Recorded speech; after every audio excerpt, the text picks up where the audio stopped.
I'd like to call this work session budget retreat to order. Can we get a roll call, please, Town Clerk? Mayor Friedel. Present. Vice Mayor Skillicorn is not here at the moment. Councilmember Earl. Here. Councilmember Kalavianakis. Here. Councilmember Watts. Here. Councilmember Larrabee. Here. And Councilmember McMahon. Mayor, you have a quorum. Before I pass it to the town manager, there's a couple of things I need to say. This weekend, I saw a social media post criticizing town staff for their work on research for road alternatives, financing our road alternatives. I want to make it abundantly clear that that was at my direction. We are going to leave no stone unturned to look for alternatives to funding our road crisis in this town. Recently, at the last League of Cities and Towns, Councilman Watts and I had the opportunity to meet with some gentlemen to explore alternative financing for our lake liner, and then taking that money and putting it into roads as well. So, again, this is my call and my direction to have the staff explore every opportunity for road work in this town. The second thing is, we all received an email from Jerry Butler, who was on the Streets Committee. He was appointed to the Streets Committee, I believe, by the last mayor of the town. And that committee did a lot of work. So if we have questions for that, we'll gather those questions and we'll get those to Mr. Butler if we have any questions for the Streets Committee. So I wanted to make those 2 points and be sure that we're abundantly clear about the direction of where we're headed with this. So with that, Rachel, go ahead. Thank you, Mayor. Thank you, Council. Thanks, staff, for being here. For those of in the audience, it's light, but there's a couple people here. Thanks for coming. Just a reminder of kind of our goals for today. So thanks for being here. This is our annual budget retreat. This work session represents one of the most important milestones in our budget development process. Formal adoption will occur later this spring, but today is where final direction is established. The discussions we have today will shape how we allocate resources and prioritize initiatives. The purpose of today's retreat is threefold. First, to review the current financial outlook and ensure we have a shared understanding of revenues, expenditures, and challenges facing our long-term sustainability. Second, to provide updates on requested items that intersect with community requests and council inquiries. And then third, to receive your direction on key policy decisions and strategic initiatives so we can refine and prepare a balanced budget for formal consideration. So, all said, this is important for us. This helps shape the final version we bring forward to you guys as part of the proposed budget. It's important to note that while we will touch on a few capital projects at a high level today, many of the detailed capital improvement projects will be reviewed more thoroughly at a separate upcoming work session. That meeting will allow us to dedicate the appropriate time and attention to those larger long-term investments. So we will have a separate CIP meeting next month. Today is intentionally structured as a working session. It is less formal than a regular council meeting and designed to foster open dialogue. With that, Bev probably wants me to remind you that we will not be doing the timer situation today because this is based on dialogue and feedback. We encourage questions, discussions, and candid feedback. Alignment at this stage allows staff to return with a budget that reflects your collective priorities and avoids surprises later in the process. So with that, I appreciate your engagement and look forward to a productive and collaborative discussion. I'm going to hand it off to Paul. Paul's going to take most of the morning probably on a number of topics. Bear with us, but please, as always, ask questions. Staff is here to help. Paul? All right, thank you, Rachel, Mayor, and Council. Thank you for the opportunity. Like Rachel mentioned, this is an important part of our process. It is a long day.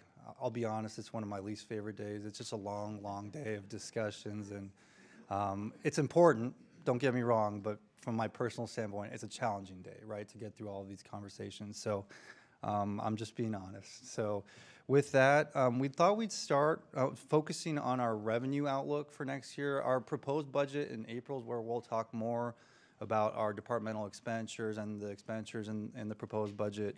But we'll be looking at revenues, and keep in mind these are preliminary projections, mainly for state shared revenues. We're preliminary in that phase because we receive updated projections from the league around the middle of March, and they give us final projections closer to the end of our budget process. So today, those are more preliminary. Everything else is pretty much on par with what you'll see in the final budget. And we'll also talk about some other budget implications to consider as we go along. So really briefly on our milestones we've hit already. We actually started this process last year. We started having meetings. We started meeting internally. We started looking, or we had a work session with council as well. But for this calendar year, we worked through our initial revenue projections in January. I submitted them to the town manager. We had discussions about them. In January, we also met with all the departments and we discussed the needs for next year, where they had the opportunity to provide supplemental requests to the town manager, which we'll discuss more at the proposed workshop in April. And today we have our retreat, our second retreat in this process, and it's like Rachel mentioned, it's a big milestone for the budget process. We'll have a lot of discussions today, make decisions, and receive direction from council on priorities in the budget. We'll also have an open house, open to the public, March 11th, where we'll have some similar information presented to the public. Obviously, Mayor and Council are welcome to attend. Like Rachel mentioned, our CIP work session, that's another longer work session where we'll discuss our capital improvement plan for next year and the 5-year outlook. We'll talk more about that next month. I think it is a more pivotal work session to discuss because we will bring forth a relatively aggressive CIP plan with things that we'd like to do, and there's a lot of priorities out there. So there will be some decision making that needs to be made, I think, during that work session. Then the proposed budget, the proposed budget is basically putting everything together, bringing it to council on April 14th. This is what we've discussed as far as priorities. This is what we can do in the budget. And it's a little bit of a longer conversation and trying to receive mostly the final direction from council at that point. Not quite final, but pretty much. The tentative budget on May 5th will set the maximum amount the town may budget for fiscal year 2027. And so by that point, we'll hope to have pretty much everything squared away, unless there's any very final things that need to be changed in the budget. And then the final budget will be considered on June 2nd. So initial revenue projections for local sales taxes. Local sales taxes are 50%, more than 50% of the town's revenues overall, so it's our biggest revenue source. We've talked about how we're intentionally conservative to reduce risk, and especially now, when our revenues are flattening, I believe that it is important to keep with that approach. So we've talked about that quite a bit, but as you can see, we are projecting increases of 3% across all funds, but 2.1% in the general fund. Going down the different categories, construction sales tax at $2.7 million, we are projecting a 14% increase. That's just because our revenues have been coming in strong for about 3.5 years sustained now, and so it's time to kind of get up a little bit closer to the actual revenues level. So we do feel comfortable with that approach. Utilities at 1.5%, just kind of like I've discussed, it's a pretty stable category that just slightly goes up a little bit each year, and that's just along the same lines with that approach. Retail sales taxes, 0.4%. We've talked about how our revenues have been kind of flat lately, stable. They haven't been going down for retail sales taxes. So that's kind of along those lines. Restaurants and bars, we are projecting a 4% increase. We are seeing some positive momentum there. Real estate, we are projecting a 7% decrease, but this is really just me doing a deeper dive into the data and taking more of a data-based approach. Last year, there's a little bit of uncertainty with the long-term residential rental taxes going away. So we basically did a really strong educated guess for the projection. This year was more data-driven, and that did reduce the projection a little bit. Services, leisure, and tourism, we are projecting a 6% increase. This is another revenue source that has been much higher than projected, at over $2.2 million per year the past 3 years. We're still projecting 1.8, still conservative. I mean, for this category, the challenge is if there was an economic recession, that would be a category that would be heavily impacted. People would be golfing less, going to short-term rentals and vacations, staying at hotels less. So that is one category we're still trying to sustain to a more conservative level, but we are unleashing the conservatism a little bit with that projection. So as you can see, we're projecting $535,000 of more local sales tax revenues next year, a 3% increase. Any questions on that before I move on? No? Yes. Paul, I do. Oh, sorry. I do have a question about, it looks like we're actually the beneficiaries of inflation. None of these are an increase in spend necessarily, but it's by default. There's an increase in the outcome due primarily to inflation, and utilities is a good example of that because they keep going up. The one that bothers me the most is construction. What assumptions do you have in construction? Do you have anything that is tangible, like what's in the pipeline for building permits? Do you have any projects that are included in here that may or may not come to fruition? Those types of things are just curiosity questions more than anything else. Yeah, and it's a valid question, so I appreciate that, Councilmember. So Mayor, Councilmember, with that one, I have a discussion with Development Services. We've talked about doing a more robust analytical approach, looking at building permit applications and things like that, but the problem is when an application goes in, they don't always go to the end. They don't always make the payment and get the building permit. So really the revenue is what drives that. So we have seen a little bit of a decrease or slowdown in building permit revenues, but what sustains this category is home building. And right now there's plenty of parcels in town that are being built on. We've just, I don't want to say plenty, but there's enough to sustain us for the next few years at least. There's obviously discussions in the public about more home building. Excuse me. There's also the town. We're doing a lot more capital projects than we have in the past, and we pay construction sales tax, so that gets remitted back to the town. That's another component. And we were actually just made aware recently of a large utility project that will likely happen in fiscal year 27 that would also likely contribute to the sales tax revenue in this category. Mm-hmm. Yes.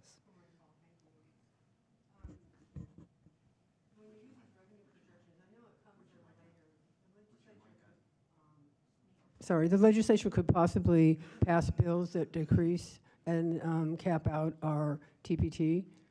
Yes. When you did this analysis, and hopefully the governor will smartly veto those if they pass, but when you did the CI, did you take all that into consideration?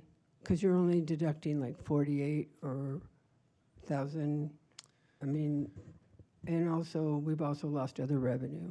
So, not to insult you, I just wanted to make sure. Yeah, absolutely, Mayor, Councilwoman McMahon. So we take all these things into consideration. With the real estate, we've actually been seeing higher commercial real estate activity. So this is actually probably overly conservative, I would say. But it's just me kind of fixing the way we did it this year, taking more of a data-driven approach. But I did consider that. Okay. Fiscal year 26 was the year that the revenue, so this year, the revenue fully went away, the long-term residential rental taxes. So the first time we considered that was in fiscal year 25. So we've kind of seen how the data looks. So we did consider that. The other item of note is the food tax. HCR 2021, which I'll talk about in a little bit, would cap our food tax rate. So we'd still be able to collect the food tax that we're currently collecting. Right. It wouldn't restrict us from that. But if the council ever wanted to increase local sales taxes in the future, if it's approved by the voters, the statewide voters, then we wouldn't be able to raise that. So that would restrict our future revenues. Yeah, and there's also that situation where if you purchase something in a warehouse that's not in Fountain Hills, then we don't get revenue from that. That could be pretty significant as well. It's a pretty complex year to be, making projections, I think. Yeah, you're absolutely right. We did not. So that has been discussed at the legislature. I'll get into that slide in a little bit, but no, you're right. That's an absolutely good consideration. The league is a bit concerned about it. And if it does pass, we would, it's hard to say because it's really just up in the air at this point. And the league has kind of told us that even if it did pass, these large, even these large companies would have a very difficult time of implementing it. So you might not even see a high compliance rate. It's almost impossible to estimate, but that revenue source is about $1.8 million to the town's mostly general fund. So yeah, we're considering it, but if it does happen, we probably would have to take extraordinary measures in our budget if we started seeing the data reflected. And we'll know closer to the end of the budget if that's gonna happen, and we'd have to reduce this projection if, so I appreciate that point. Paul, I was just going to jump in and kind of echo what you just said. It's a great question from the council member because there are a lot of things still out there in flux that you just don't know. And as Paul and I have talked about, I'm like, you can't build a budget on a maybe. We have to build a budget on what we know. But that being said, if these things happen, if there are changes at the state legislature, if there is an economic downturn, if something happens, yes, these things change. We will have to adapt on the fly in the process, pull the levers that we need to. And we'll need to talk about what those might be. But at this point, we're building the budget on what we know. And a lot of the decisions that come out of the legislature are delayed, meaning you won't see them in this upcoming fiscal year. They may take effect, somewhere down the line. But yes, we absolutely have to keep an eye on those types of things, which is part of why we take a very conservative approach so that we hopefully can weather any ups and downs and kind of stay steady. So thank you for that question. Yeah, and I'll just add a little bit more. I know I don't want to talk about it too long, but it's an excellent point for us to all consider, because if that did happen, that particular bill they're saying would go into effect in fiscal year 27, and it could start impacting our revenues. We have things in our policy that would, if we start seeing our revenues coming in well below projections, we'd have to do a hiring freeze. We'd have to start looking at some budget cuts.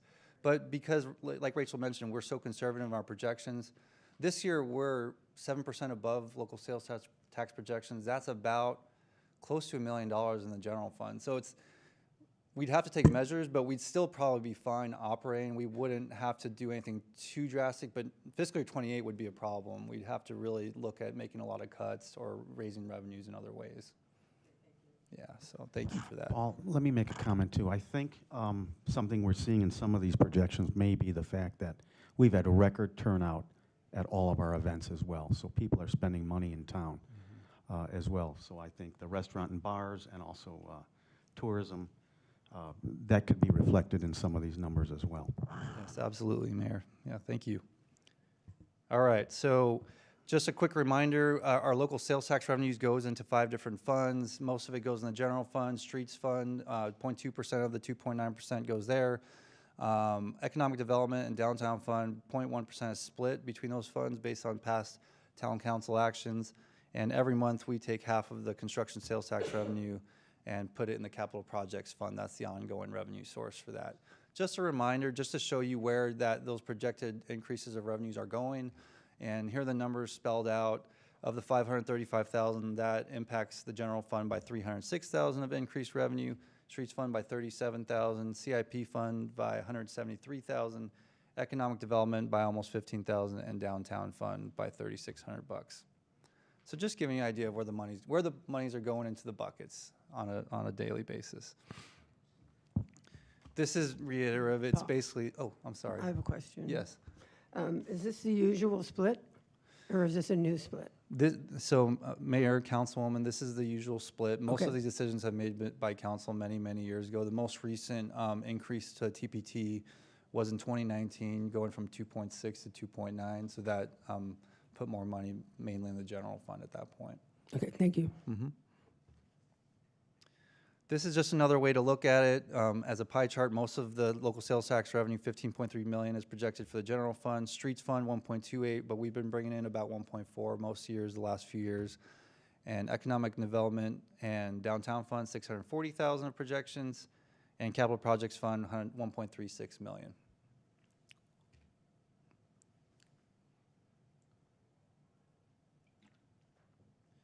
So this is the general fund as a whole. I realized last year when we did this, I kind of made a mistake where I didn't show all the revenue sources. It just was kind of confusing, so I tried to show them all this year and showed the full projection. So as you see, the sales tax revenue is projected at 2.1% increase. I will say, Rachel and I have talked about this, that's pretty conservative still. Because of our flattening revenues, this is the approach we need to take, but people have talked about, Sprouts opening or local economic benefits of the IDSDC. We'll see how the data looks next year. But I feel very comfortable with this approach. I saw in the news that City of Peoria was projected at 2.5% increase next year. So in good times, it's more like 4 to 5% is what you'll see other cities doing. Right now, 2.1 is we're being pretty careful going into next year. Franchise taxes, since I've been here, I've never broken this out. I've kind of blended it in the sales tax revenue, but it's actually a different category. So I thought I'd start breaking it out and kind of explain it. We have a franchise agreement with Cox Communications that since 2020, where they operate in the town, they have their infrastructure in our rights of way, and they pay us 5% of their revenues. And so that's typical for telecommunication providers. We've had that like 6 years now, and the term ends in 2030, and it'll be up for renewal at that point. But We've been receiving, we received 334,000 fiscal year 25. This revenue source is slightly declining, very slowly at this point. So we did reduce our projections by 7%, just to get to a more realistic number for next year. And does anybody have any questions about that? Because that's not something we've talked about much, because I just kind of blend it in the data. No? Okay, great. State shared revenues, urban revenue sharing for income taxes, we are projecting a 5% increase. This is based on league projections they provided me last year, taking into account for the Santan Valley Incorporation. Remember, with the flat tax implementation at the state level, this revenue source kind of jumped up and then started going back down. And this year, fiscal year 26 is the last year of it going down in projections. It's projected to start going back up in fiscal year 2027. So that's why we have a 5% increase there. State shared sales tax revenues, it's been pretty slowly growing the last few years, about 1% a year or so. This revenue is actually projected to go down slightly because of the Santan Valley Incorporation. They're getting a little bit of that money that came from our part of the pie. And so it's a slight decrease here. Fire insurance premium taxes, we talked about this a lot at the last retreat. The fire department, there's Chief Ott right here next to me. They are starting to receive a lot more money, $330,000 projected for next year. That can only be used for the fire department for their retirement benefits. So yes, when we talk about the fire department, they are a big part of our budget. They have a lot of needs and need resources, but we do have this offset that can be applied to their budget of $330,000. And just as a reminder, this year for fiscal year 26, we're going to receive over $500,000 for the fiscal year 26 revenue and fiscal year 25 underpayment that the state made to us. So that will help sustain our general fund excess reserves at year end. We usually receive this in June of every year, so we'll receive it in June. Licenses and permits, we are projecting a slight decrease. Like I mentioned, Councilman Watts, our building activity has slightly slowed down, not substantially. So we are, and most of this revenue comes from building permits. There's also some finance and licensing, business licenses and short-term rentals in that amount, but a majority of that is from building permit activity. And so we're projecting a slight 2.5% decrease next year. Leases and rents, just a slight increase in the projections, up to $387,000. Charges for services, this might be even too conservative, but we'll see how it goes. I know we just raised the community center. Oh, I'm sorry, that's the one above. Leases and rents, we just raised the community center rents for the ballrooms and things like that. We made those decisions earlier in the fiscal year. That might impact this revenue, but I kind of want to see how the data plays out the rest of this year before kind of adjusting that. Going to charges for services, most of that revenue also comes from community services. So if our residents are going to the community center and taking a class, sign up for programs, sign up for the senior membership, that all goes into that revenue source. And we are seeing a lot higher revenues for our senior memberships. We slightly increased the fee, and then Kathleen at the community center, shout out to Kathleen. She's done a great job. She's bringing a lot more revenue for the town. So I would say this revenue source is growing from our recreational programs, and it's probably even too conservative. We'll probably bring it in closer to 300, 320 if I had to guess today. Fines and forfeitures through the municipal court. All this revenue comes through the court. Council also approved a new fee structure, increased fees. I believe it was in June of last year. And we are seeing much higher revenues so far through the court system. So that $210,000 projection, I think we've already met it for the fiscal year.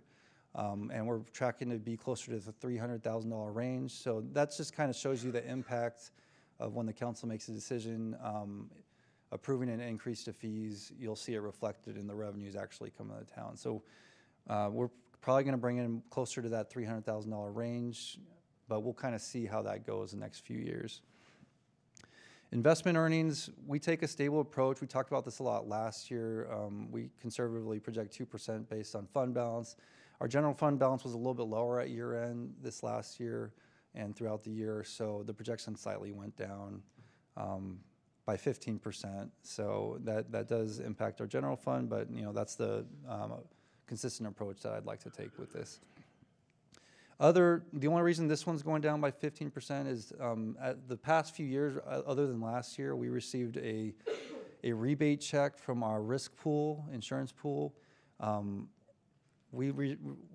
first year received over $100,000 from the risk pool, but we have not last year, and we are not projected to do so this year.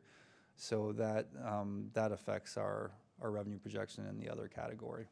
So, but with that, still pretty good news at 2.9% projected increase to Paul, 750,000. we have a question. Yes. Councilwoman Absolutely. Early. Can you explain why would we receive a rebate from the risk pool?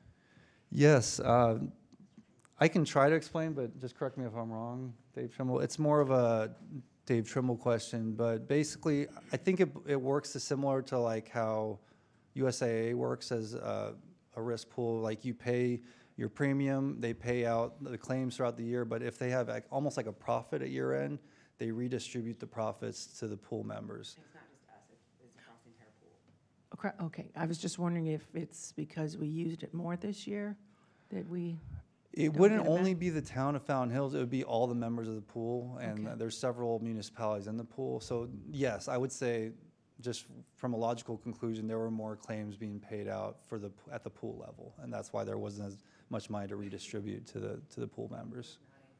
okay. I try to understand things, but Thank you. all right. And Paul, before you move on, Yes. can you help me understand, we got a 14% plus increase in construction, which I would have thought would be reflected in license and permit fees, but you get a $21,000 reduction. How do you balance those two? That's a valid point. That could have been something I had carried forward to the operational budget here in the projection.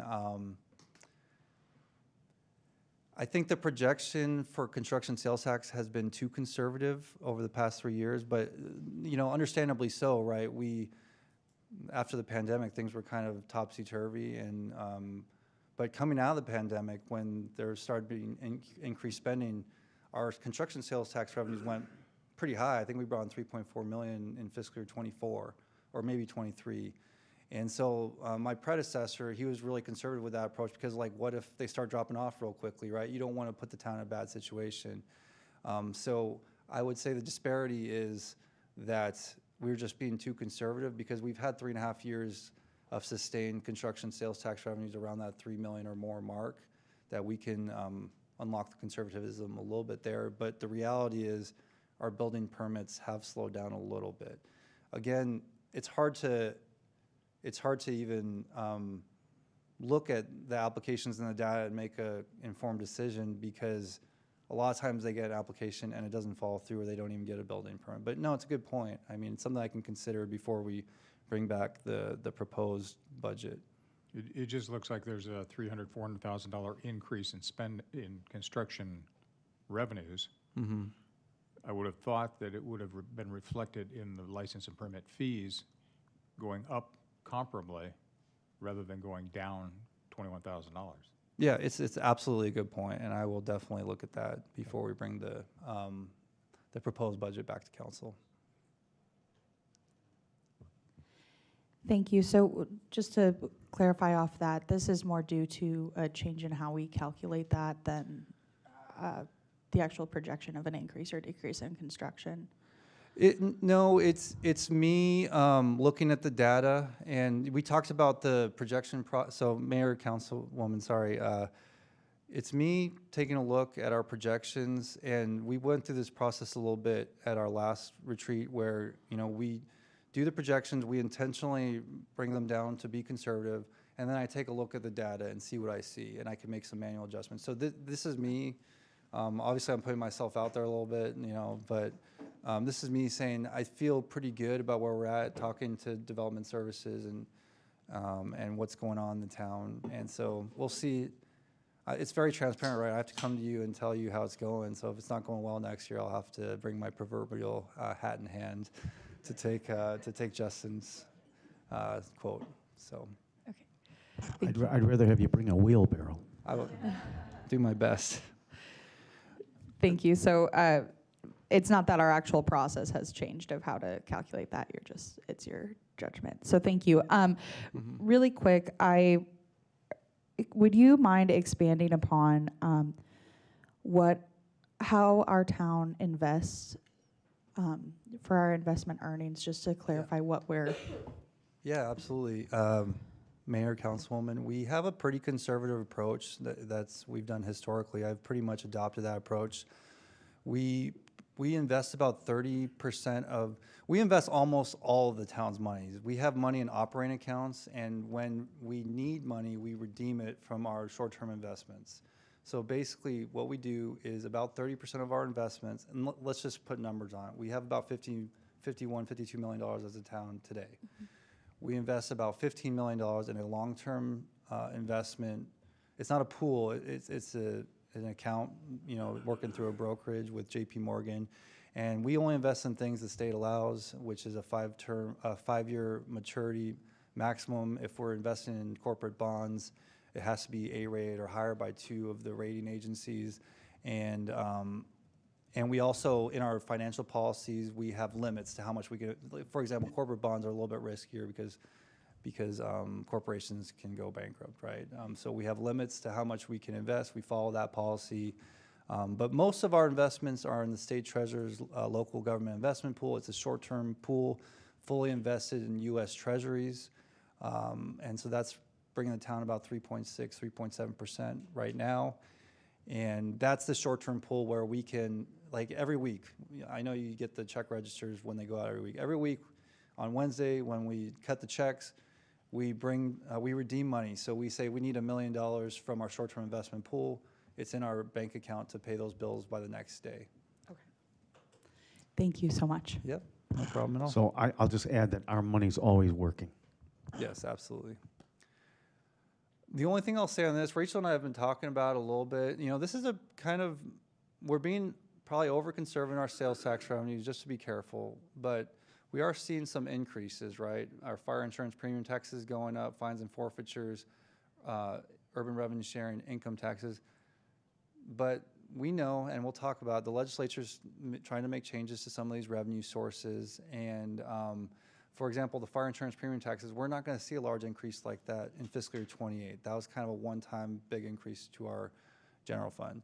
So if we have another year where our sales tax revenues are coming in really conservatively estimated like that, which we have been doing and we've been intentional with that, fiscal year 28 will be probably a more challenging year than fiscal year 27. So I'm just forewarning a little bit, but we're in a good place for fiscal year 27 and we feel good about where we're at.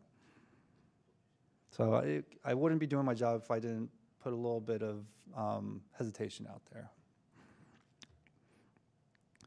The streets fund, so projected 3% increase, almost 1.3 million in sales tax revenues. We've been bringing in over 1.4 million the last few years. So again, that's conservative. HERF revenues, that is slightly impacted by the Santan Valley Incorporation. Very small impact to that. But we're projecting a 2% increase at 1.9 million. Vehicle license taxes, 1.3 million. That is not impacted by the Santan Valley Incorporation. Investment earnings, we're actually spending, we have 14 million in streets fund today. We're going to have about 6 million or so, $6 to $7 million by year end. So that's why the investment earnings projection is going down. We're going to have less money to invest. And this is just another case of me cleaning something up in the projections. We've had this long-standing revenue projection in the streets fund that really hasn't come to realization. Talked to Justin about it, so I removed it. And so we are projecting a decrease, but it's just coming down more to reality of what we've been bringing in this category. So still a 4.7 million projection. As you see down at the bottom, we're projecting about $6 million in the streets fund at year end this year to work with next year. One thing to note about that I think is important, because there's been a lot of talk about we're spending a lot of money on streets. You know, we are doing that. But $6 million is still historically much higher than we have had in this fund. Most years we've had $3 million or less in the past 10 years, other than the past couple of years, because the council has approved that money to go in there. So we're still in a really good position with the streets fund to start, you know, keep doing some of the road work that the council has directed us to do. CIP fund, real quick, 14% projection. Oh, yes. Well, I have a question, please. On the state shared revenues, given what the legislature is looking at, is that, and I know we're just projecting for today, And I know that bill was vetoed, but it looks like they're doing other things. Would this fund be affected if it changed? Yeah, so Mayor, Councilwoman, are you discussing income tax conformity? Yeah, so that would impact our urban revenue sharing, but the league has told us it wouldn't impact us until fiscal year 28. So fiscal year 27 is sound at this point, fiscal year 28. Because remember, this revenue is on a 2-year lag, so it's based on income tax collections from 2 years prior. So when that starts being impacted, then there's a 2-year lag to that. So we'll talk about that on one of my next slides. Thank you. The Capital Projects Fund, we're projecting more revenues for construction, less revenues for grants, and that just has to do with the type of projects that we're doing, right? Our main project we're doing this year that has a lot of grant money is the Prop 479 money from MAG for the Shea Boulevard widening project.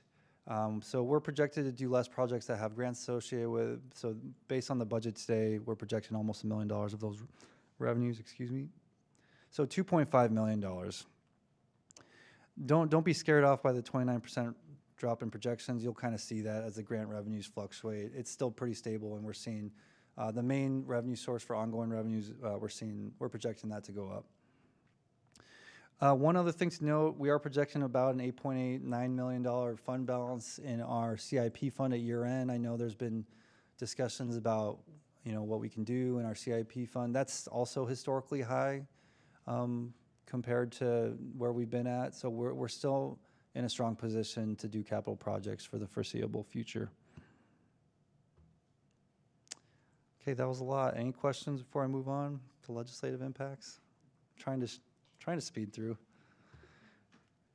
Okay, there have been many things discussed at the legislature. I'm focusing on the main ones. There have been other things that they're talking about, restricting, I don't know if restricting is the right word, but development impact fees. There's some legislation going on with that. We're kind of, it's a good thing that we just approved those fees. So we have some time to figure that out if that does happen.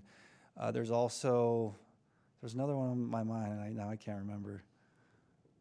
Oh, they're talking about freezing all fees for a certain time period. Yeah, 4 years. And so that would impact us. I think we bring in about $1.5 million to $2 million of total town fees per year, other than impact fees. So, I mean, it would restrict that going forward. But for this one, for food tax, we bring in around $2.1 million of this revenue per year. It's about 10% of our local sales tax revenues, 5% of our total revenues as a town. And HCR 2021, which was introduced last legislative session, will be on the November ballot this year. And so if that is passed, it would cap our town's food tax rate at 2.9%.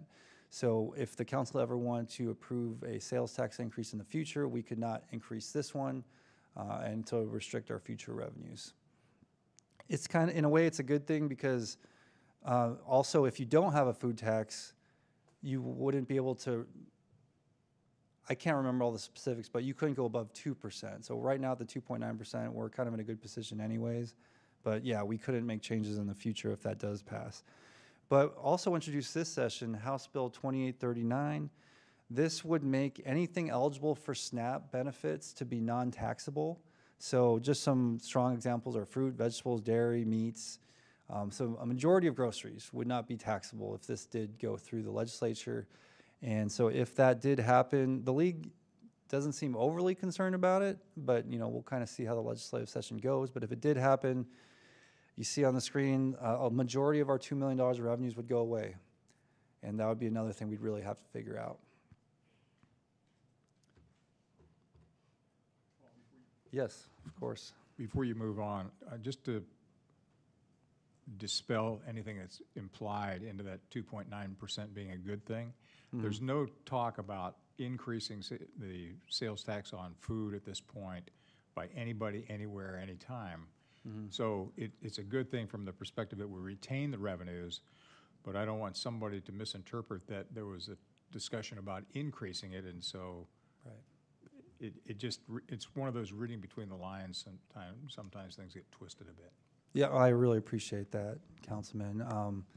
Yes, there's no internal discussions about raising our sales taxes anytime soon. We're going to work within our constraints and our budget and figure things out. And And just to be clear, for fiscal year 27, we feel like we're in a really good place and we're going to be fine.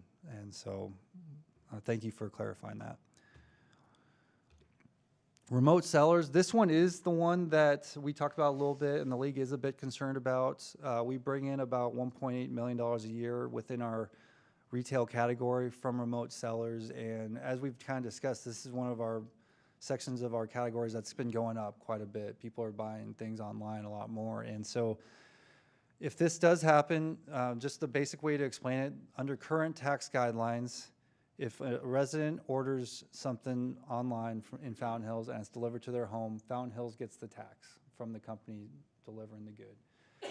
Under this possible legislation, in that same scenario, if you were in Fountain Hills, you ordered something, but it came from a distribution center in Avondale, Avondale will get the tax.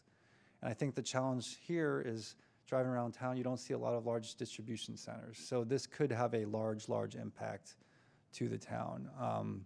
So this is the one that's we're really kind of focused on and trying to hear. I believe there's a hearing yesterday. I missed the meeting, the league meeting yesterday, but I believe there was a hearing this week on this. So I'm sure we'll get an update here soon. The league has offered alternate verbiage to clarify a lot of this because it is very confusing. And you know, the distribution centers being the recipient of an order from Amazon corporate goes into that Avondale facility doesn't make any sense whatsoever. So they've done a pretty good job of rewording it to protect us in that area as well. So they're offering that, and hopefully they'll get some support. Appreciate that.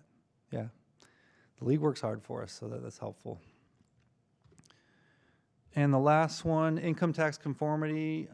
This will likely pass in some measure. I don't think it won't pass, and I know the council directed the town manager sent a letter of support.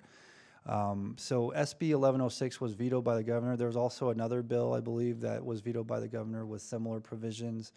But basically, the idea is to conform the state income taxes to the federal level income tax changes. And it would impact our state shared urban revenue sharing for income taxes, but it wouldn't begin until fiscal year 28. So whatever measure is passed, it will have an impact. I think we're in a decent place because remember, next year we're going to start seeing this revenue source increase again. So whatever measure is passed, it will basically level it out. Because it's increasing, it will continue to increase unless there's a big economic collapse and people's wages don't continue to go up. So it's supposed to increase again in fiscal year 28. Whatever measure that's approved, it will just flatten that out, and hopefully it wouldn't go down. So we'll know more about that later in the legislative session. MCSO, good news. Some good news today. MCSO, we did do some background on this year. We reached out to MCSO trying to get an idea of what we can expect because, you know, since I've been here, it's just kind of a challenge. You just kind of wait till MCSO provides you the cost notification in accordance with the agreement. And so they did let us know that their retirement costs continue to go down and overtime costs they've been doing a better job retaining their staff, so they've had less overtime. So those are things that we anticipated that would decrease the cost notification, but they also did a large pay adjustment for their sworn staff. So we weren't kind of really sure, but we received the cost notification a couple weeks ago, and our costs for patrol services are going down another $68,000 to $5.69 million. So that helps our general fund budget. I will say that we can't keep expecting it to go down. I'm pretty sure next year it's going to go up, or I don't want to make predictions, but it's very likely it'll start going up again here shortly. So this is something that we'll have to take into consideration next year's planning. And the last slide of this presentation, last September we held a work session on staff pay adjustments. The annual general adjustment is what we proposed, and we did receive direction to move forward with it. So it's based on two factors. Pure market index, which is the Maricopa County, primarily Maricopa County municipalities in our market, based on the Arizona League survey, and that measure came in at 4.2%. And ECI, which is the nationwide measure for state and local government workers, that came in at 3.4%. So what we're recommending to include in the budget is 3.8% for staff pay adjustments in the budget. And that's what we'll move forward with for the proposed budget that you'll see in April. So with that, any questions before we move on to the second item? Can I ask a question? Yes, absolutely. So you're just letting us know, because we already approved this, so, okay. Yes. You're not asking us for that, okay. Yeah. I thought we So- had approved it, was it for permanently or for 5 years? I don't know. I believe it's just moving forward, Just moving forward, Councilwoman, yeah. okay. So it can be changed at any Okay. time, and like we mentioned, like next year, it'll be, it'll be a little bit more navigating the budget, so we'll have to see, but, you know, of course, we discuss with the town manager and see what we feel comfortable with and what we bring forth to council each time as well. So no voting on it, thank you. Mhm. Yeah. All right.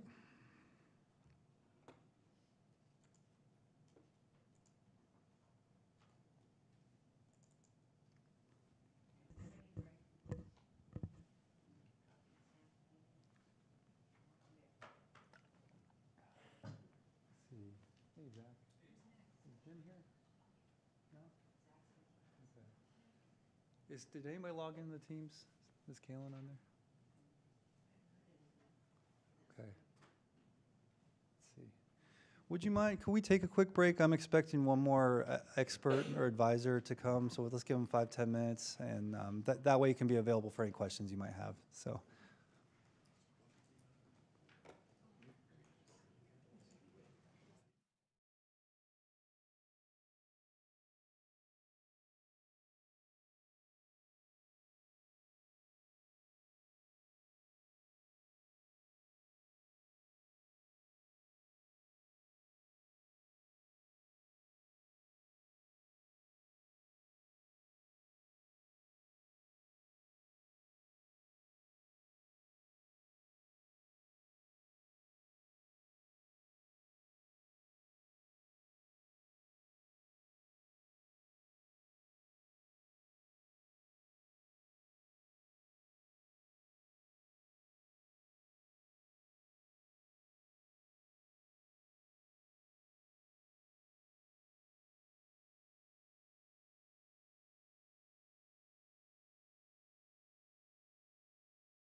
back with the 6.7? I just want to show my kids later. 6.7.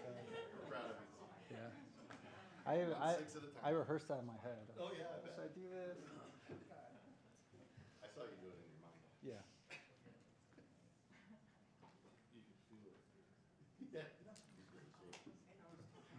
All right.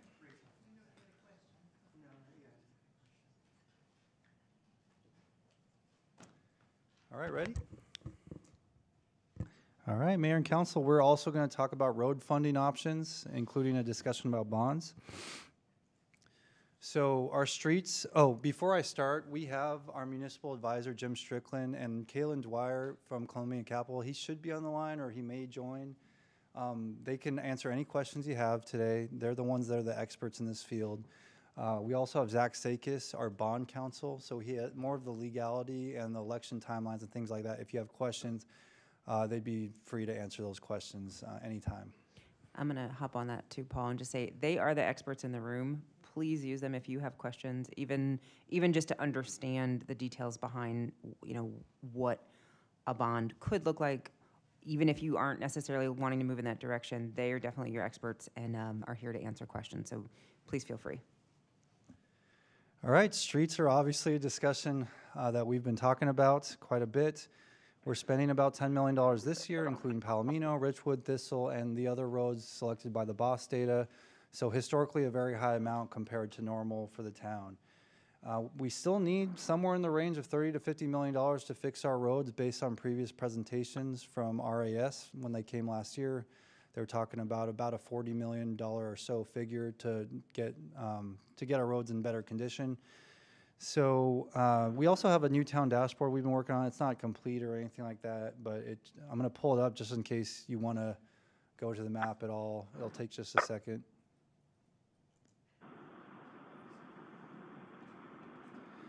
This shows a lot of the road work, or the road work that we've done since 2019 or so. And so, where's Palomino? Since we're working on that right now, somewhere around here. Although I cannot zoom in. Yep, right there. So we can refer this map as needed. Can I just say thank you, Mike? And who helped you? Thank you for putting that on it's on our website too. Thank you. Council has continued to make decisions by providing more money to the streets fund with transfers and. Excuse me, Yes. Councilwoman. Thank you. I don't mean to interrupt you, but given what the type of the conversation that we're having, if you don't mind, I want to ask Justin a question. Sure. We're possibly looking at bonds here, right? And I would like to, I don't want to go into big detail or anything, but I'm trying to understand that if there's a bond done, how fast are we going to get the streets done? Is it going to be year-round or whatever to use those funds? Or are they going to sit there, or what's the case may be? Because I know that you've said in the past that you can only get so many people working, et cetera. So if all of a sudden we have all this money, is a miracle going to happen and all the streets get fixed? And what would that timeline look like? And I'm not being sarcastic. I'm asking. Council member, so there are a series of questions in there, and it's all really going to depend on the decision of this mayor and council and obviously from input from the staff and then the voters. In regards to bonds, if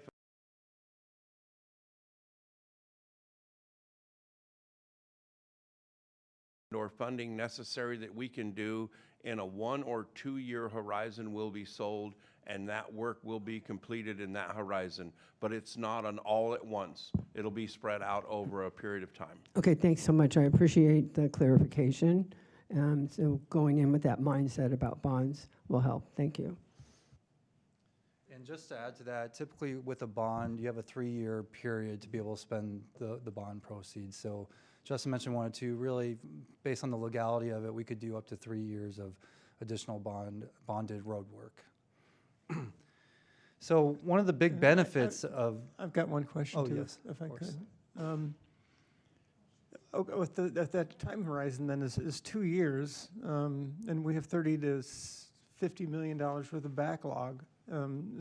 Say if money came from trees, how long would it take for us to do that kind of a backlog repair? How many years? What's the time horizon that we're looking at to get all the road work complete if there were bond funding?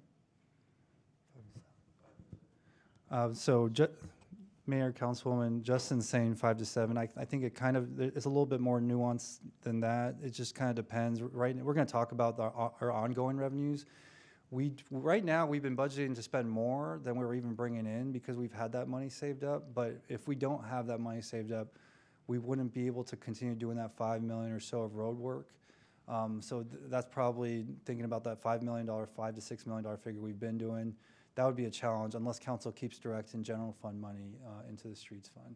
So since the bonding only goes out 2 years, then are we talking about a series of bonds every 2 years for maybe the next 6 years to get this road work done? I mean, this wouldn't be a one-time bond then. It'd be a series of bonds to finish the road work, if that's what I'm assuming.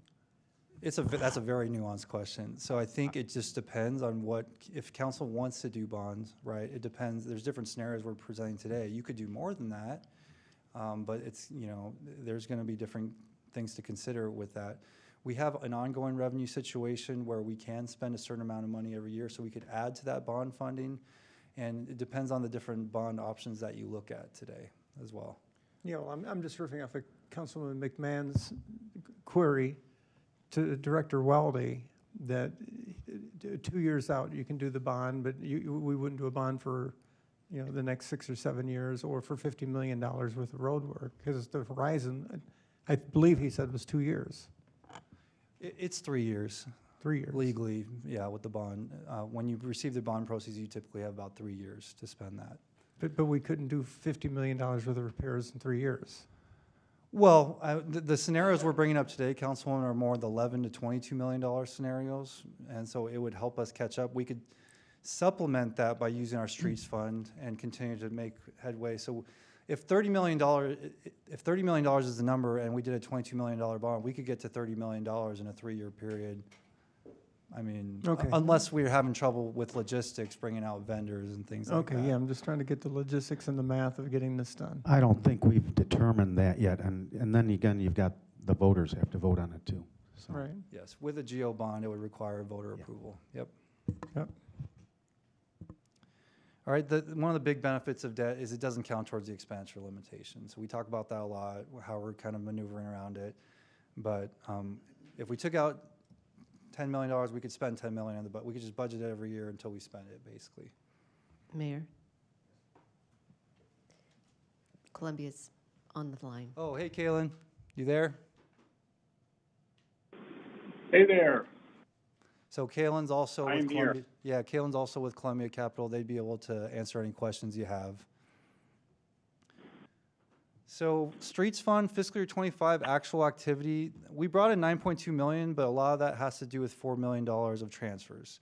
Without that, we're talking about $5 million or so of revenue, and we spent $7.3 million. That's just kind of illustrating that we're spending more than we're bringing in, unless we're supplementing that fund with transferring money into the fund that the council's been doing. So we spent $5.6 million on road paving work, $4.9 million on road paving directly, and $700,000 for all the additional costs related to that, which are sidewalk repairs, concrete, and striping. And other streets needs, $1.7 million. So what are other streets needs? I've had this question before. For all our staff out of the streets fund and other contractual services, that's about $1.1 million per year that comes out of this fund. Rights of way maintenance, this has a lot to do with landscaping and repairing the medians and things like that in our streets. We spend about $500,000. Street signs, $60,000, and $13,000 for street vehicle maintenance out of this fund. So I've had that question, what do we do other than road work? Well, this is what we do out of this fund otherwise. And so that's about 1.7 million, 1.6, 1.7 million. But we budget about $2.2 million for those purposes. So same kind of scenario, we bring in about $4.7 million of projected revenues next year without transfers, without the council directing more money in there. And what are we gonna budget for road paving next year? We've kind of talked about initially, going back to the $5 million baseline. That's actually historically higher than we've done. A lot of years we did $2.5, $3 million, looking back in the 2010s. But we could go back to the 5 million. We could do a little bit more, but the risk with doing more is it's less sustainable. Without putting more money in by transferring money, at some point, we're not going to have any money left in the streets fund, or very little money. So we'd only be able to budget based on our ongoing revenue situation. Can I Yes, ask a question? course. So if we did put 5 million in, we're really only having 3 million to spend on the roads because of the other 2 million goes for salaries and the other expenses. Exactly, yes, Councilwoman. Okay, thank you. And so that's what this is trying to illustrate. For our ongoing revenue situation, based on our projections, we have 2.2 million there at the bottom for other streets needs. If we didn't have any money in the streets fund at year end, this is all we could spend on road paving based on our ongoing revenues, $2.5 million. So that's closer to what we've done historically, not in recent years. But the town has been able to budget more than that and do more road work because of council transferring money into this fund.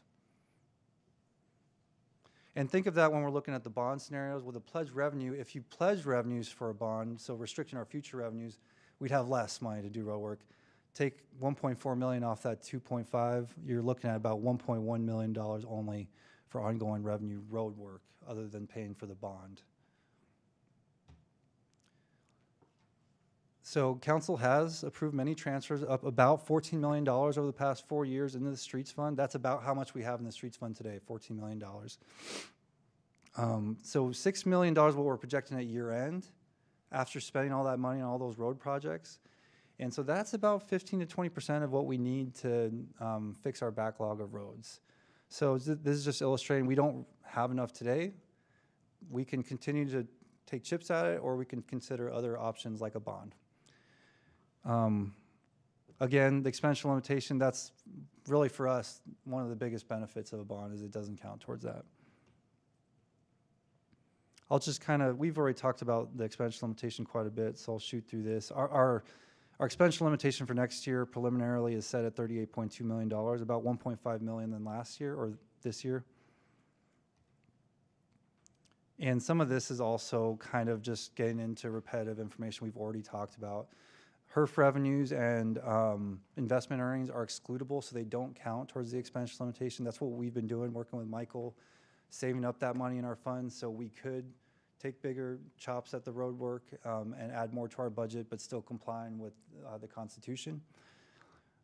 So HERF is about 1.9 million. Investment earnings is just going to depend on the year and how much money we have in that fund.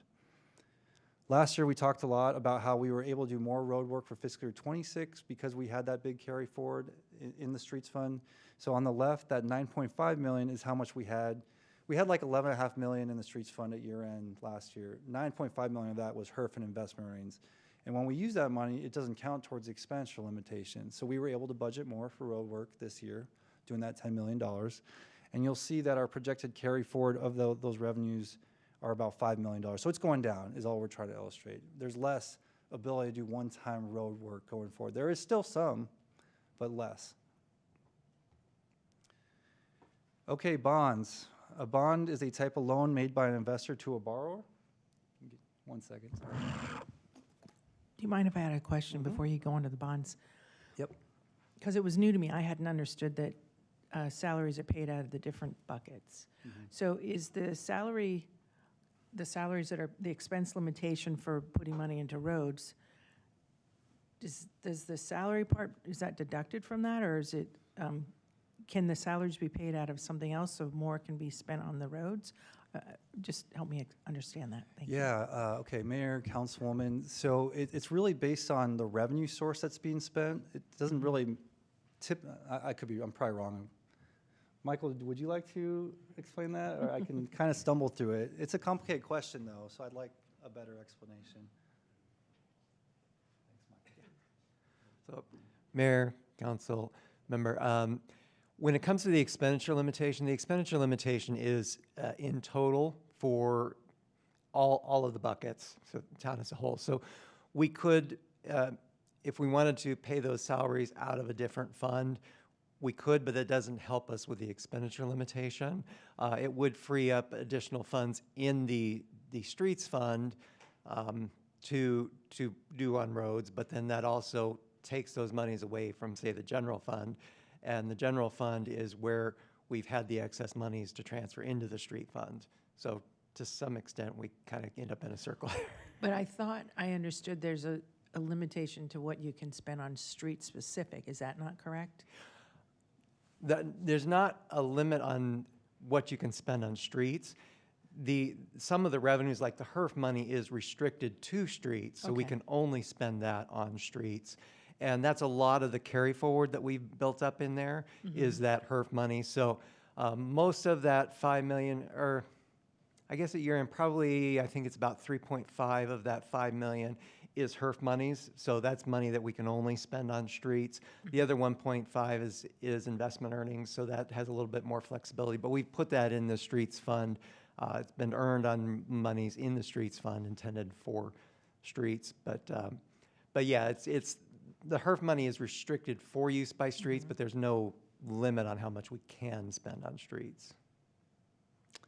That's interesting, because I thought I was being told before that there was a limit to what we could spend on streets. Not through the expenditure limitation or anything else I'm aware of. So, Councilwoman, so the expenditure, let's go back to this. 38.2 million. The expenditure limitation is for the town as a whole. And it's kind of like a ceiling, right? 38.2 million. And when we're putting all the buckets together in our budget, the streets is just part of that. We start with our general fund, which is most of our budget, and it's based on our ongoing revenues, and we balance it from revenues and expenditures. Anything after that, we're just kind of piecing it together like a puzzle to get under this 38.2 million. So the expenditure limitation just restricts the total budget, but roads is a part of that conversation. And because we've saved up that money that doesn't count towards it, when we're looking at the different buckets, I wish I had a different slide up, but we have the general fund bucket that's kind of going to stay the same, kind of no matter what you do. You could use, I'm complicated, sorry. You have the general fund that's pretty much going to stay the same based on our projected revenues. The streets fund, we're saying, hey, here's the ceiling. We're already here with this. We're going to put the streets fund here, but a lot of this bucket doesn't count towards this, so we can go over it. And so it's just the expenditure limitation as a whole, and it's just a navigation and like a dance to get underneath it.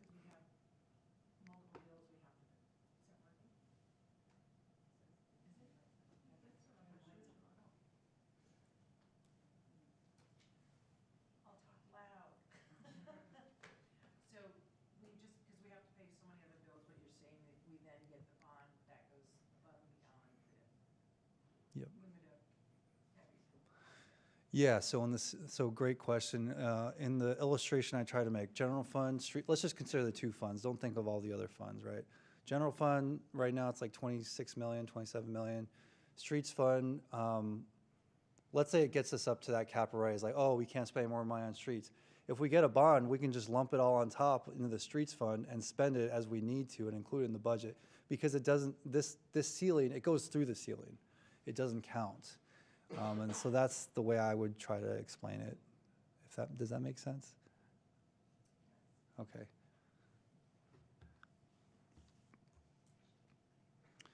So bond issuers, in this case, if the town were to issue a bond, we would be the bond issuer and we would pay principal and interest to investors of the bonds. So this is a common practice. Cities and towns across the country and Arizona issue tax-exempt municipal bonds to finance capital projects. Especially with larger governments, this is a very, very common tactic or discussion. Arizona municipal bonds are typically repaid from utility revenues, excise tax revenues, or property taxes. We don't have utility revenues, so our options are excise tax revenues, which would be the street sales tax that goes in that fund.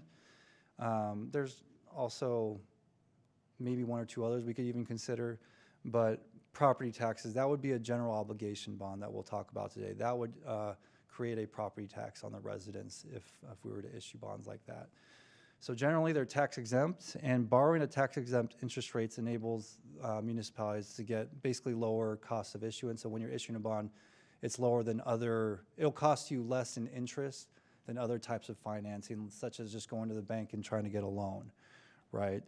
So, and there are some instances which Zach and Jim could talk about what they see in the market on where you can have options to pay off the debt earlier, refinance, defease the bonds earlier. So they could talk about those options they see, but there are options like that out there in the market. Previous town attempts, the town clerk and I looked back, so we believe we have all the geo bonds for streets. I also used ChatGPT to help me search for this as well, look back in our files. And so in 2011, the town did try to get a geo bond passed by the voters. And just to clarify, if you do a geo bond, the voters need to approve it before you proceed. The council would approve it first, go into the ballot, and then it would go to the voters. So 2011, we tried that. It was broad. It was for street and transportation related purposes for $29.6 million. And talking to the town clerk, the idea was to fix all the roads back in 2011. That's how much we placed on that number. You'll see that it failed. 44% voted for the bonds, and so it failed. We tried again in 2013. We made it more specific, transportation street upgrades, including the rebuilding of Saguaro Boulevard. So what we did is we were asking to reconstruct Saguaro Boulevard, similar to some of the other conversations we had. We asked for up to $8.2 million in that bond election, and it passed pretty easily, 67% for the bonds. So all we're trying to illustrate here is if this is something the council wants to do, it probably makes sense to be more specific in what you're asking the voters to decide on. It's up to council if you want to proceed on something like this, but definitely I would recommend be more specific. Paul, I just wanted to point out that, so in 2011, 2.96 million is what they calculated to fix all the streets at that time. That's how much money was needed. Now we're talking about what number? 30 to 50 million. After doing about 15 million over the last 2 years, though, we've done a Okay. lot of road work. So this really, it just illustrates again that the cost of maintenance goes up over time. There's just no denying that. And this just sort of highlights, if it had passed in 2011, that's how much it would have cost us versus what it potentially will cost us today. Is that accurate? Yes. Okay. There's one other factor. We probably have more roads now than we did back then, too.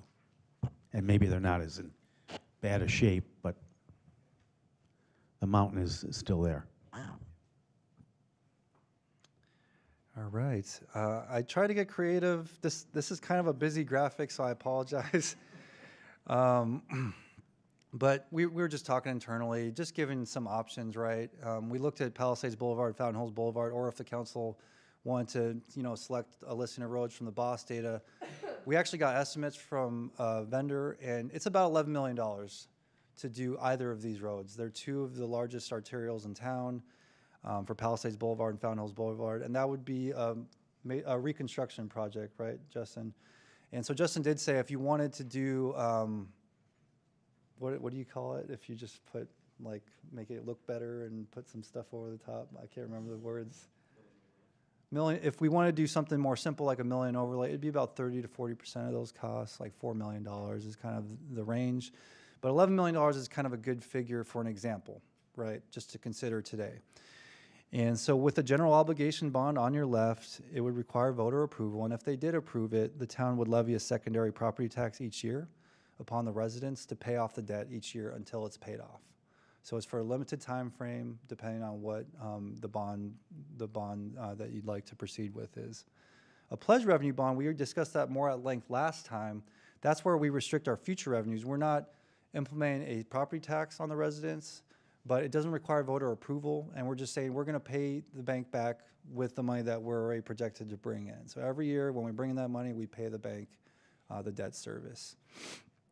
There is an option to raise sales taxes to pay off the debt, or the council could approve that, or you could go to the voters as an option to ask them if they want to raise the sales tax to pay off that debt for a time period. One other really important consideration, actually there's two, but MAG includes Palisades Boulevard between Shea and Saguaro in its future plan Prop 479 projects. So it's 15 years out, 2041. But they would pay for 70% of the reconstruction costs of that road. So that's just something, it's a big amount of money. They have $17 million allocated to that project. Right now, today, we think it would be $11 million based on estimates to do the whole project. 15 years out is a long time, though, but something to consider. One thing we've recently been discussing, too, is there is a relatively large utility project that will happen on Palisades in the next year. that will impact, and part of that road will actually be repaved by the utility. So just another thing, and Justin could answer those questions. Paul, I have a question for you. Yes. So say the residents of the town approved a 5-year general obligation bond for $11 million, and we have it on our tax bill every year. Can the town make additional payments on that outside of what we're paying in order to pay that off early? Or how do you pay that off early? Yes. He's nodding yes, but he'll come up and expand on that, Mayor. What I'm thinking, Paul, is that if we had increased revenues, sales tax revenue and other things, and we were flush with money, we could retire that debt earlier and take the burden off the taxpayers. Mr. Mayor, members of the council, it depends on who you borrow the money from and what the original duration is. So in the $22 million example, that is more of a traditional 20-year financing with a 10-year par call. So the majority of municipal bonds are sold 20 years with a 10-year par call. And that's an open market transaction that's rated by one of the rating agencies, and it's sold to the public, either by competitive or negotiated sale. You have other alternatives if you're willing to do shorter debt, so a 10-year debt. You are not currently rated, and you don't currently have publicly issued debt where you have to be EMA reporting. And so in that instance, you may also do a direct placement with a bank. They would loan you the money. The advantage of doing something like that is the banks are a lot more liberal with their call features. And so you could do a 5-year call, perhaps even a 4-year call, and then when you have that extra money, you could use it to pay down that debt.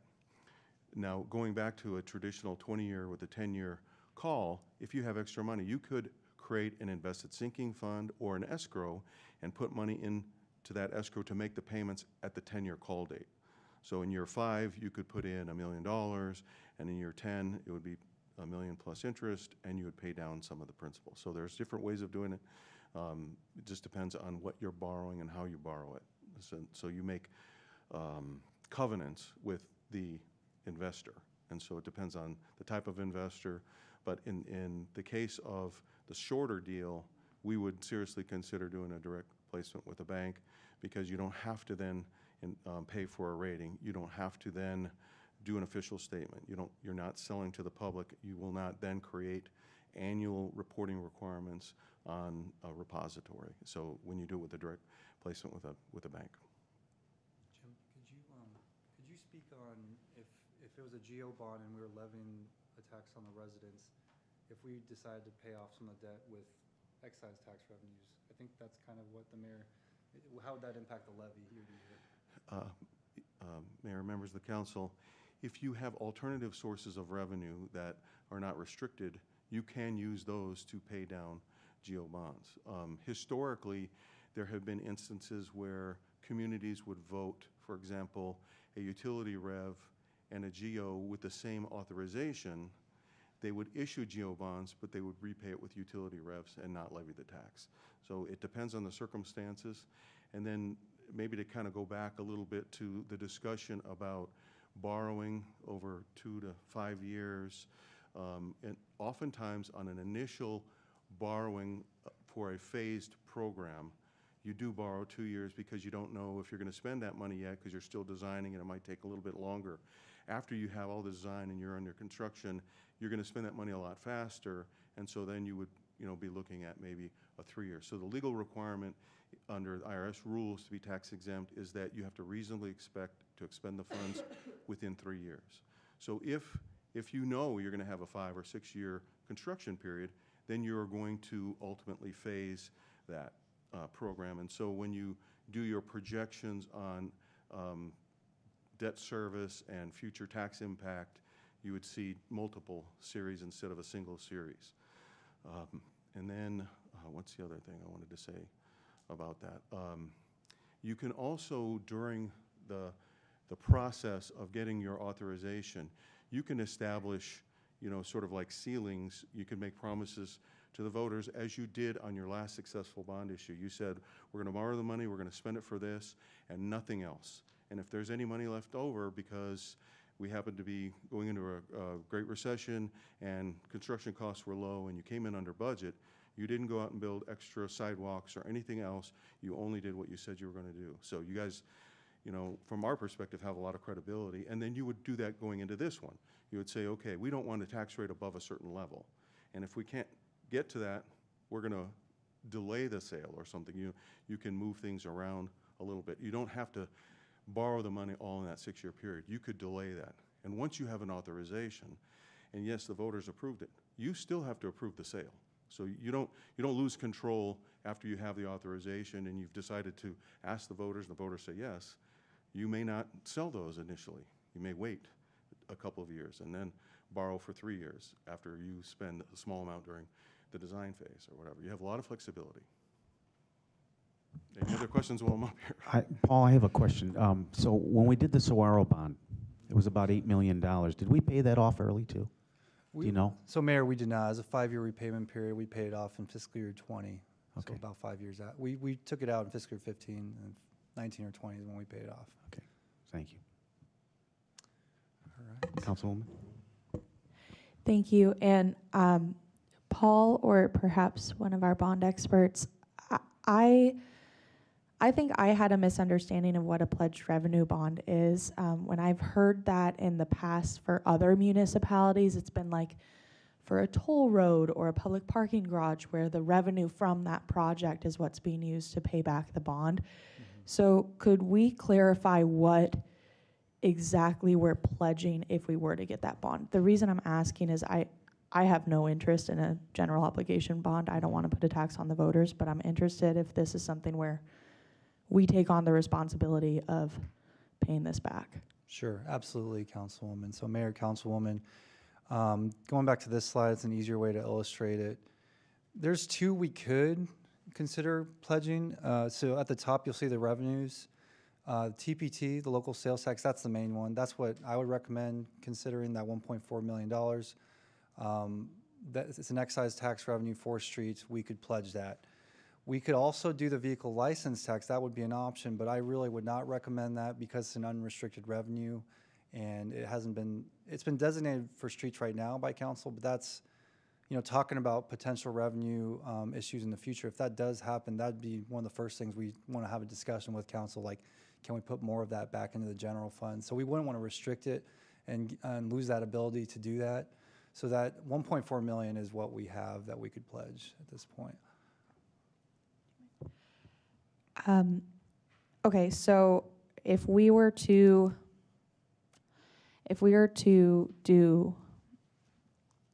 try and get an 11 million bond over 10 years, we would be making the assumption there's not anything, well, I mean, I guess you have to anyway, but anything catastrophic coming down the line economically, since 1.4 gives us very little wiggle room considering interest rate for paying that off. Do you know what if we say we want an 11 million bond, we want to pay it off over 10 years with that TPT, what would that look like for interest? Okay, so Mayor, Councilwoman, we'll get to that slide in a little bit, but let me kind of touch on it, and I might need to pull them up. But basically, the 1.4 million is what we're actually bringing in. Remember, our projections are conservative, so the projection is closer to 1.3 million. So the example we'll get into for the $11 million, that's about $1.4 million of payments of debt service each year. We probably couldn't do that under our current projections. We could do something very similar, maybe do 11 million over 12 or 13 years, whatever, maybe just adjust the repayment period. So if we're to do something like that, that's kind of the kind of options we'd have to discuss. Okay. Does that sound about right, Jim? Sounds like it. Or is that? If there's anything you can add, then. Yeah, sure, of course. Mayor, Council, Zach, I'm a bond attorney at Greenberg. Big drink of coffee before I respond to your question. So what we see most commonly for Arizona municipalities on a pledged revenue situation is typically your excise tax revenues plus your state shared revenues. You have the most flexibility.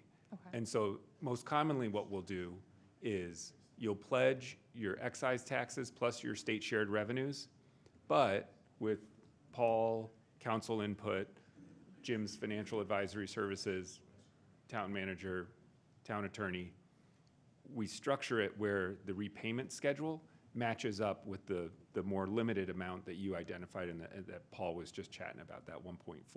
So you get the benefit of, right, larger number, so now you're a stronger credit and more attractive to obtain potentially a lower interest rate from investors, but then you size it appropriately so the repayment stream, you're not, spending above your means or what you want to spend in that situation. So I wanted to make sure that part on the pledged revenue structure, very common, not a toll road. It's just it's a contractual obligation that the town is authorized to enter into. Perfect, thank you. And sorry, just to clarify, I didn't think we were building a toll road. I just meant that that's what I've heard that used as in the past, is for the revenue from that project comes. Anyway, thank you. Yep. I think that's all I have. So may I ask a question? If we do a pledged bond, then are we taking that money away from our actual streets fund that we have now? So we would be able to do less, but if we did the geo bond, we would be able to do that main road plus keep doing the monies we have for the streets fund right now. So it would add to it instead of kind of taking away from it. Yes, Correct. yes, Councilwoman, exactly. Okay. Exactly, you have your perfect understanding of it, so. So let me get back. Where were we? Okay, so we issued the GO bonds for 7.6 million, repaid it over a 5-year period. I did look this up, and we did sell the bonds at a bit of a premium, so we brought in a little bit more than the face value of the bonds, it was about $300,000. So we issued the bonds, we were gonna pay the debt 7.6 million, but we actually received about 7.9 million of proceeds. So that also, that's a complicated subject, I'm sorry for bringing it up, but if you wanna talk about it more, we can. Sometimes I do that. GO bonds, so last time we led with pledged revenue obligations. I think to Councilwoman Earl's point, it's a good option still, the pledged revenue bond, which we'll get into a little bit. But the problem is if we have $30 to $50 million of backlog, we're gonna be, if we do a pledged revenue, we're restricting our future revenues. And so if we don't feel comfortable that we're gonna take care of our backlog, it almost does, I don't wanna say it doesn't make sense, but it would make it harder for us to do more road work in the future, and that would become a challenge. And so, talking about GO bonds, I know they can be popular with some, not popular with others, I get it. But this is the option that we would bring forth first for council, right? It does raise additional tax revenues by doing a tax levy on our residents every year to raise the money to pay off the debt. So it would be required to go to an election. So council would approve, and then it would go to an election process. The recommended election would be next year, and the only reason for that, it does cost the town more money to do a special election. But this year, it's a little bit too late in the game. We don't really have any runway to discuss it, do any public outreach. So if the council did want to do something like this and wanted to stick with a general election that would have a higher voter turnout and cost the town less, you could push it to 2028. That'd be 2.5 years from now. So then we could have this conversation again in a year or two and start making those decisions. But that's the reason for the recommendation. It's because it's just kind of late in the game to do it this year if you wanted to do that. Just a quick question. What would the cost be of that special election? Bev and I were talking about that. Bev, could you add to that? Somewhere around 53,000, because we would have to bear the brunt of the voter. How they charge it is it's $2.12 per voter Okay. if we pay for it, and then it's 50 cents a voter if we're on the ballot with someone else. That's why you always try to pair up. Okay, great. Thank you. Yeah, of course. And Bev and I actually looked at our archives, a printout Excel sheet yesterday, and the last 2 bond elections we did were special elections. They do cost the town more money, so that is a valid concern and something to think of. And it would typically have a lower turnout than a general election. But typically, bonds are over a 15 to 25-year repayment period. More typical, the examples we're going to go in a second are 10 or 20 years, and these are realistic scenarios that we're bringing to council for the town. Very strong bondholder security, like I mentioned. People pay their property taxes. Almost everyone pays their property taxes. So it's a strong bondholder security. The revenue is a very strong source of income to pay off the debt, and typically that results in lower costs of the debt for the town. And again, it doesn't count towards the expenditure limitation. So this is just the recommended timeline. We spoke about that quite a bit. Next year would be recommended, or 2028 if you want to go with the general election. I will say, like I said, we still have maybe $7 million of money in the streets fund year end. We could probably do a couple years of a little bit more road work. We could see if we could bring in more general fund revenue. So 2028 seems like a long time from now, but we could probably do a decent amount of road work the next couple years. So it's not something that doesn't make sense to do. It could work logistically on you know, wanting to do more road work. Paul, if we did the bond, we could still do additional road work on top of that, so we wouldn't have to, and we're not sitting here talking about doing a $40 or $50 million bond. I think that's way too much. It's the whole apple instead of a bite out of the apple. But if we did a $10 or $12 million bond and we still had money there to do additional road work, it would go a long way to catching up on a lot of this backlog. Do you agree with that? Yes, I believe I was following you. I agree, Mayor. Doing a bond would give us a lot more resources, funding sources to work with when deciding on road projects. Absolutely. Maybe this isn't the right time to ask it, but how did we choose Fountain Hills Boulevard or Palisades? And which road is in worse condition? And Okay, I'll touch on that, then I'll ask Justin to come up. okay. Mayor, Councilwoman, it was just in conversations trying to give good examples. These are large arterial. Let's go back to the map, if we could for a second. I've only been here 2 years, so I do get kind of confused sometimes where the roads are. That's something I need to get better at, but these should be pretty obvious. Fountain Hills Boulevard right here in the middle of your screen. It's similar size as Saguaro Boulevard, which was done with the $7.6 million. Palisades, also kind of a similar size and width as far as I understand. Both have repair issues. As far as I don't know what the PCI scores are, but they have issues. They would probably be recommended for reconstruction at some point, whether it's the boss data or staff driven. And so they were just kind of easy examples. They're bigger roads. We have Shea, Saguaro, Fountain Hills Boulevard, and Palisades. We did Saguaro. Shea's in good condition. These are the two other large roads in town that could really use this type of work. But the 11 million only does one of the roads, not both of them. Yes, about $11 million. Would- There's some contingency built in, so it's a little bit of a high estimate, but yes, 11 million is the estimate at this point. Okay, and I saw there was a suggestion to possibly use it for what the boss recommends. I'll just state it here, I don't think that would be a good idea, because if we're asking the voters to vote on some other people's roads getting done, I think that should stay within our regular streets fund being done, so it's not feeling like it's picking out certain people, although the main roads are the ones that everybody drives on. Yeah, and that's a good point. These are roads that people drive on daily and widely used, so appreciate that. All right, ooh, now I'm lost. And let me add, I think if we're going to get help from MAG, even though it's several years out, Palisades is a good candidate for MAG to help us with at some point, Prop 479. Yeah. So, Saguaro, I'll just mention Saguaro's also on the list, but it's past 2050, so it's a ways out.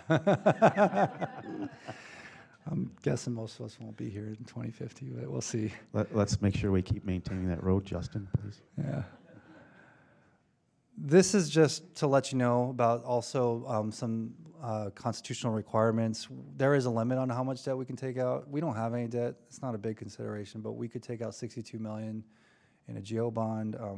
There are other categories we could look up to issuing $206 million of debt based on current assessor data. All right, so the examples.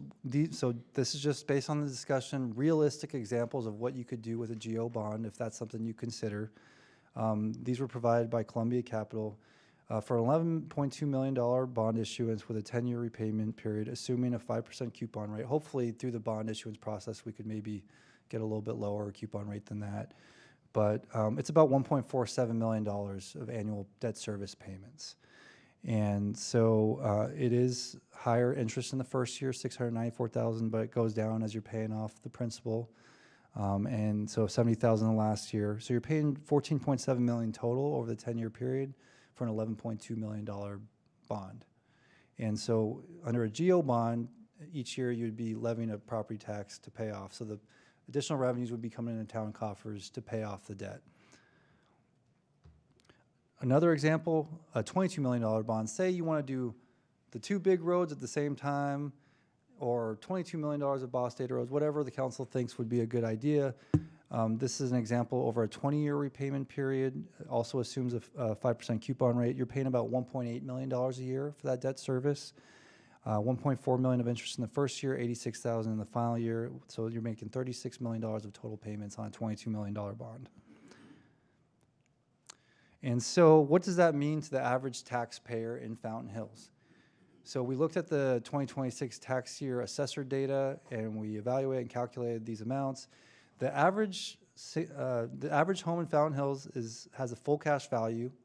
This doesn't mean this is how much the house is worth. This is based on the assessor data. $681,000 is the average home in 2026. And the limited property value, which the tax levy would be based on, the average LPV is $459,000 for a home in Fountain Hills.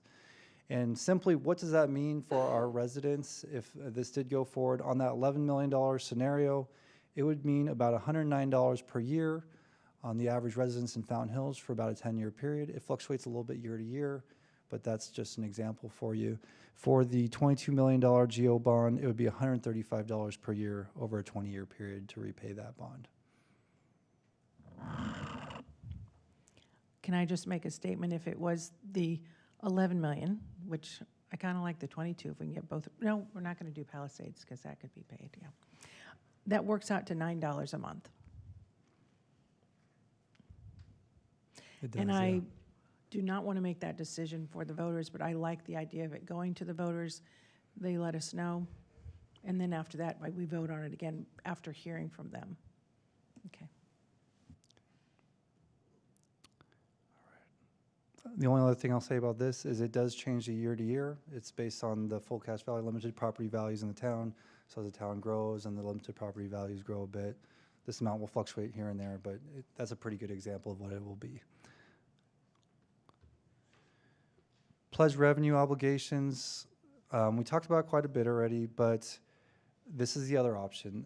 And it's a good option if we feel like doing it would catch us up and we'd be in a really good place with our roads. I think it is a good option. It does not increase town revenues.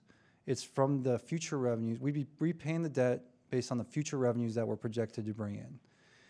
And so the council could ask the voters to raise sales taxes to pay it off, but not required to do that. Yeah, I know it's probably not a popular option. It's just an option. No voter authorization required. The council could move forward on this, and it's from what I understand, it's a relatively faster process. You can get the proceeds quicker, and similarly, typically you do it over a 15 to 25 year period, but the examples we gave are 10 to 20 years. Again, even in this scenario, it doesn't count towards the expenditure limitation. So that is for us, from the finance perspective, that's the big benefit of being able to do more road work. So this is the estimated fees on both scenarios. It's just an itemization of what the estimated fees would cost. This would roll up into the bond, from the bond proceeds. We'd make those payments based on the bond proceeds. So $135,000 of total fees on an $11 million bond, $185,000 on the $22 million bond. So just some other information for you to understand. So with that, I know Jim and Kalen are here. They know what they see in the market, what they've seen. So some questions, if you have them, they could answer those. Zach, if you have questions about election timelines or other timelines or legality of bond considerations, he could answer those, and they're available for your questions. Excuse me. So your option number 2, is that basically encumbering the revenue? Yes, Councilman, it's pledging the revenue. It's saying we're going to repay this debt from this revenue. So we couldn't just use it on road work like we've been doing. We have to pay the debt off with that revenue. So wouldn't that affect the spending capabilities of that money on other things? Yes, Councilwoman. So we'd be able to do less ongoing road work other than the bond proceeds work. And so that was when I was talking about how it's a good option if you feel like it will catch you up and you're going to fix all the backlog of roads. It's a good option for the town. If you don't feel that way, and maybe Justin could add to that on some of that, but So this one is basically is addressing the backlog. well, it's just doing road work, whatever, you know, the council would decide to do with the bond proceeds. And if you feel like it would fix the backlog, that would help, because one of the concepts that we've talked about internally is if you fix the backlog, because a lot of these reconstruction projects that we've talked about recently, like Palomino, Thistle, Richwood, it costs a lot more to reconstruct a road than just to put preservative and maintenance, a lot more. So if we get to a point where our road's in a lot better condition, our maintenance program should hypothetically cost a lot less on an ongoing basis. So that's the kind of assertion or implication I'm making. If you spend money to fix the roads and get them in better shape, it'll cost us less to maintain on an ongoing basis, but we'll have less money on an ongoing basis to keep them in good condition. Trying to understand this. So it's basically encumbering the money. It's not really fixing the problem all over. And we are already putting working hard to put a couple extra $1 million a year in the fund. We are. So Yes. basically, we're already doing that without encumbering an income source.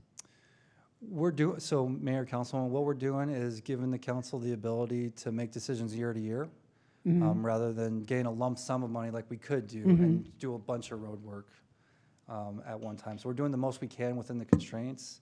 Okay. And the only thing I'll say on that is our general fund revenues are flattening. So if that continues, it'll be more challenging to put more money in the streets fund in the coming years.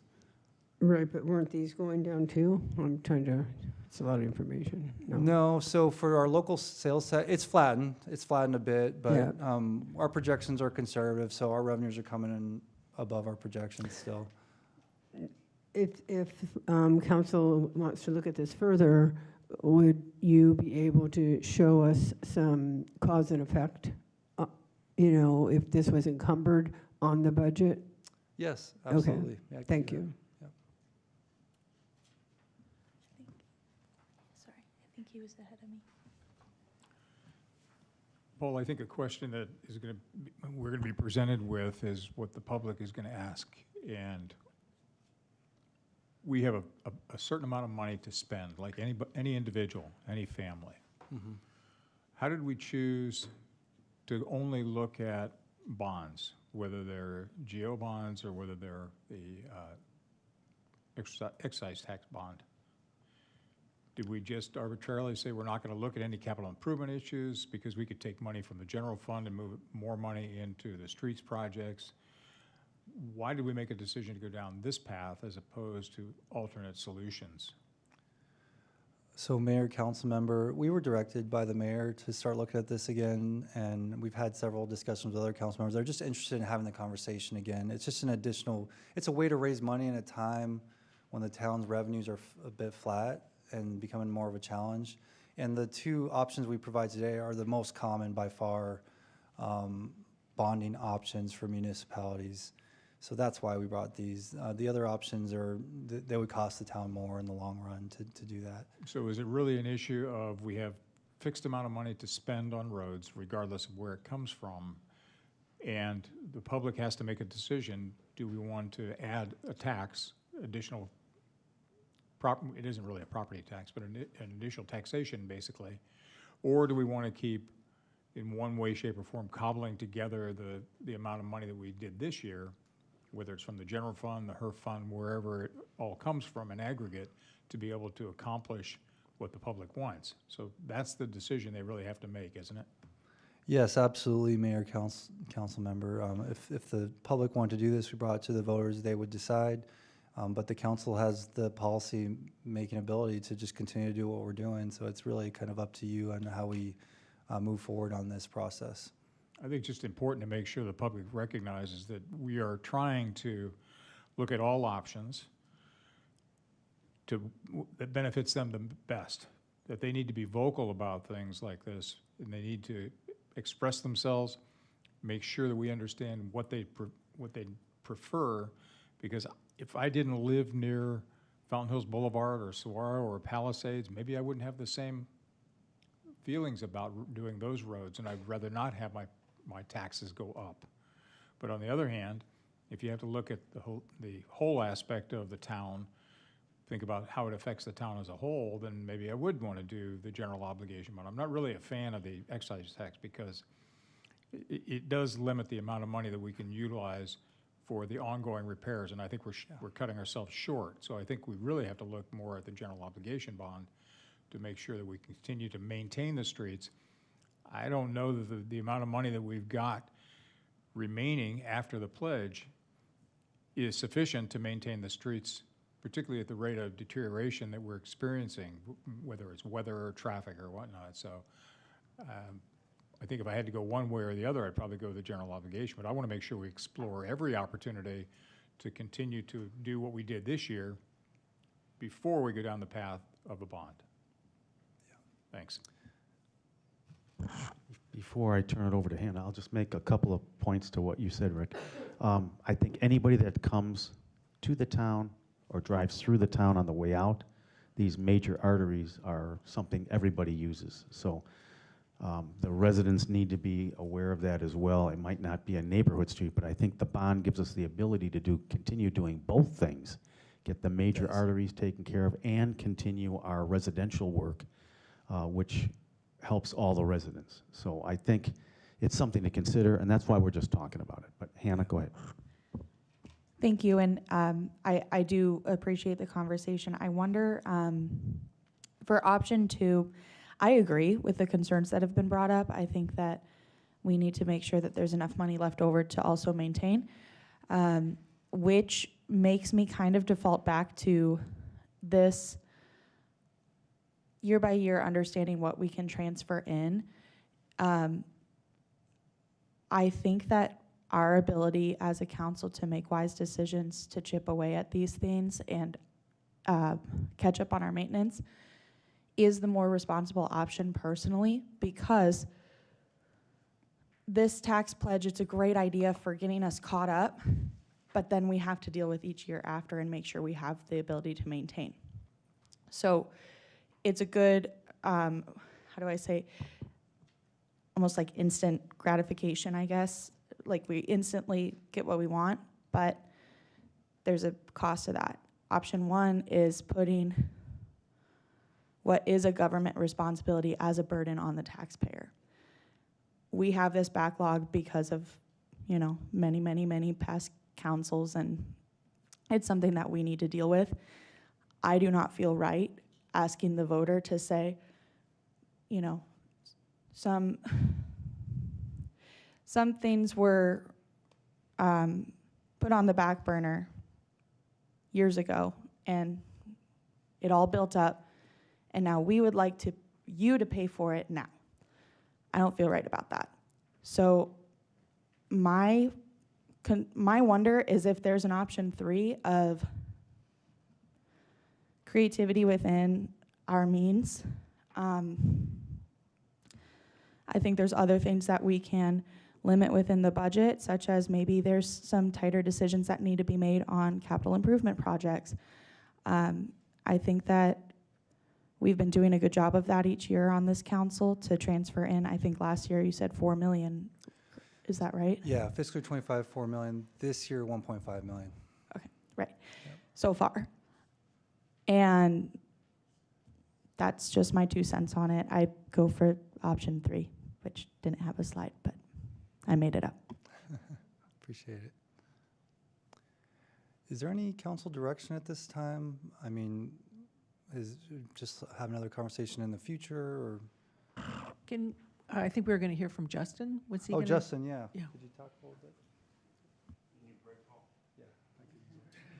Well, Justin's heading up, I'll just say this.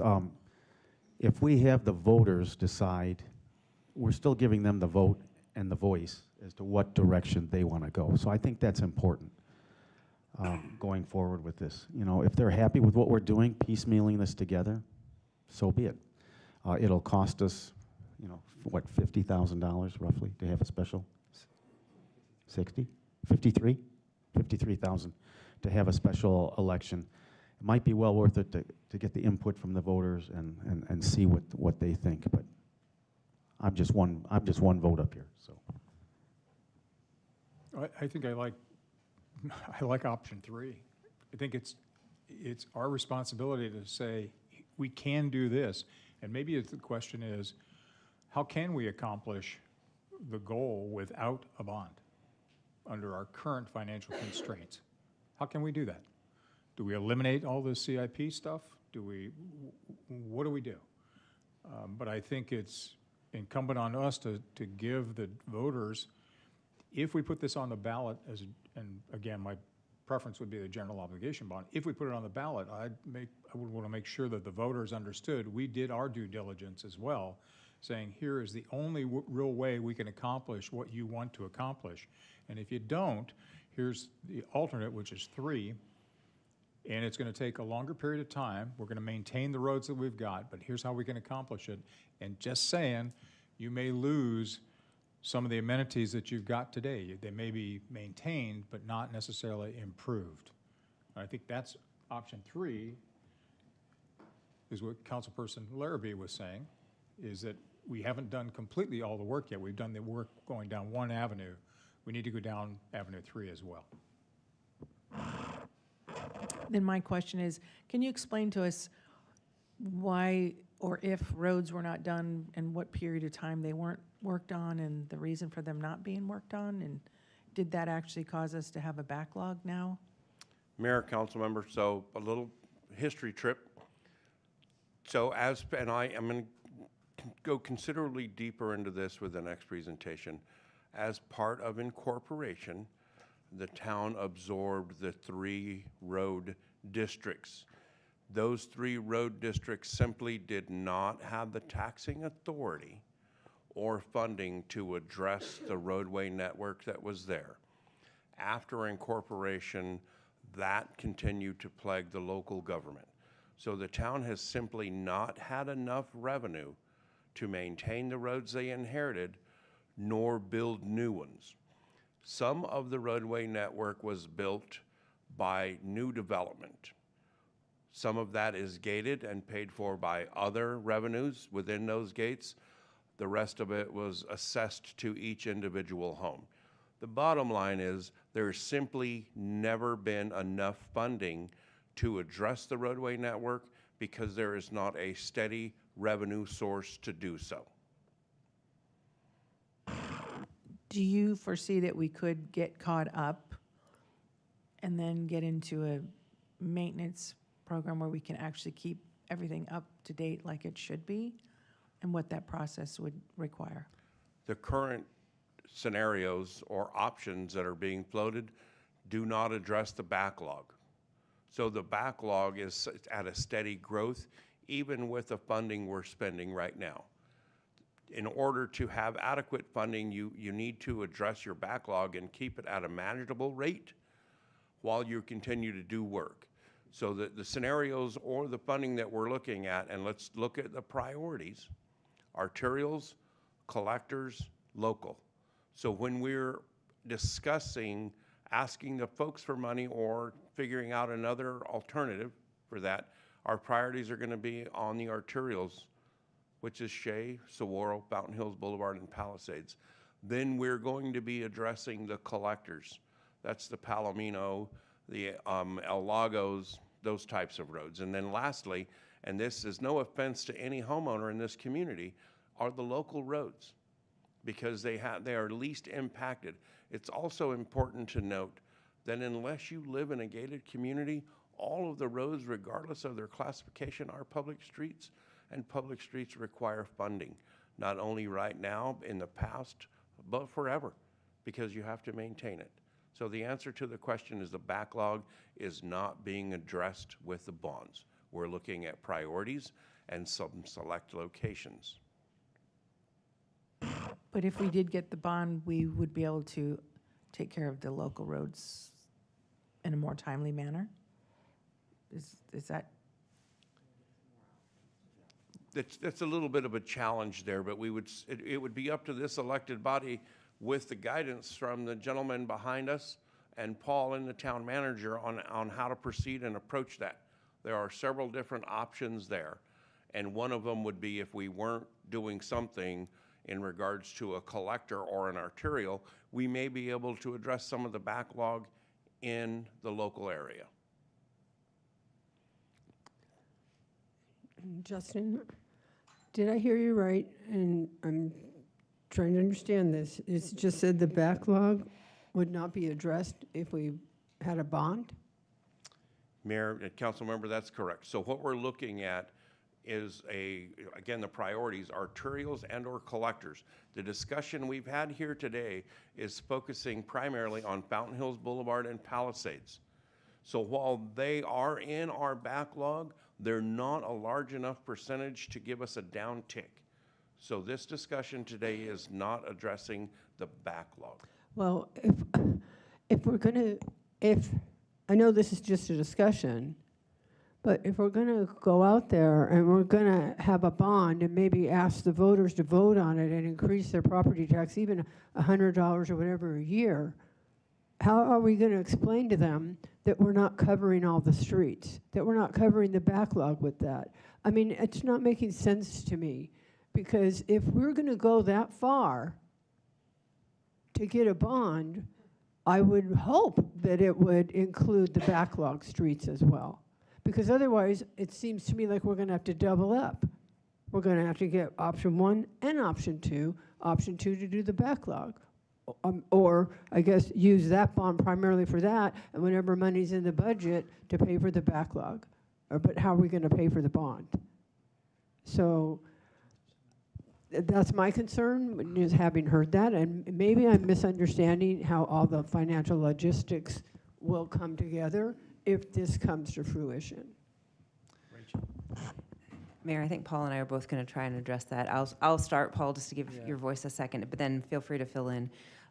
So I think where this conversation is going is, if we do a bond, regardless of which kind, if we do a bond, it will be for a specific road portion, potentially, and I think the examples were Palisades or Fountain Hills Boulevard. And those were just examples. That doesn't necessarily mean that's what we're going to do. But the idea being that those are primary roads used by a large majority of our community.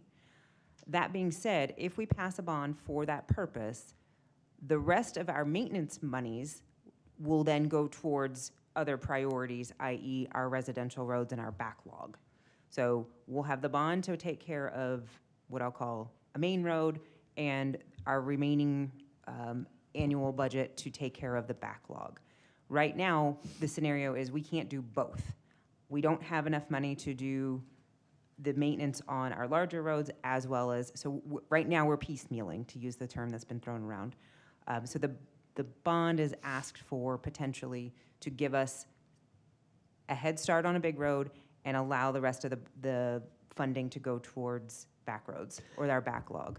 Well, then part of this conversation, I think, then, and if it's in here, taking a look at how that's going to affect the budget and how are we going to pay it and how many years, if we get down the road more into the details and intricacy, so that we're basically might have 2 different bonds and then plus have money in the kitty to go and still address other streets. I mean, to me, this is like, we're asking to fix all the streets at once, but through 3 or 4 different channels, but at the same time knowing we can't do that.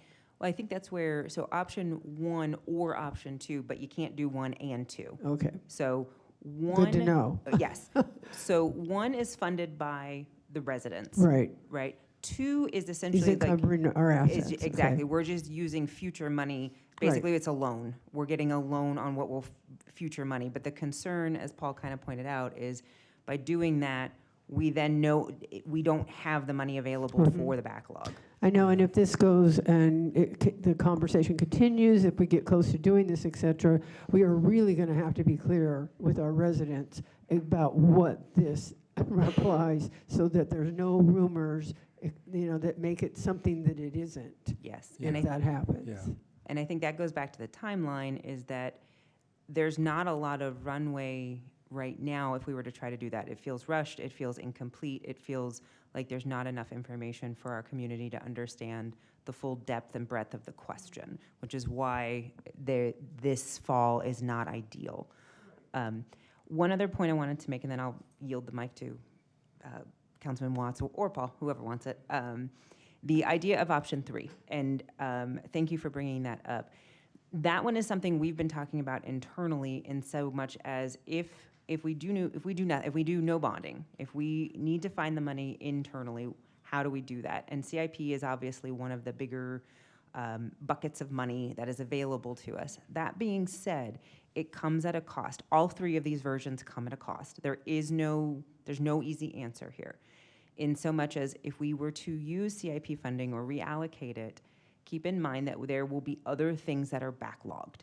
And that is how we got into a good example of that is our wash maintenance, right? There's not enough to go around, so we shorted or we didn't fund some other projects that needed it, and now we're playing catch up in that area.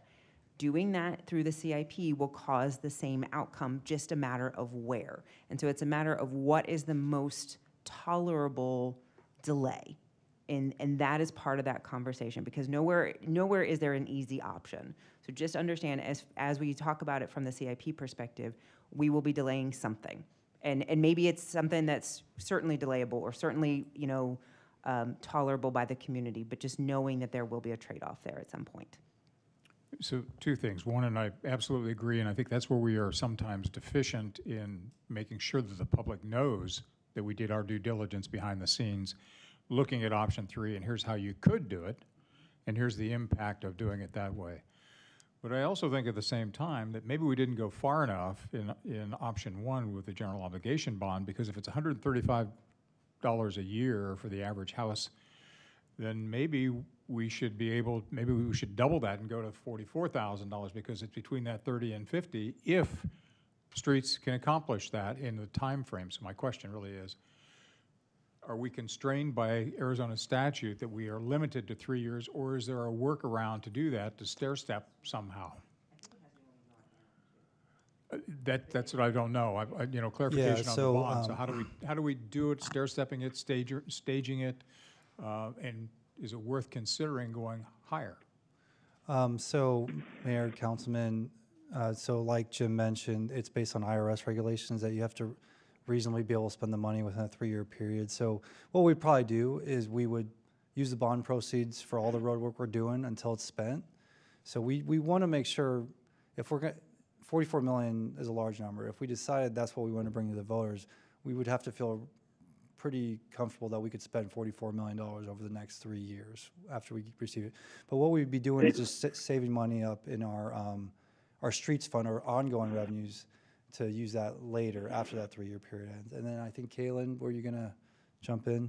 Yeah, Paul, just one. This is Kalen at Columbia Capital. I'm Jim Strickland's colleague here. Just to jump in here real quick. And what to solve this exact problem that other communities face, sometimes what you see is a community might authorize $50 million at vote. So it gets the authority at election to issue over time $50 million. Then what it does is it eats up that authority every few years, a little at a time. So it might borrow $10 million, and then 2 or 3 years later borrow another $15 million. 2 or 3 years later borrow the balance.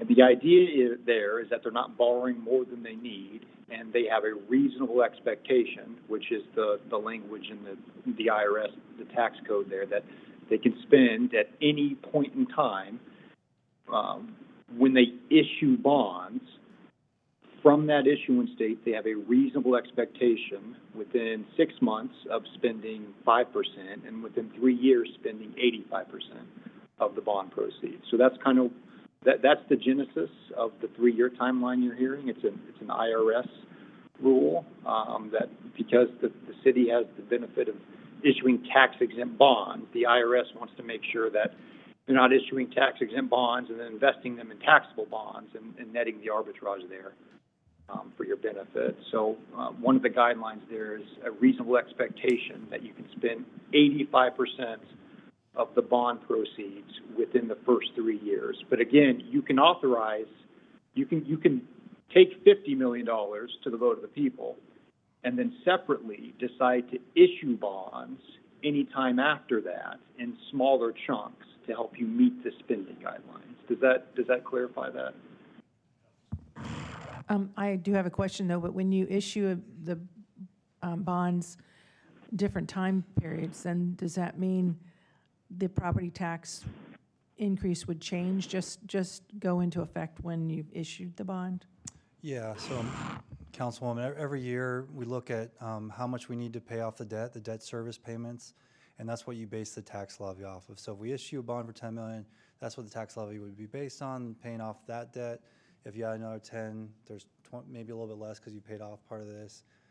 Say it's 18 million, you have debt service payments of 2 million or whatever it is. You do a tax levy, so it would increase the bonds incrementally, or the property taxes incrementally as you issue more bonds. And Zach, did you have a couple things to say? This conversation is going over time, so just FYI. I thought Kaylin's response was excellent, but just Mayor, council member, in response to your, so very common. I have some cities, I work with cities and towns throughout Arizona. I have some that maybe they go back to the voters every 10 years. And so they'll have authorization under Arizona law. The authorization does not expire. And then, as design and engineering is complete, then they'll sort of, bite off small portions over time. So if I understand, could we do, and hypothetically, a $50 million bond, get the authorization from the voters, and then utilize it in $10 million increments over 5 years? Or a longer period. Or a longer period. But, and then again, as Jim mentioned earlier, right, so council would provide policy direction to take it to the voters, but then each issuance is still approved by council as well. Right, but it doesn't have to go back to the voters at that point because they gave you the preliminary authorization. And then that incremental difference in rate, whether it's coupon or whether it's the reflective rate, would be adjusted based upon Paul's explanation about what we need to pay off the debts. As it decreased, we would add more, and so on and so forth. Right. When each series of bonds is sold to the market, the interest rate may be different on the bonds, and then as that flows over and translates into the tax rate, right, there's several moving parts in there because you also have assessed valuation moving as well. But generally, long-dated fixed rate bonds so that the town can financially plan and then manage that tax rate as Paul had described. I'll just put my input on that is I wouldn't be comfortable with that because it would be fluctuating. The homeowners here wouldn't really know from year to year what it's going to be. It's going to go up or down. I'd like it to be more one time, you know what it is. If you're going to do either the 11 or the 22 million, and they know what that would be, as opposed to, okay, next year it's going up again, or is it not, to be able to plan ahead. That's just me. Well, I think if we came to an aggregate amount that we were going to utilize over a period of time, the bond rates themselves don't change a lot year over year. So I think the interest rates are fairly stable, at least in this environment. Currently. Bonds have gotten beat up pretty good. Mm-hmm. So I don't think it's going to be a huge difference. Here's what they could see. I think it's in the explanation of how the mechanism works. If you give us the authorization, here's how we intend to utilize it to achieve your goal of fixing all the streets and then maintaining them going forward. But the statement that we then would be putting the money that we have now in the roads fund would just be sitting there. No, I would rather not do that. I would You're rather still not. able to utilize it. We could still utilize on top of it if there's enough. The only reason I said that with the 40 million. I don't think we need 50 million. And the o- hypothetical number. We don't know exactly what we Yeah, need. we don't, so let me make 2 points here. You know, the residents have to have an awful lot of faith in us to make that decision.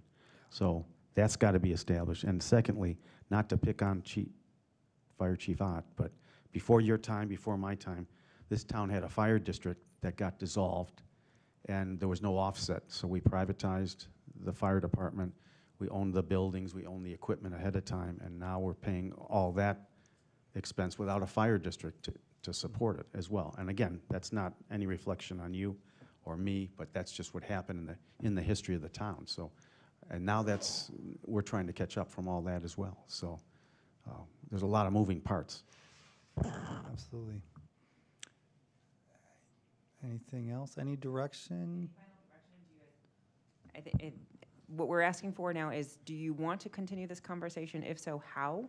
And, you know, what version of this, if there's any path forward that you'd like to see? You mean today or in the future? Future? Both. You know, I would like to be honest with you, because I don't want to shut this off because our streets need to be repaired. This might not be the resolution, but I'd like to see how it will affect the budget, and depending on which one that we pick and the different amounts, if you don't mind. Because I think we need that information before we can make a decision on it. Thank you. Yeah, I agree the same thing. I think we need to look at the option 3. I think we need a couple more data points before we can give you a specific direction on how to move forward. Would it make sense to potentially do a work session just on this topic later this spring so that we have some more information? I think that would be good. Okay. Another 8 hours. Whatever you want. The only thing I'll add to that is, it depends on the timeline you want to go with too. If we're talking about 2027, then maybe the spring's even too soon. We could start talking about in the fall again, because we have runway to do it. You would need to authorize that by about April to May of next year. But if you want to start having the conversation sooner, we can. It's just up to you on what you want to do as a council.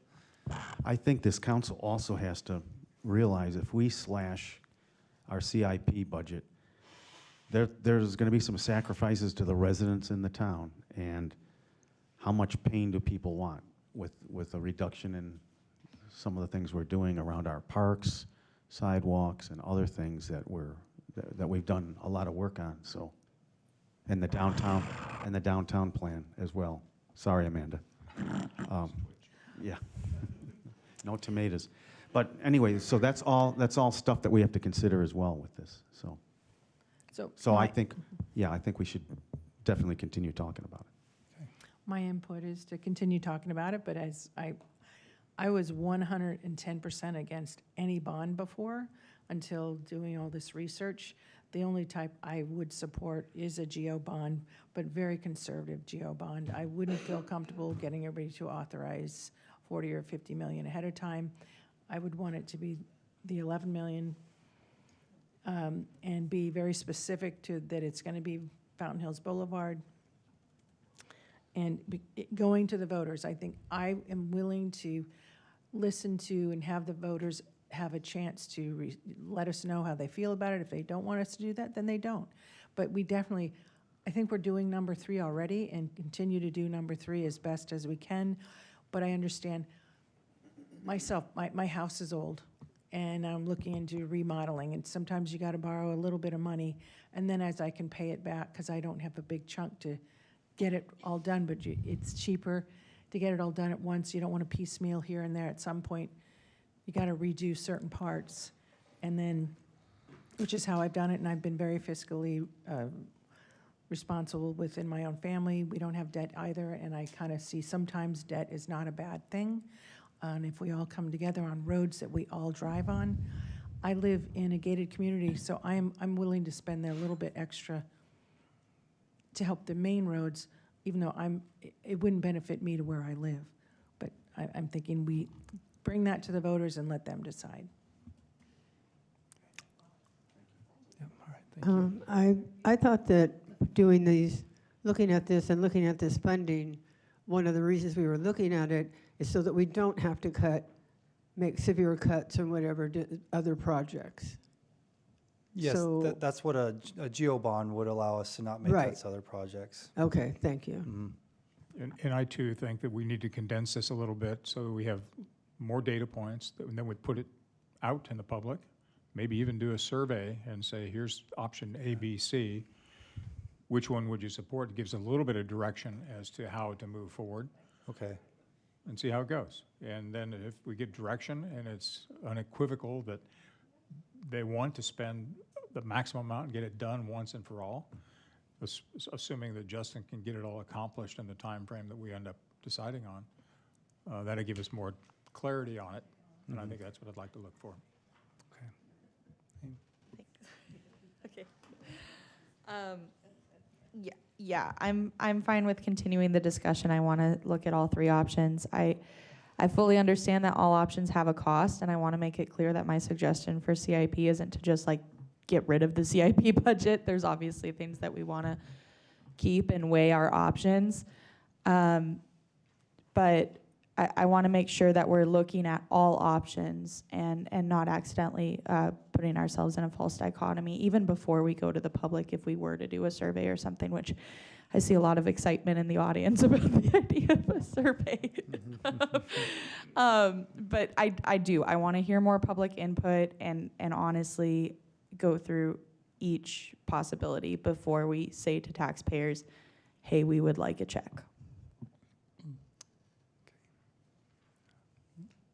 Thank you, Mr. Mayor. Yeah, just my 2 cents, Rachel, just to give you what my opinion of is, I think that this is probably something that we should consider discussing. I'm not for a special election, this is a huge backlog, and, we can't be in a hurry. This isn't a sprint, it's a marathon. So I think this election cycle we're done. The 2028 election cycle looks pretty good right now. We're doing a good job right now of fixing a lot of roads and doing the Band-Aid approach.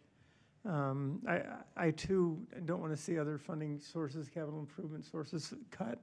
I wouldn't be for taking from other sources in our town to give it to the streets. And the other thing the reason I'd like to bring this back, maybe not in the spring, but the fall, is that, I think part of this conversation is seriously got to be the backlog. And Councilmember McMahon brought that up. If we're not talking about the backlog on this council to fix all the streets, or at least some planning on fixing all the streets, including the locals, then I just don't think we're having the complete conversation. I think if we left here with a bond and, hey, we're going to do Fountain Hills Boulevard and Palisades, people are going to say, really? That's all? So, I think that we have to bring the backlog into this conversation. That's going to be up to our competent staff to come up with a plan that we can address all three tertiary layers of road, streets. Okay. All right. Thank you very much. Okay, if the streets conversation wasn't enough for you, we're going to talk a little bit more about them. Justin, so one of the questions we've been having is more about our immediate needs for what people often refer to as potholes, even though that's not what they technically are. It's the delamination that we're having on a lot of different roads, and what we're doing to address that. And unfortunately, we do not have internal resources to address those types of instances. So it was asked of us as to, well, what if we did? Could we buy that equipment? What would that look like? And if we can't, what can we do? So Justin's going to walk us through that conversation and share some details about that. Thank you for the opportunity. This presentation is only 4 hours. So we're going to take a little trip back down into history again, just so we can kind of understand a little bit better where we are at and why. As part of incorporation, and I noted this earlier, the 3 road districts became part of the new government. The road districts had a single boss at that time, and their approach in regards to road maintenance and or repair was zone, and they were zones 1 through 7, and they addressed each of those zones as they had funding. When they were working in zone 1 through 7, if they ran out of money that year, they stopped at wherever they were at, when they went to the next zone or the next year, they didn't complete a zone. The end result of that is really where we're at right now. We have some roads that are in poor condition. Please note, during that time frame, they had a small crew that would go out and do a little bit of paving repair. They had a full crew that went out and did crack filling the majority of the year, weather permitting and funding available. They also had pavement marking equipment and some other miscellaneous road maintenance gear. Through time, it was discovered that the cost to maintain that equipment and keep those supplies, it was just not reasonable, because the town was beginning to struggle more and more with funding to not only maintain staff, but the roads. It was just before 2015 that the balance of that outdated, and in this case, antiquated equipment was sold. The primary reason is it was simply less expensive to hire a contractor when possible or practical to do that work.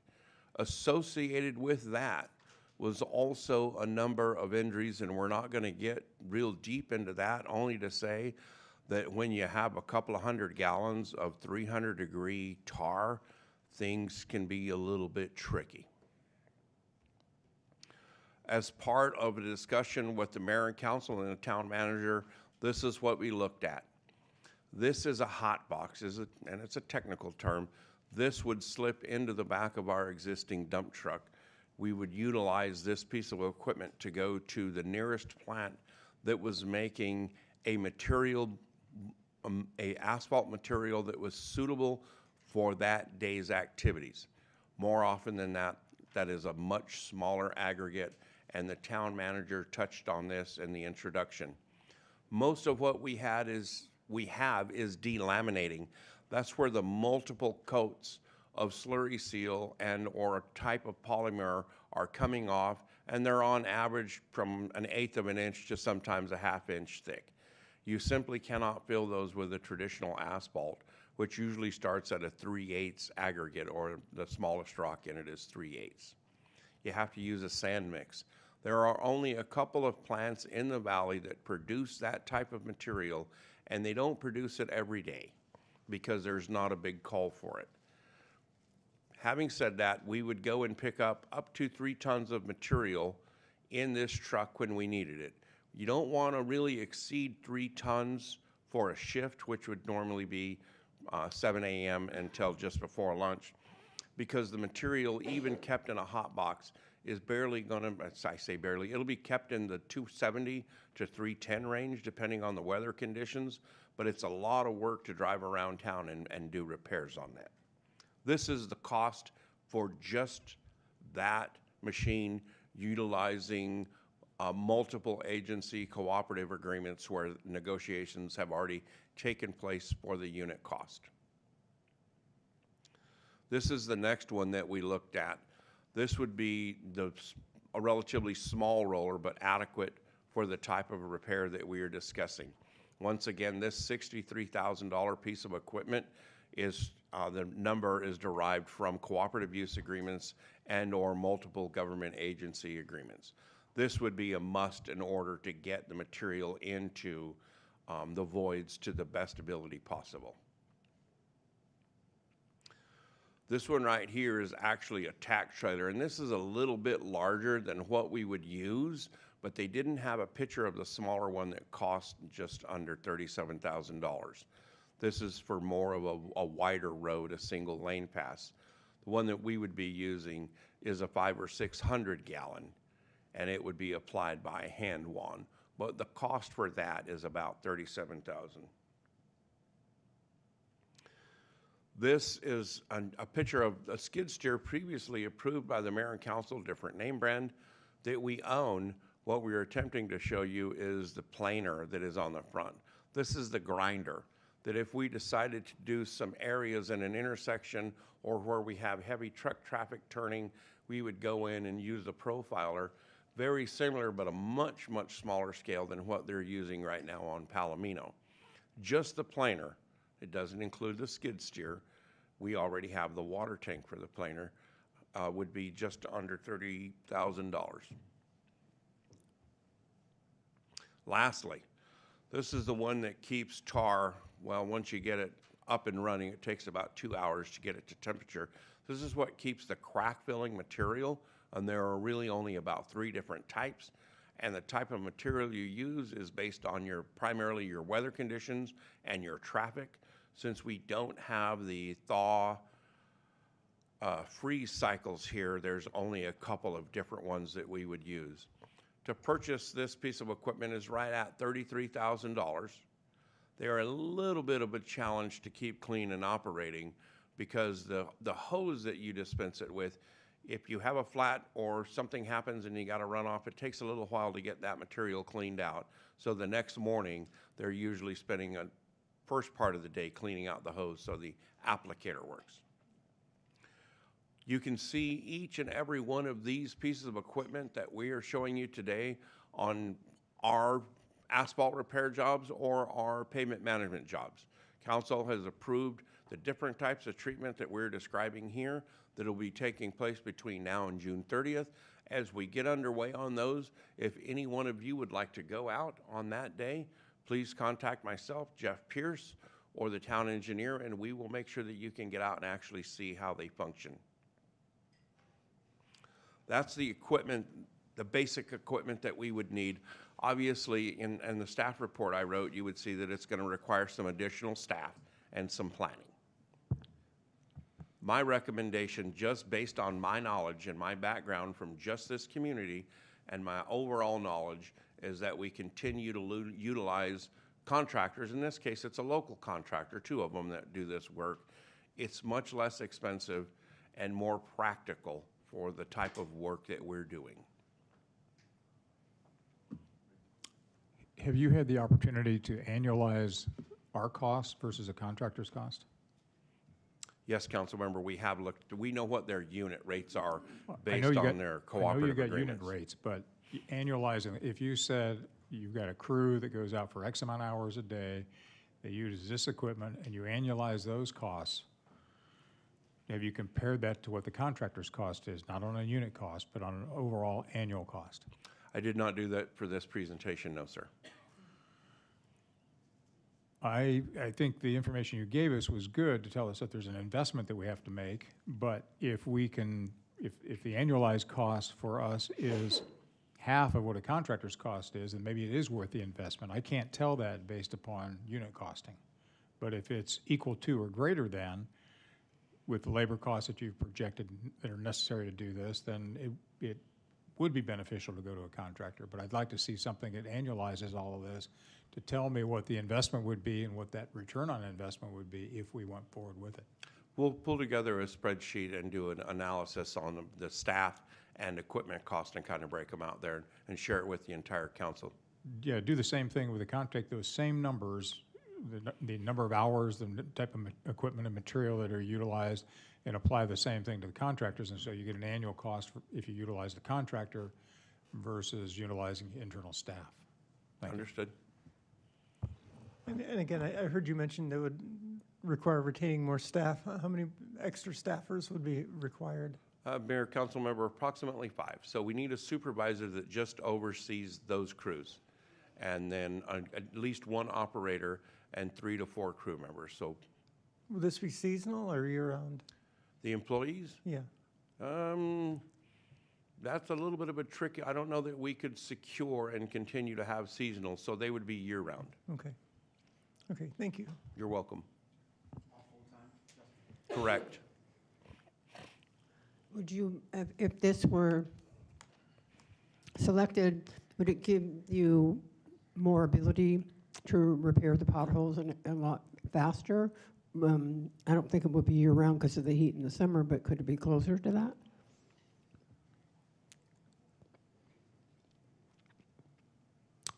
We could certainly get closer than we are right now to keeping up with it.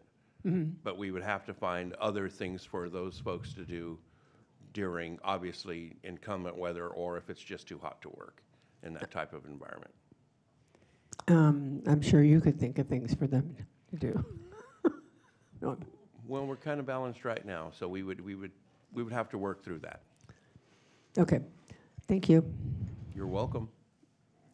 Justin, to follow up on 2 items, I want to be clear that based on Justin and Mike's conversation, this is not the direction we would recommend to move in.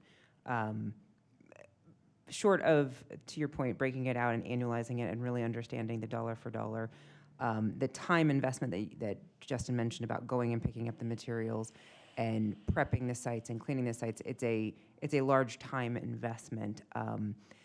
In lieu of that, Justin, we did talk about what could we be doing better so that we are addressing this more proactively. Justin, can you share where that landed and what we're doing with that? And would that include a different product possibly too? Have we looked at every different product? I don't like the idea of adding 5 additional employees. And the liability for me is a concern too. Yes, the liability is quite high, especially Yeah. working with that type of material. Because then you got to have insurance and just, I think the cost just escalates. But if there's another product that we could look at too. Go ahead, I'm sorry.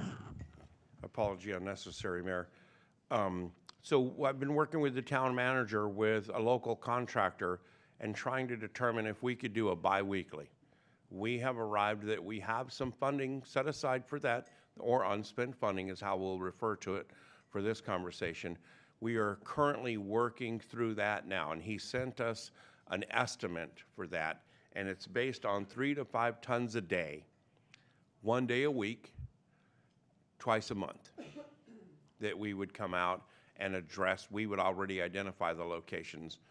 We're going to give that a try until the end of June here and see if we can't catch up on some of the backlog for the concerns. And please note, regardless of where you go in this town to do crack filling or do laminate repairing, people are going to be upset because, in their opinion, their road is in poorer condition than the one you're currently working on. So that becomes a challenge. The contractor can simply refer them back to me. When it comes to the staff out there working, it can be a little bit different. Some of the staff might be a local resident and might want to lean towards helping that location or that individual. So we got to race those challenges to the finish line as well. I like that idea. It's proactive, and at least we're attempting to get some of this delaminating caught up. That's it.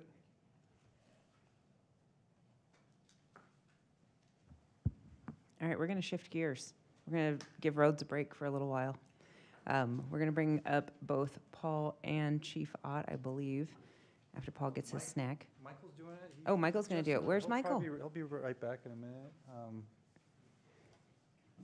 Let me pull up his presentation. Based on timeline and where we're at, Mary, you can let us know if you'd like to do a working lunch, i.e. when lunch gets here, we can take a pause and go and then just keep moving forward, if everybody's okay with that. All right, let me just go let Michael know, and we'll get started.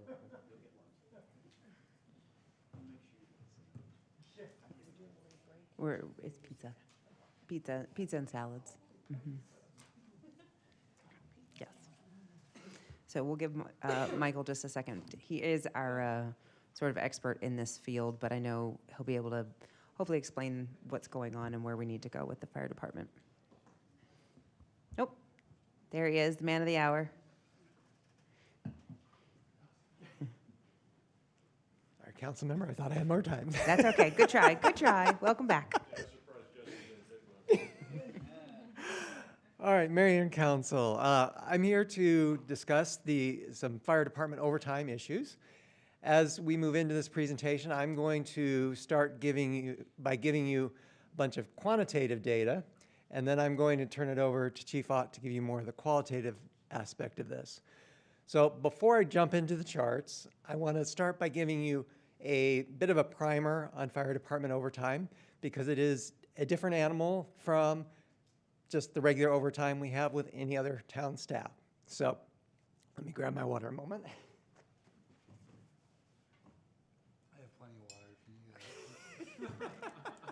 All the drinks. Okay, so first of all, fire department overtime, we got to talk about the way our fire department is scheduled. So we have 3 shifts, 10 guys per shift, and they work 2 days on, 4 days off. So that 6-day rotating cycle going through a 14-day pay period means that 2 of the shifts are working 5 days each. 1 of the shifts is working 4 days. And that 4-day shift rotates between the different shifts from pay period to pay period. Those are 24-hour days. So you've got 2 shifts, total of 20 guys that are normally scheduled for 120 hours per pay period. And the other 10 guys that are scheduled for 96. Now, under the Fair Labor Standards Act, the overtime threshold for firefighters is 106 hours. So that means that for those 20 guys that are scheduled for 120 hours, they're each, as part of their normal, regular schedule, are going to have 14 hours of overtime. So as we move into the slides, you'll see that I'm talking about regularly scheduled overtime. So that's the overtime that I'm talking about there. That is just the normal way that our fire department is scheduled. We do expect a minimum level of overtime because that's just normal. What we're experiencing now is even more than that. And part of that is because of absences. Either they're taking their regular vacation, personal days, or it's a sick day or extended time out. But that also increases the number of overtime, or the amount of overtime, because unlike with, say, an office worker upstairs, they take vacation time, nobody is coming in and working in their place. Fire department, in order to maintain the minimum staffing, somebody else has to work in that place. Well, we've already got, 2/3 of our guys are already in overtime. So anybody that comes in from those shifts, that's all overtime. Anybody that's coming in that is just on the 96-hour schedule, they've got about 10 hours, first 10 hours there that's regular time, but everything else is overtime. So you can see the overtime can very quickly add up there. And so that's what we're experiencing. So let me jump into the slides here. So what I've shown here, this is the amount of overtime hours that we are experiencing over the last year and a half on a per pay period basis. So that bottom red line that goes all the way across, that's what I was talking about, the regularly scheduled overtime. So we would expect, just on the basic schedule, that each pay period there would be 280 hours of overtime. That's just regularly scheduled. When we did the budget for 2025, that's what we used because that's what we expected. So that's why you can see that line is both the 2025 budget and our regularly scheduled. This time last year, we realized, you can see where the numbers were at, about a year ago, that's that big peak before it starts coming down, that 280 hours was just not adequate. So as part of our 2026 budget, we increased that to 454 hours so that we had additional room in there. And that's really to take into account those instances, like when somebody is off, somebody else has to come in and work for them. So that short red line, that's starting with 2026 and our 454-hour budget. You can see we're well above even that. And that's because of this year, unlike last year, beyond just having people out for regular vacation or personal leave or an occasional sick leave, we've had some folks out for extended periods of time, either for military leave or for medical reasons. So what we're talking about today is looking at, is there a way to possibly add staff to help reduce some of that overtime? Now, even with that high overtime, this next chart I want to show you this is the average number of personnel we've had per pay period through this time period. So as I said, we have 10 guys per shift. So fully staffed would be to have 10 people, and that's that red line there. So if we had all 10 people there, all 14 days of the pay period, we would be at that red line. You can see that we're not making that. So we are bouncing somewhere between the 9 and 10 range. So having 9 guys is, I believe, adequate, maybe not ideal. Chief Ott can address that. But you can see even with that higher overtime, we're still just maintaining that kind of central range there of the 9 to 10 staff. So that's the data I wanted to present to you. If you've got any questions on that, I can answer that. Otherwise, I'm going to turn it over to Chief Ott. I have a question. I have a question Yeah. for you. So fully staffed is 10, and I see the graph. Did you run a scenario if we added a part-time person in there or anything like that? We have not done a projection of the scenario of where that would add. I'm just giving you based on the actual data here. Any other Would it questions? be less expensive or can you hire another employee to fill in? And because that's a lot of overtime. And my question too is, do they get double time and a half for that if it's not the regular overtime? All overtime is at time and a half. Okay. But I'll Thank let you. Chief Ott address the rest of that question.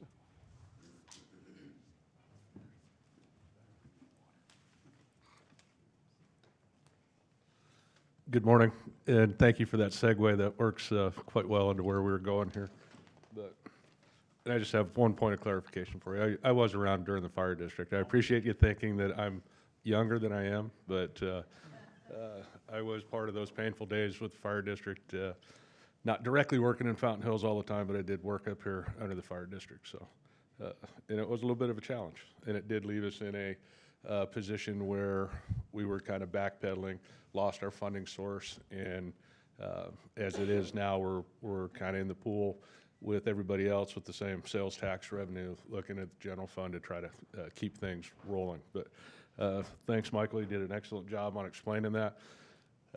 As Dave Trimble can attest, as we were going into the transition phase of the fire department and coming up with what would work best for pay period, work periods, and how that affected the FLSA overtime exemption for fire departments, it was quite, there were probably 2 weeks worth of classes that we took so that we were all on the same page, that we knew where we were going with it and what we were looking at. The 14-day pay cycle worked well with the town. We didn't have to integrate anything else differently schedule-wise or change payroll processes to that. Really, the overtime for the fire service is anything over 53 hours in those kind of blocks. So we picked the 2 weeks, that's 106 hours. That's our overtime threshold, and that's where we're at. So kind of one of the things that we were looking at was, in working with Paul and Michael and finance, it's hard to schedule that unscheduled overtime, if you will. So that high peak that corresponds to the low peaks on the fully staffed side, that's where our overtime comes into it. And one of the things that it does too is that it's kind of overly taxing some of our members. Our schedules are usually set up, we've got the 2 days on, 4 days off, so that you have significant downtime so that you can recoup physically and mentally. You kind of need that break in there. Once we start working our people, we came up that we would only work them 4 days in a row. There's a possibility that we could work them 5 days if they had a slow shift. And conversely, if they're wanting to or willing to work that fourth day, if they've had a busy shift before that, we're discouraging them from working because that doesn't give them the time that they need to recoup and mentally and physically keep our composure and our time together. So our staffing level, we kind of worked at 9. 10 is ideal. Just as conversely, when we had the rural contract, they only contracted for 8 people a day as part of the contract. So we've increased what our staff is to be able to up what our service level is. And part of the automatic aid, mutual aid conversation is typical staffing in the region is 4-person trucks. And as part of the auto aid or mutual aid, you got to give what you get. So if we got a 4-person engine from Scottsdale, when they turn around and ask us, either under auto aid or mutual aid, for an engine, they expect a 4-person truck. That's pretty much the way it is in the region. National standards through NFPA are 4-person staffing on the trucks. In the region, we also kind of modified that a little bit to, you've got a captain on every truck, 2 paramedics, and then another firefighter, whether that be a paramedic or a BLS firefighters. That statistically has been proven to be the safest model for not only our people, but also the residents that we serve. So at 9-person staffing, that gives us 1 battalion chief and 2 4-person engines.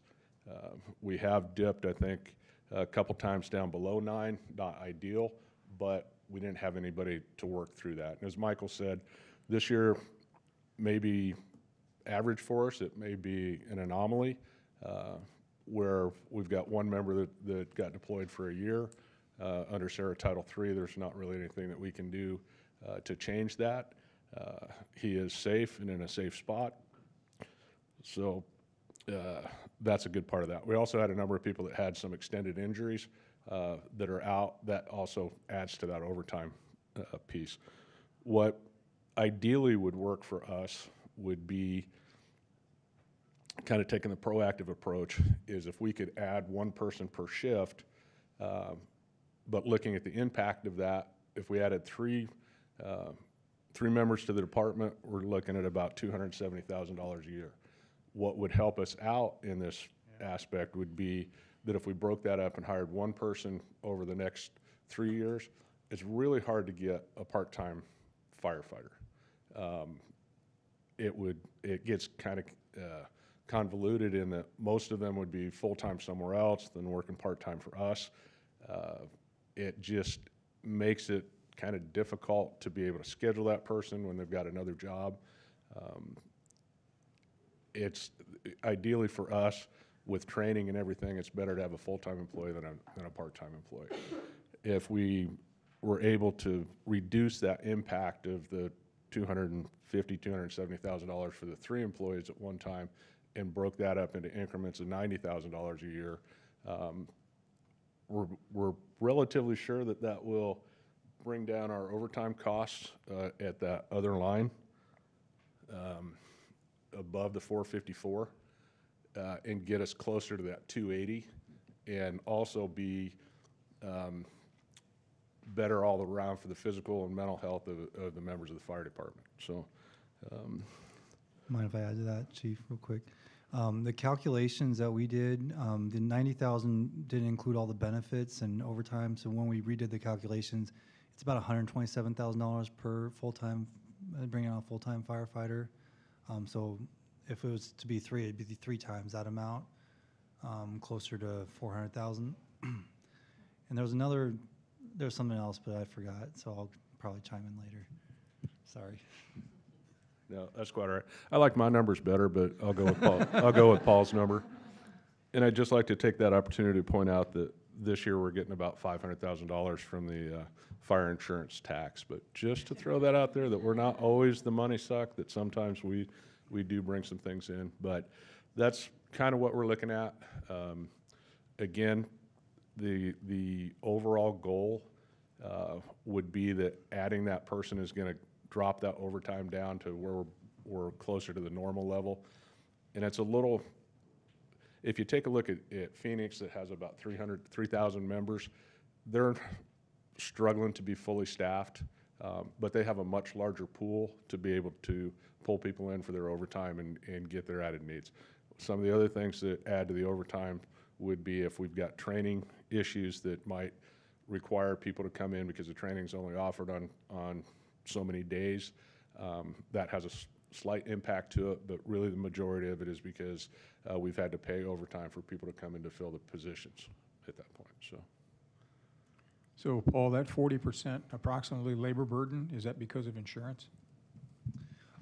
So Mayor, Council, just all the benefits included with a full-time position as well as the overtime. So the initial calculation, we have forms that calculate some of these things for the budget, and the initial calculation was based on a part-time. It probably include some of the overtime calculations, but not all the benefits. So yes, to your point, mainly all the benefits associated with the position. So it looked like 3 was the magic number, but we really don't have necessarily the budget regardless of the $500,000 that we've got coming in.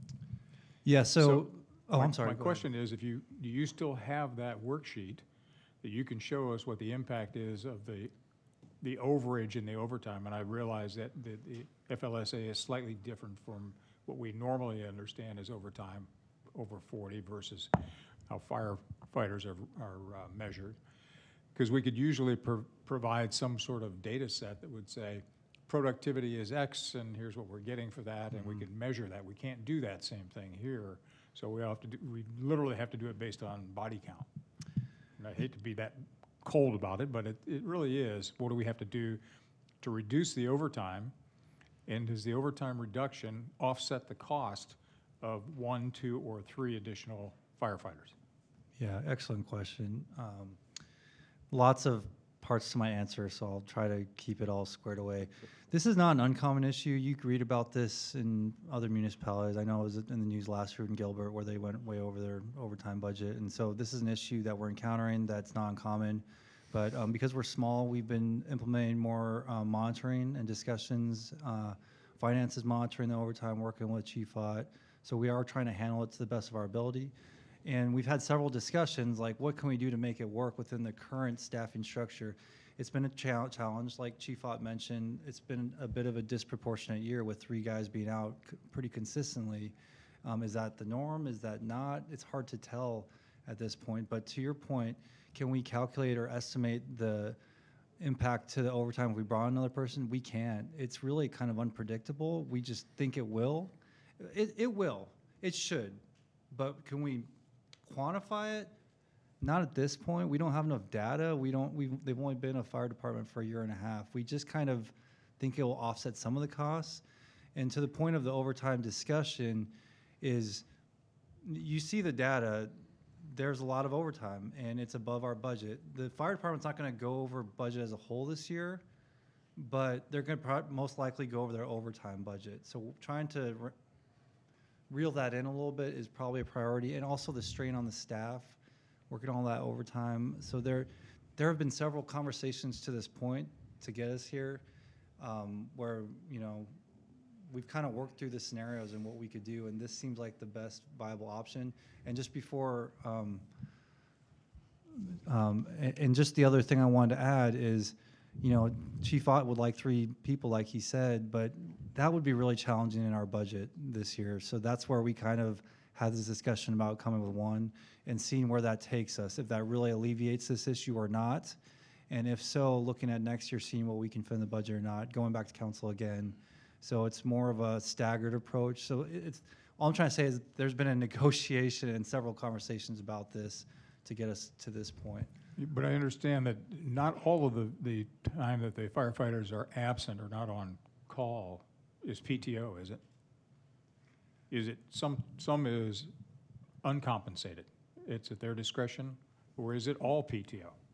Well, so some of it, an example of our guy that's deployed, he's not getting paid. He's paying, well, he's a single employee, so his insurance and some of his benefits are covered. But if he were off, he would be without pay. He would be paying those benefits towards him. But he exhausted what he would have had for PTO. We've got another one of our people that's out kind of long-term, who is now on long-term disability. Again, he's being compensated but not fully compensated, but that's coming out of a different pool there. And we also changed a little bit of what our policy was for allowing people off, where previously we would let 2 people off per day. That really dropped us down to 8 people, and then having to fill that position back with overtime. So now we're only allowing 1 person to be off on vacation per day. That still doesn't account if somebody calls in sick. We might have to bring somebody back, but that would put us back to the 9 people. More people can be off, but they have to find their own relief, which is not a cost factor for us. They can switch days off, and that's just an internal thing for us that doesn't give a guy off on vacation. It lets a guy be off and somebody else works for him. He works for that guy at a later date, and that all evens out in the long run. That's fairly standard in the fire service as well. Was covered in one of the many days of our Kurt Marone FLSA training, so we're well within the standards of what's right and legal, and just kind of the right thing to do at that point. But right, but if you got to the 170 hours of overtime you can calculate what the value of that is, and you can use that to support the number of additional firefighters that you may or may not need. You're not going to get perfect down to 0 overtime, but would be able to help substantiate whether we do 1, 2, or 3 and fit it within our current budgets as well. So you could get there from a math standpoint, couldn't you, Paul? We could try. I would think that the number we gave you would be a really rough estimate still, and we haven't done that calculation. We could. It will offset some of the overtime. We 100% believe that. If you bring on a firefighter for $127,000, it's not going to reduce your overtime by $127,000. If I was just guessing, maybe 25 to 40,000, maybe 20,000, somewhere in that lower range. There will be an offset, but it also depends on how many guys are out. If everyone's healthy next year, there's no issues, you know, then there shouldn't be a lot less overtime. Just going back closer to that 280 budget for the scheduled overtime. So it's complicated, is all I'm trying to say, and we're not there yet. Maybe if it was easy, I could do it. Yeah. We'd like to have you join in. I'd be happy to participate. I should add too, just to make it clear, council did approve the change to the command structure last year, and so that's carrying forward, adding to our budget already this year, and that's why we asked Chief Ott to take this more staggered approach for his request. We've already started implementing that in our budget, and the 240 was the amount that was being thrown around. We were able to reduce some of the vet benefits budget because we have a better understanding of the fire department now. So that amount is increasing the budget by, it's like 150 or 160,000 rather than the 240. But that's already increasing the budget. So this is on top of that. So just want to make that clear for council's understanding. Go ahead, sir. Oh, I'm sorry. No, Peggy's got a question. Did you want to add something else? Go ahead. no, I was going to say, by all means, chime in when you want. Go ahead. Chief Op, thank you very much. Listening to this, it sounds like you might need an employee that would help out. Instead of just looking at the overtime costs, look at your staff.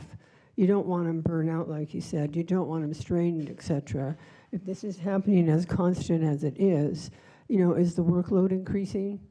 Does it seem like? I mean, is it going to be, and I'm trying to think of the best way to use the money, the limited resources, and perhaps it might be better to hire an employee.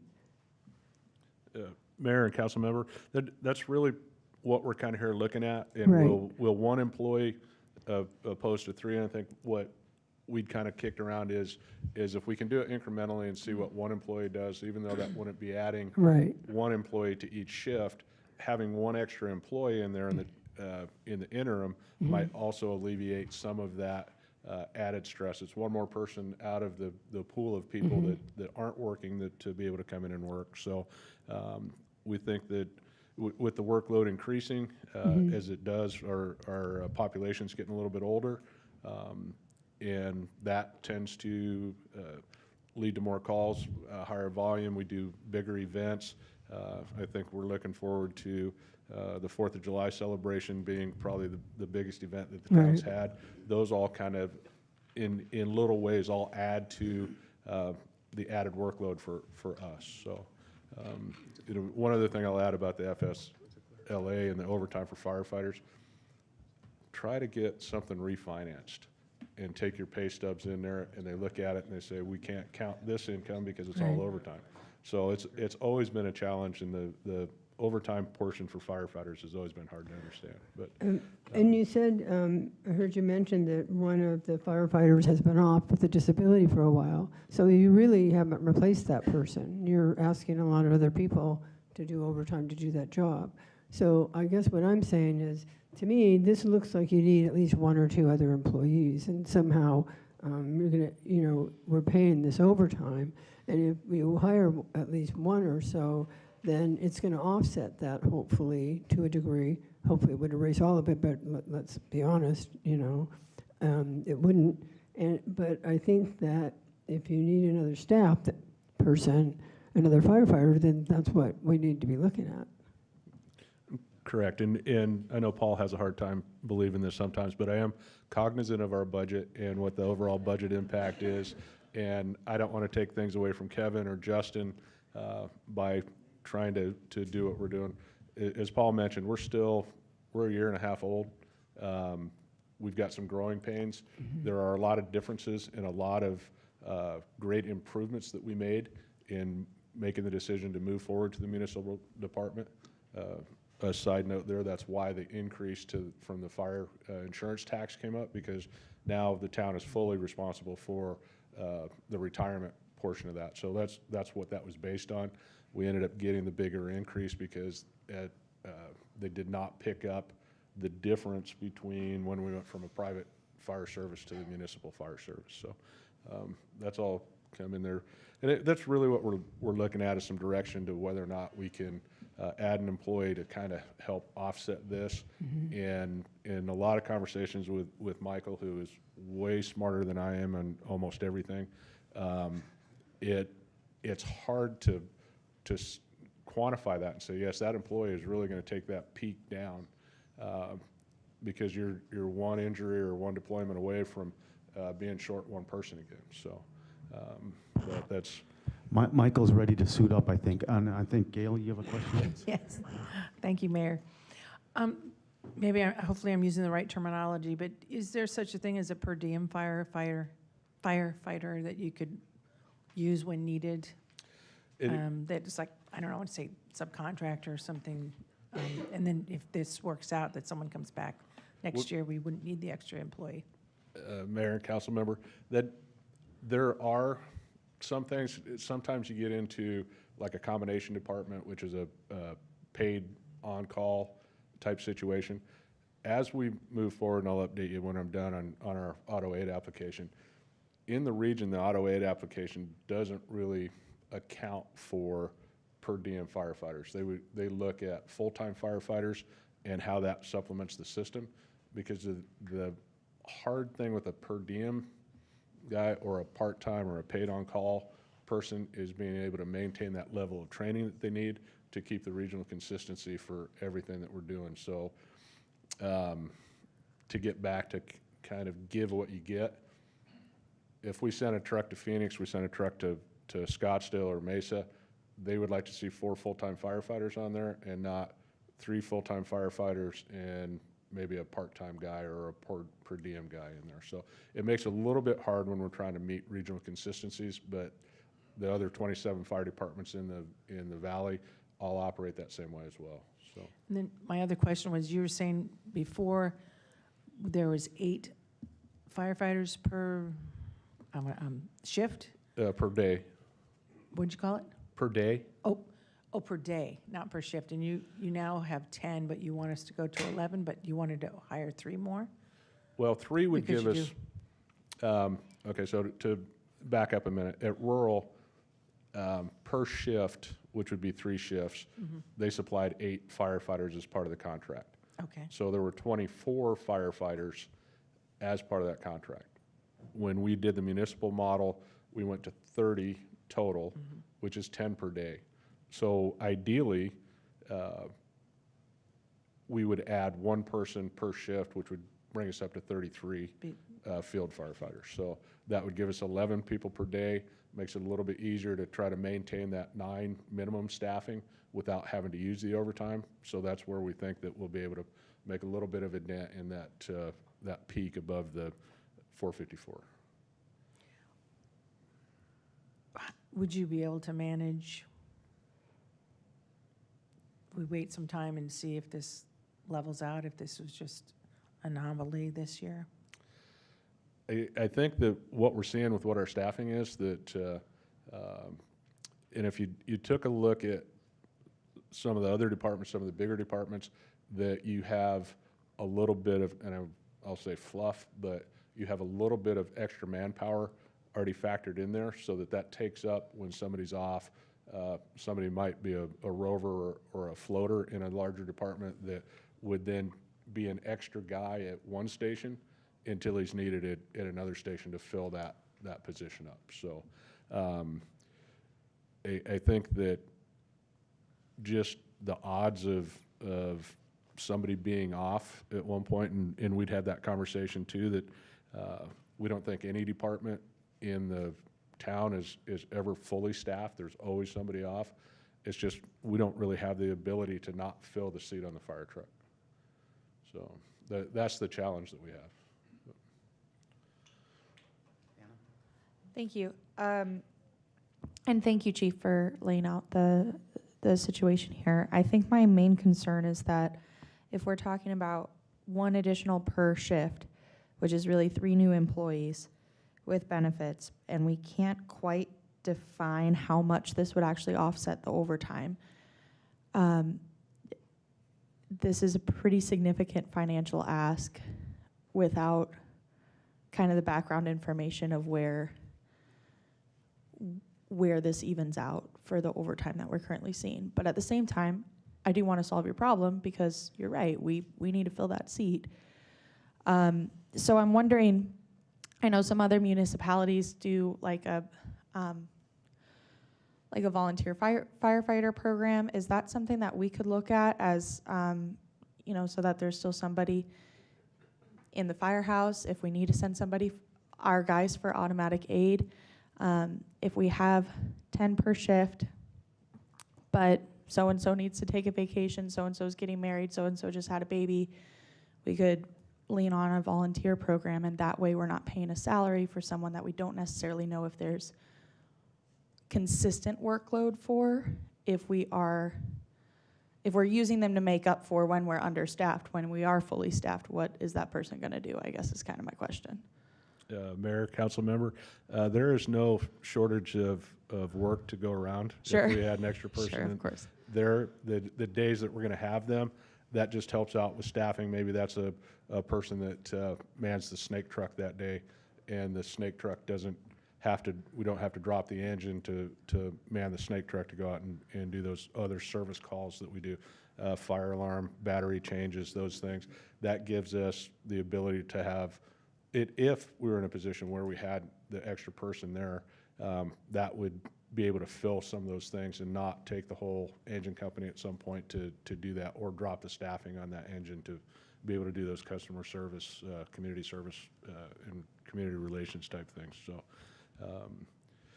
that would, and breaking it up and looking at doing, hiring one person to start with to see how that impacts it, and that might be enough to be able to offset that, where it allows additional people to, there's one more person in that pool to work another day, right? But as far as the, we would not let somebody sit idle. There is plenty to do. So. And trust me, I do have full faith in that. I just wonder if for those community projects, for those in the firehouse type jobs, I wonder if we could lean on a volunteer program. I know there's quite a few municipalities in Arizona that do have like a volunteer firefighter. You're looking at me like it's a no. I'll let you answer. I would say none in the valley. None in the valley. We have and utilize our volunteers quite well. We have about 30 people on the crisis response team, and to my knowledge, frontline firefighters in the valley, all of them are paid. Okay. So, but there are other areas. We're a large state. As an example, over 80% of the fire departments in the United States are still volunteer. But if you look at what the areas are, they're mostly rural areas.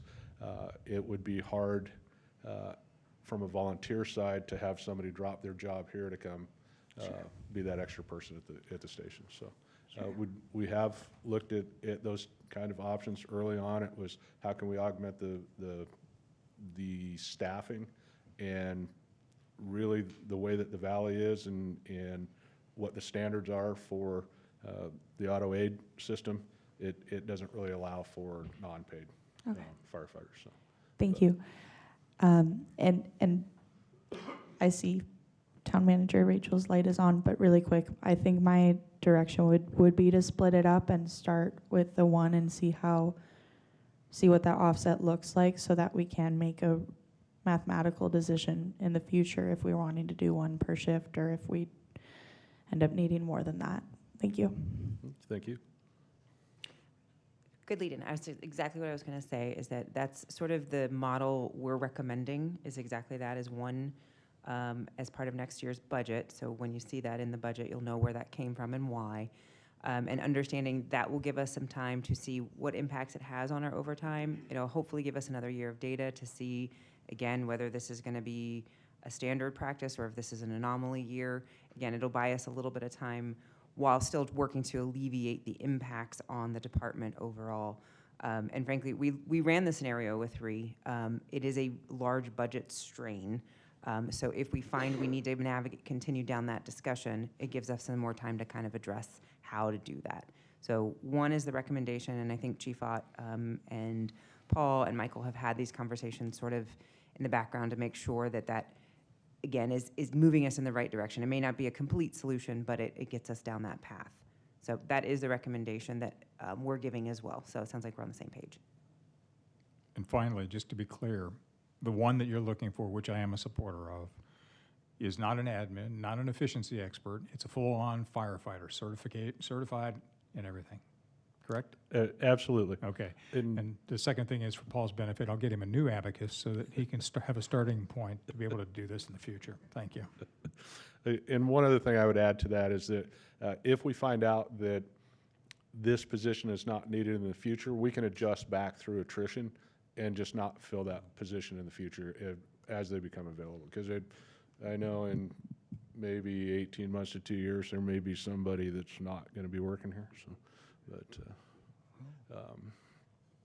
So that would be a good opportunity to come back if in 2 years this all works out. We may have an open spot and not have to hire for that. So, any other questions? Is lunch here yet? Lunch is here. I I've think had there's a my pizza back to for the- everyone. Do we want to pause and do that? And then once everybody's kind of got everybody up here, we'll resume and move forward with the next discussion, which is about the lake liner replacement project.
and resume our discussion. Everybody can keep eating, totally fine. We'll consider it a working lunch, except for Kevin. Kevin doesn't get to keep eating. He's going to come, he's going to present about our lake liner. We'll save an extra cookie in the back for you, Kevin, for when you're done.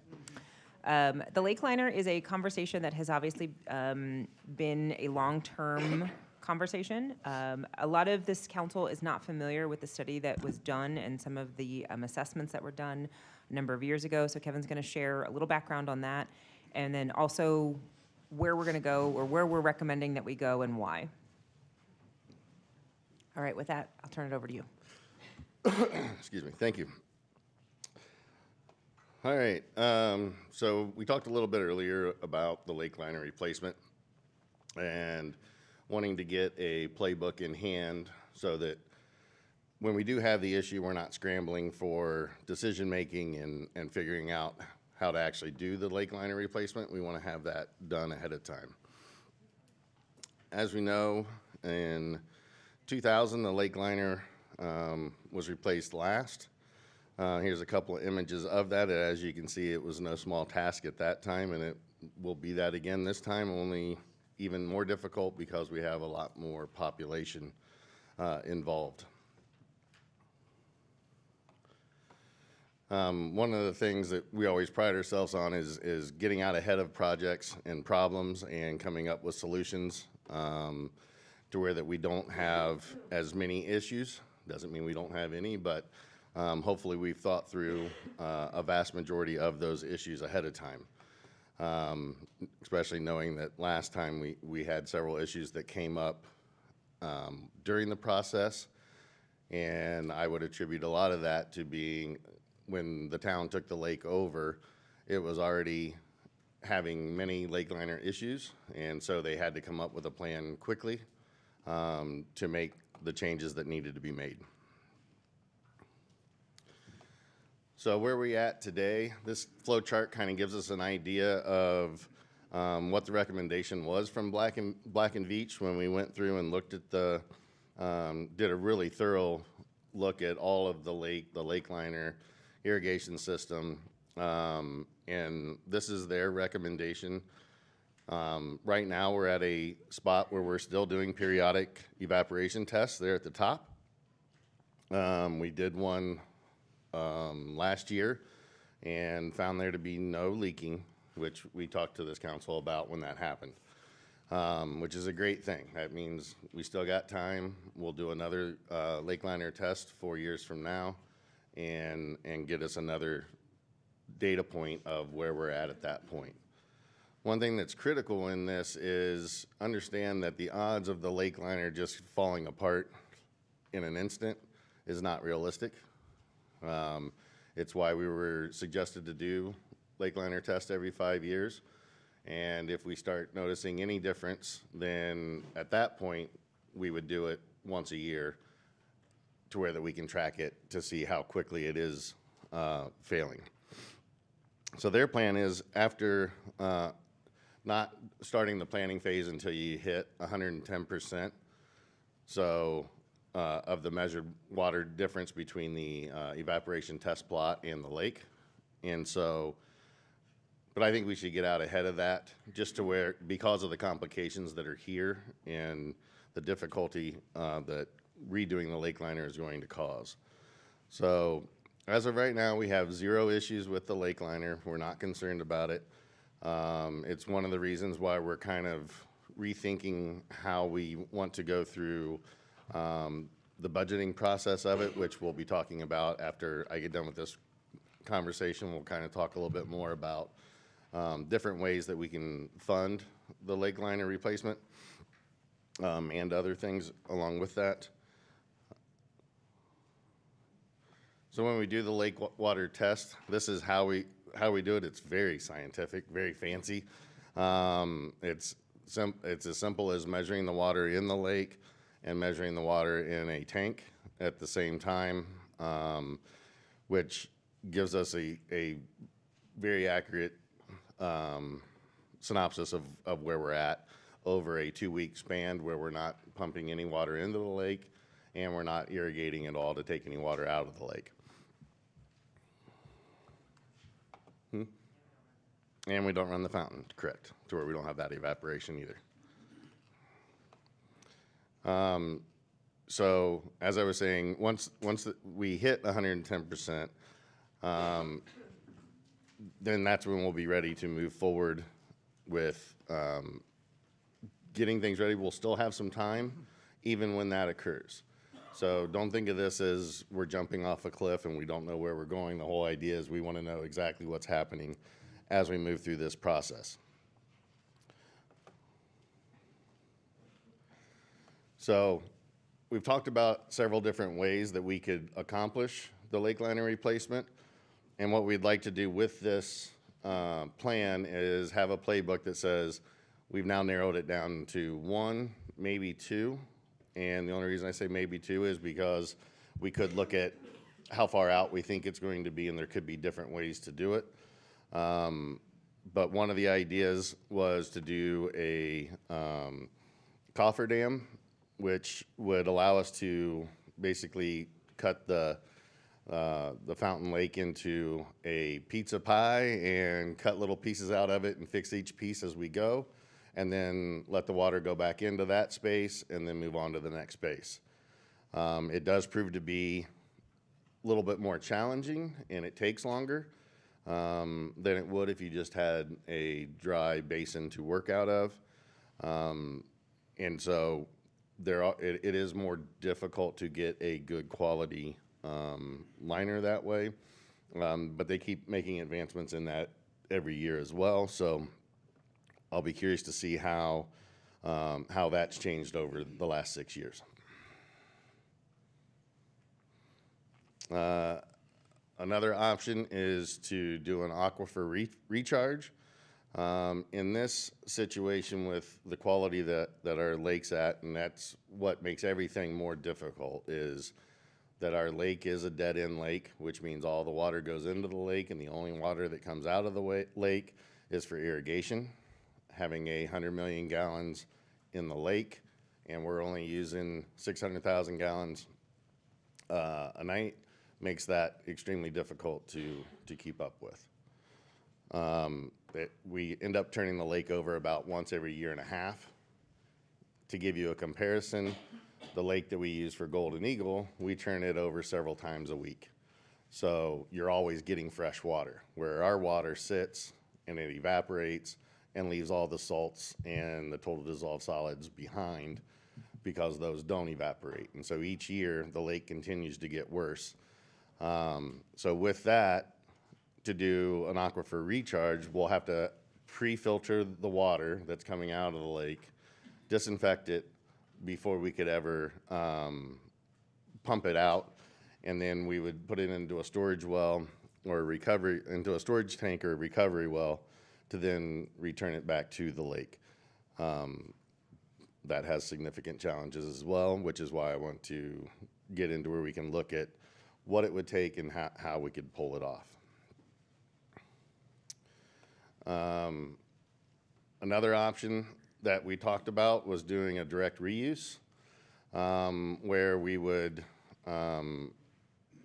take the lake water that's there, clean it to a certain degree to get it down to a more acceptable margin, and then we'll run it with other reclaimed water that's of higher quality to blend the two together to where that we can still have an okay water that's coming out. It may not be quite as good, but be a lot closer.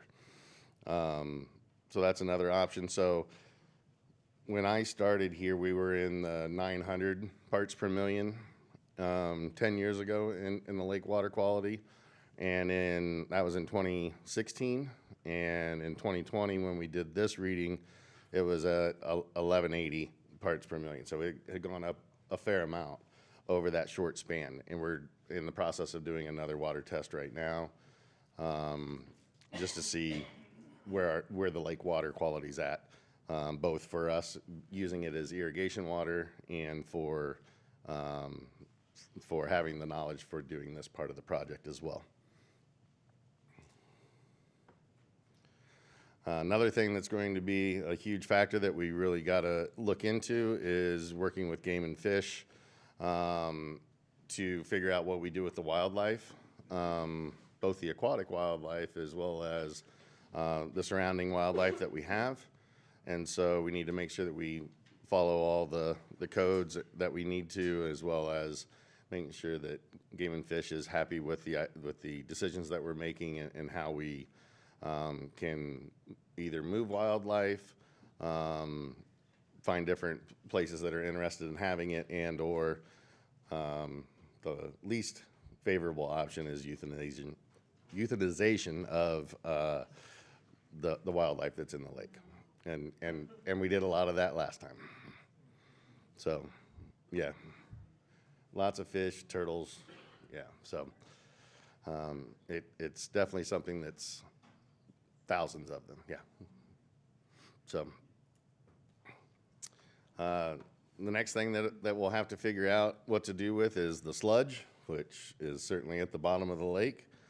Last time the lake was drained, they brought the sludge out and laid it out on the turf areas, as you can see in that picture, which proved to have a whole lot of issues. One was there was a considerable amount of odor that came off of the piles that was not favorable for our residents. And the other was there was a huge infestation of midge flies, and in 2000 they spent $10,000 just on midge fly mitigation that they didn't expect to spend when they started the project. So that's, you know, this is definitely not the least favorable way to do it is this option here.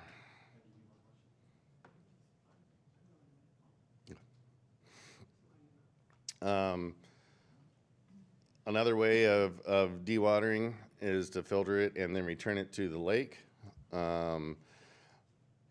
That can be done as well, and then that'll help to where we have a drier sludge when we're getting ready to haul it off. And this is another option that we've looked into. Another issue that's going to come up when we're redoing the lake is the vegetation that's already at the lake, all around in the turf, the plants. And what do we do to try and salvage as much as we can? We'll certainly lose some things. The odds of being able to keep everything alive throughout this process is slim. But we can do the best we can to come up with plans ahead of time to minimize the loss. And one is to do a coffer dam. This was a suggestion. There was a dam discussion when I first started that they were going to dam off this area and use it just for irrigating the park. So we could re-implement that plan. The biggest problem with that plan is it only holds 200,000 gallons of water. And as we discussed earlier, we in the summer use on average 600,000 gallons every night that we water. Doesn't mean that we couldn't do it a different way to minimize the effects that would have on our plants. But it's certainly something that would make it more difficult. Another option is to put in a dedicated storage tank that holds 500,000. And that would be something that would be sufficient for us to use for irrigation. This was just a preliminary spot that they picked out when we were doing the discussion last time. And since that time, I certainly have some differences of opinion of the best location for that, and would want to look into that further as well. So in review, you know, we always say failing to plan is planning to fail. Well, this would be on a grand scale. And the last thing that we want to do is look like we had zero plans in place when we started this project and it got worse from there. So what we'd like to do is make sure that we're planning for the replacement and hoping that we don't have to have an emergency replacement. But at the same time, next year someone could get into an accident, drive into the lake, tear the lake liner, and now this whole scale moves forward. And that's the last thing that we want to do is not be ready for it if that were to happen. Knowing where we're at now, like I said, we have some time. We are not in a rush on this. As of today, we know of zero reason to think that we would need to be doing this anytime soon. That could all change in 4 years when we do another test, and then we'll start dealing with that when that happens. But it's, again, this is not a light switch scenario where it's either working or it's not. This is a pinhole leak that leads to a bigger hole leak, and then you start seeing the failure over time. So what we're looking to do is come up with a design plan that will help us know exactly what to do when the time comes and how to deal with the aquatic life, wildlife removal of the lake water, the sludge disposal, park vegetation maintenance, liner replacement, and then finally refilling and stocking the lake again.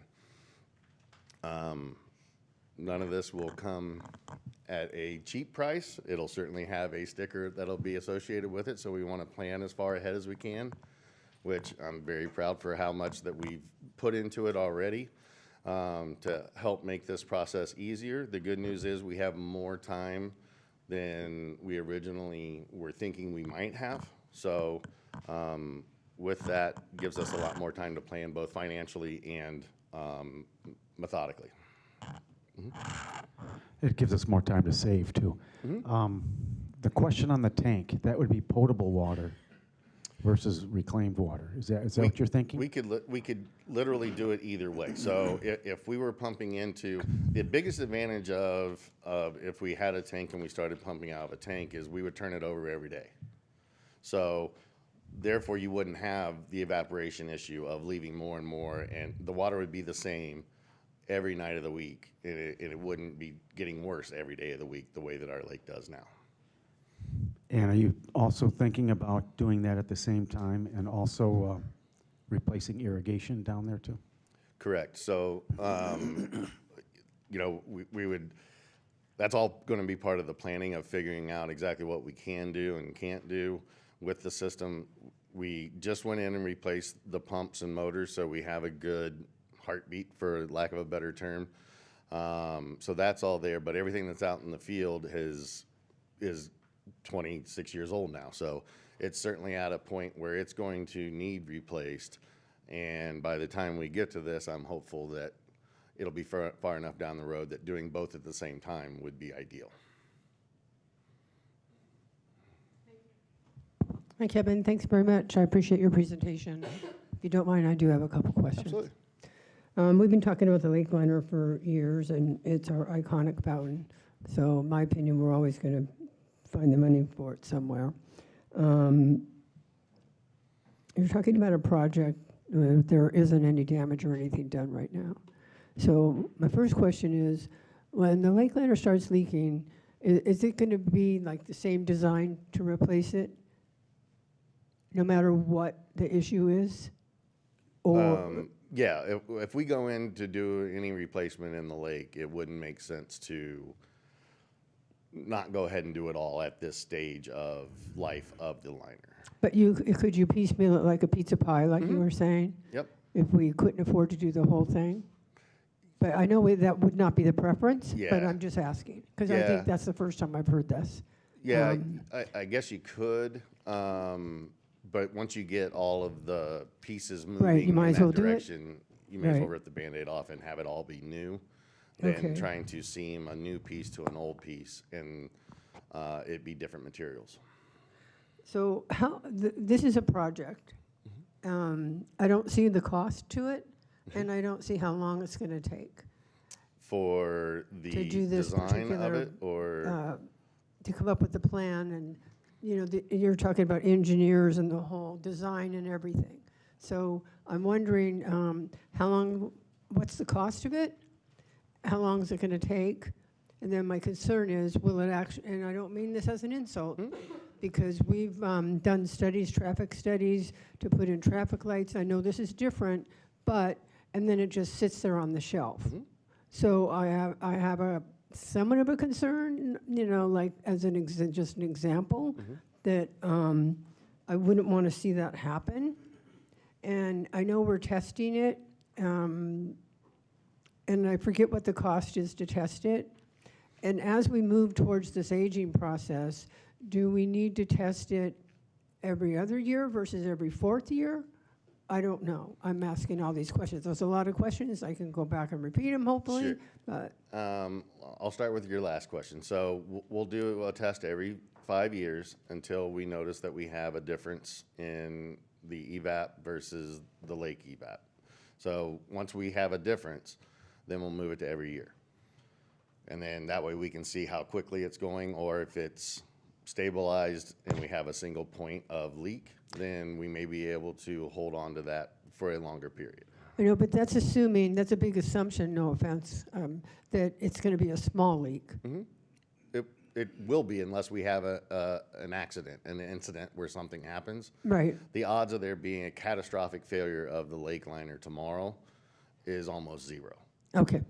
The odds are that it will start to seep through the seams. That's where they 99.9% of the time they fail in the seams where the weld is. And so you start to see seepage, and you'll see that through the evaporation test. Okay. So again, how long would this project take? How much would it cost? How effective is it going to be?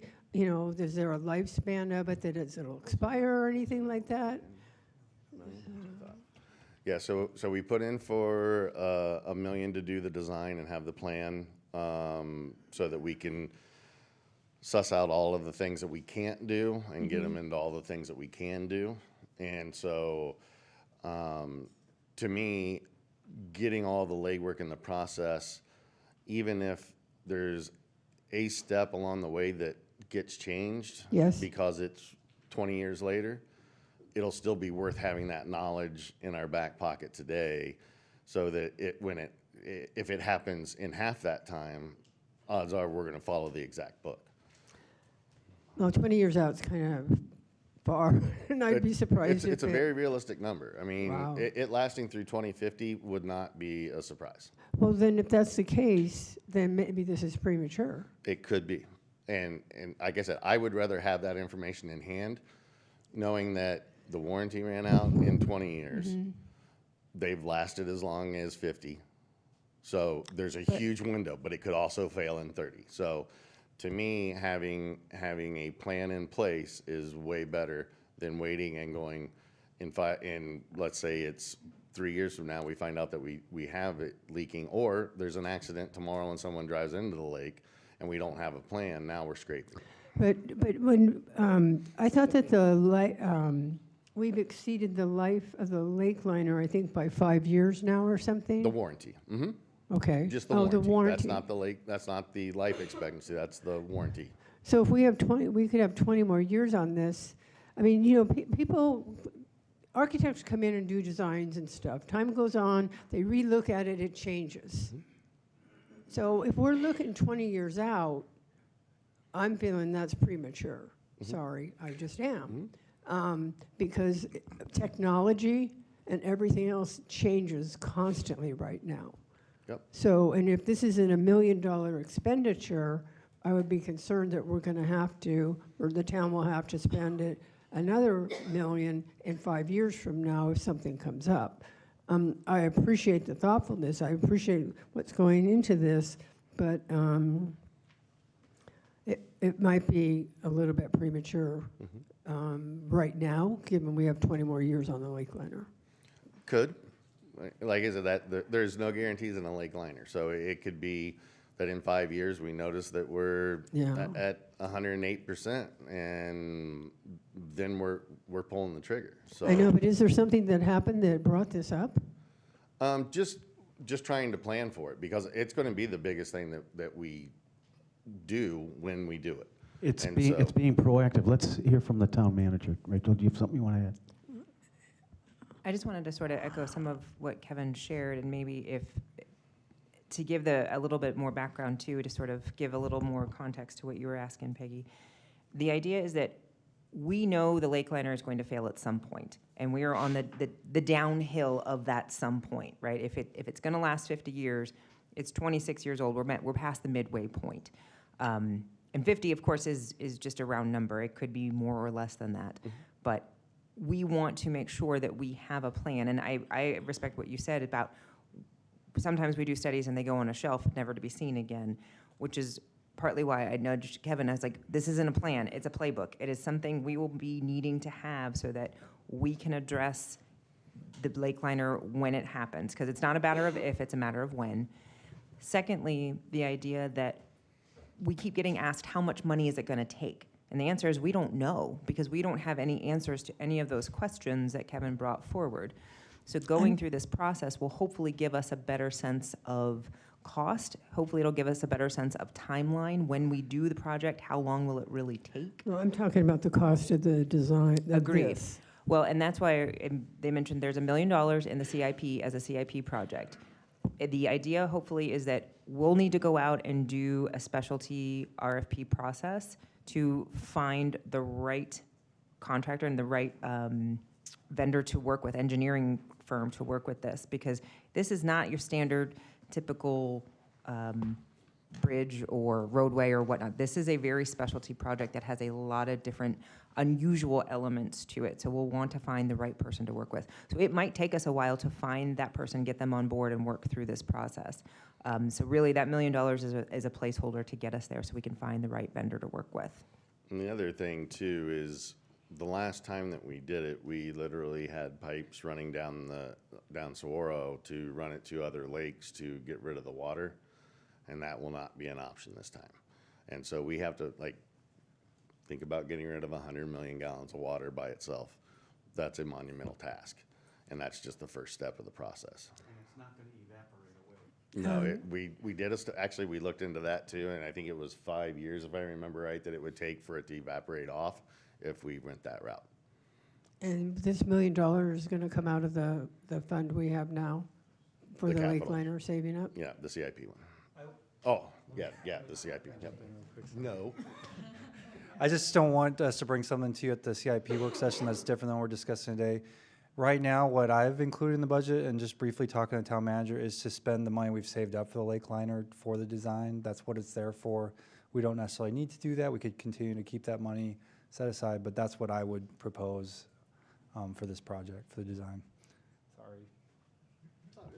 Yeah, again, my concern is that if we have 15 or 20 more years on it, given technology, I mean, crud, when it happens, a lot of us won't even be here, you know? So they might want to just discard it and do another one, and that's a concern too. They could, and it's part of the reason why I would like to do it now is because I have the knowledge that I have after being here for 10 years. And if I leave tomorrow, there's very few years of experience. And if someone were to come in new and try and figure out all the nuances of it, it would take a long time to catch up to that learning curve. At least I would like to think that. Are you documenting your knowledge and like putting it in a notebook or something like that so that you pass it on? Yeah, we've done studies over the the information that we've gathered over the years is in files. Okay, but you thank still you. have to go through Right. and figure all that out. Well, thank you. Councilman Rick. Tough day. I think the thing that's hard to get your arms around is the logistical and mobilization aspect of this. Yep. The amount of time that it's going to take to coordinate with all of the design plan components, EPA, permitting, and so on, that aren't even really listed here, are quite a task. And I also subscribe to the philosophy, similar to your failing to plan is planning to fail, is proper planning prevents poor performance. So I'm an advocate of moving forward with this, getting that playbook in place. Then we've got a game plan, no matter if we have minor changes to it, because 20 years from now, the permitting process changes a bit, but we've got a fundamental playbook, and we can bob and weave to make it all work, and we know the timeline, because in the playbook, there'll be a timeline of what each of these will take to execute and complete. So I'm a supporter. Okay, thanks. Thank you.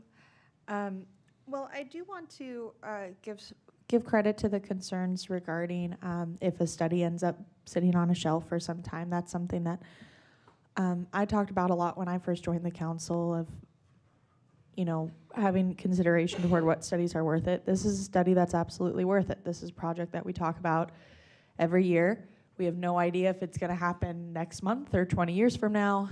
And that's information that we need to have in case it's not 20 years from now. And then even if it is, there's certain things that we'll keep and certain things that we won't. Something that I'm really interested in and a little bit excited about is getting more information on that inflatable cofferdam. Okay. That's a new word to me, so I didn't. Inflatable cofferdam. I think that's a really interesting concept, and it would help us save the turtles. I think it's a really interesting concept. I understand that it's more difficult, but there's also technological advancements with each year, and it would be really beneficial, I think, for our town as well to not have the empty lake for the time that we're replacing that liner. So if I can make the recommendation that I would really like to see some more information on how that technology has progressed, what that might look like. I would assume, though, even in using that, we wouldn't be able to run the fountain because the water, but at least, the lake would still look pretty and we can salvage that. That's my 2 cents. Councilmember Earl. Thank you, Mayor. Thank you for doing all the research you have so far and putting the time into this. I do think it's a good idea to have a playbook. It is not a study, because a study is just, do we need it, do we not need it, if you're doing a study for streetlights or not. You're not getting what process are we going to do that and learn something you don't know. So this I see is much more of a playbook than a study. And obviously you get a starting point, and as technology changes, you do have an idea what you would need here, and you just add to it. And I do think that we make decisions up here not for us, or we do make decisions for us in the future if we're not going to be here anymore. Hopefully, Councilmember McMahon, I hope I'll be here in 20 years. Not on this council, though. But I want to plan for Councilmember Larrabee and her little one, so that we'll have that fountain here for the kids. So I do support this, and I think it's a really good idea. Thank you. All right, and with that, I will hand it over to do some discussions on the financial side of things. Do you have all right, it's your turn. Oh man, which of these presentations is it? Oh, do we not have it up? Sorry, 1 second.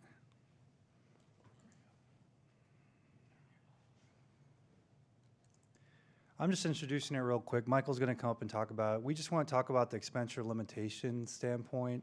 We did talk about this a little bit, I think, at the last retreat with the home rule recommendation, but that was more centered on there being a defined period that we would plan to do the construction. With this approach, where it's more indefinite, the permanent base adjustment would make more sense to give us more flexibility, but there are some challenges with that as well. So Michael's just going to touch on the expenditure limitation and options for the town to consider raising the expenditure limitation for something like this, a large scale project. So with that, I will turn it over to Michael.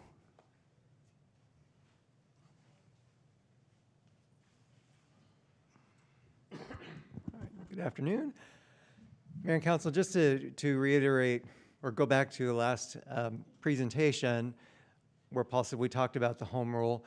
One of the reasons we were bringing, or the primary reason we were bringing this up, is because we are saving money for the Lake Liner project. Obviously, if we have longer before this happens, the more money we can save up. Where that becomes a challenge for us, though, is that money that we're saving is all subject to the expenditure limitation. So, we talked this morning about bonds and how they're not subject to the expenditure limitation. That's a great thing with debt, that it's not subject to the expenditure limitation. There are some downsides, too, that we discussed this morning. While saving for means we don't have interest costs or all that, and we've got the money available to do it, but that's why we need to figure out a way to then spend it under the expenditure limitation, because that money is not excludable. So we talked about the home rule option. We talked a little bit about permanent base adjustment at that time, but we didn't really focus on it. So I'm gonna, some of this will be repeat since we did touch on it a little bit, but I'm trying to go into a little bit more depth here with the permanent base adjustment option. So first of all, the permanent base adjustment option is something that's authorized by the Arizona Constitution, Article 9, Section 6. It allows municipalities to go to the voters of the town and ask them to increase the base limit or the base amount by a certain amount. So it is a specific amount that we would present to the voters, and I'm going to give you an example of that on the next slide. And this increased base amount would be used to calculate all future expenditure limitations. So that goes into that base, and then the Economic Estimates Commission, who calculates our expenditure limitation each year, would use that revised base. We have gone out for expenditure or permanent base adjustment before. That was in the May 2002 election. That proposal failed. As mentioned in the last time we discussed this, also on that ballot was a question of implementing a primary property tax. Both failed by a similar large margin. So here's the example. So the top table you see there, that is our preliminary calculation. As Paul mentioned this morning, our preliminary expenditure limitation for 2027 is about $38.2 million. And so this is the calculation that the EEC has done to come up with that preliminary. They've calculated a population factor, inflation factor, and our base limit of 4.1 million. So when we talk about permanent base adjustment, it's that 4.1 million is the element of the calculation that we're really talking about. So if we were to take that May 2002 election, as, say it had passed, so the amount that was put specifically before the voters was to authorize a $1 million increase in that base amount. So this is how that would work through the calculation if we had a $1 million base limit adjustment. Population and inflation factors stay the same, but now our base limit would be 1.5 million. And that then equals an expenditure limitation of almost 47.5 million there. So a difference of 9.3 million. So there is a multiplication effect in what we ask for the voters. So when we go to the voters and ask them for this, the specific amount would be the amount that we'd ask them for is the base amount, but under state law, we would also be presenting in there an example called the summary analysis that shows them, okay, here's what we're asking for, $1 million, say, this is what it really translates to. So voters would have all that information. But when we are considering an expenditure limitation or increase to the base limit, we would kind of back into it, look at what kind of room are we looking for under the expenditure limitation, and back to that base limit amount. But this is to give you an example of just kind of how that adjustment would actually equate through to our expenditure limitation. Michael, I have a quick question, Yeah. and then I think Councilwoman Larrabee does too. Are there any provisions, say we had the money to replace the lake liner, and we found a leak or a rupture, whatever, are there any provisions for an emergency situation like that? The only provisions under the Constitution that might apply would be if it's a natural or man-made disaster. There are provisions in the Constitution that allow expenditures above the expenditure limitation if it's a natural or man-made disaster. It's not, there are nuances to that. So basically 3 categories. If it was a disaster declared by the governor, that's the best option. None of those expenditures are subject to the limitation. But we only have the year of the disaster and the following year to make all those expenditures. The other option would be to take it to the voters if the governor were to declare an emergency. That too, if the voters approved, would have it all outside the expenditure limitation. But again, it has to be done in the year of the expenditure limitation, or sorry, the year of the disaster or the following year. So kind of shrinks the timeline if we're going to try and get it all done.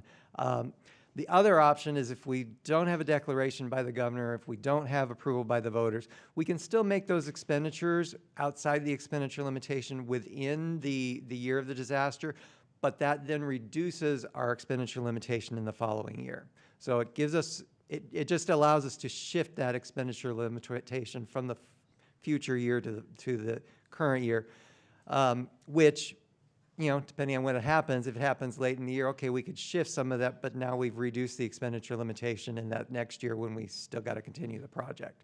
So that lapse option is really not ideal because we're just shifting around the existing capacity.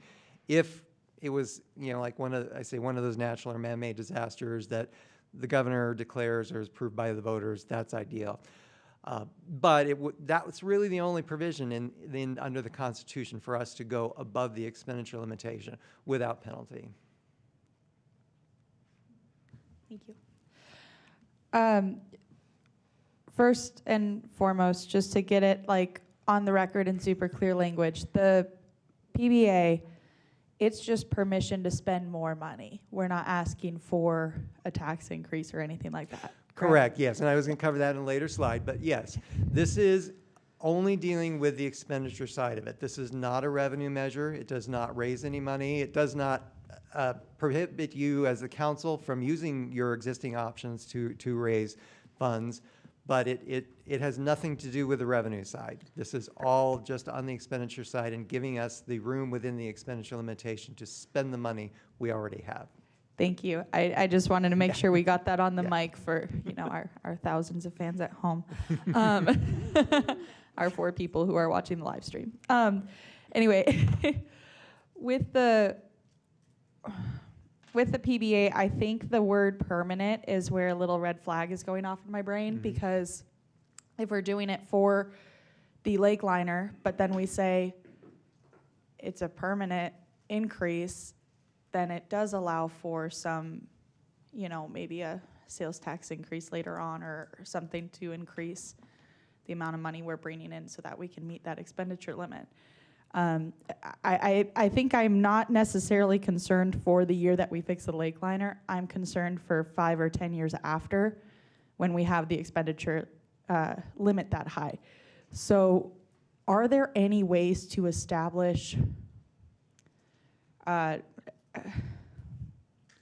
boundaries, I guess, on that to say, okay, we want the expenditure limitation increase, but it expires in 3 years, or is that a possibility? Not with a permanent base adjustment. Okay. It is, as you point out, it is permanent. So I think that's my next slide here. I'm sorry, I put it ahead of you. Maybe. So, but yes, as you say, it is permanent. So once the voters approve it, this goes into the calculation, and it is in that calculation forever forward. It doesn't prohibit a later permanent base adjustment. Some municipalities, counties have done multiple. But yeah, once it's in there, it's in there. To contrast it with the home rule, like we discussed last time, home rule, we were talking about putting in a specific exception, and that's where we can put boundaries when we're putting an exclusion in there. But with a permanent base adjustment, we're just putting a specific dollar amount before the voters. There's no way to restrict that under the Constitution.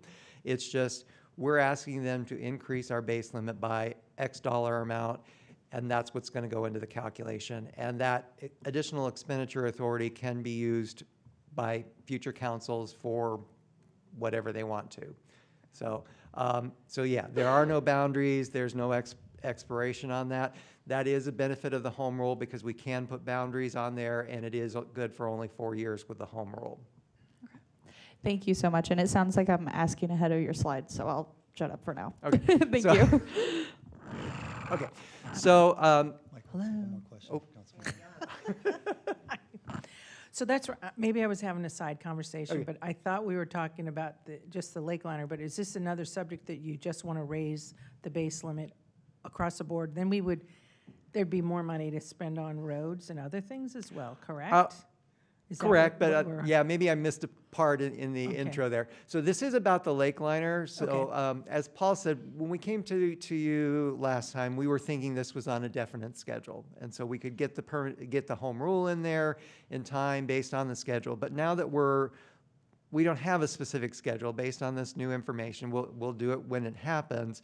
Well, depending on when it happens, when the elections are, the timing may not work out there for us to get a home rule in there. So we're thinking if we get a permanent base adjustment in there, we've got the room whenever this happens. So that's the reason we've kind of switched gears to the permanent base adjustment.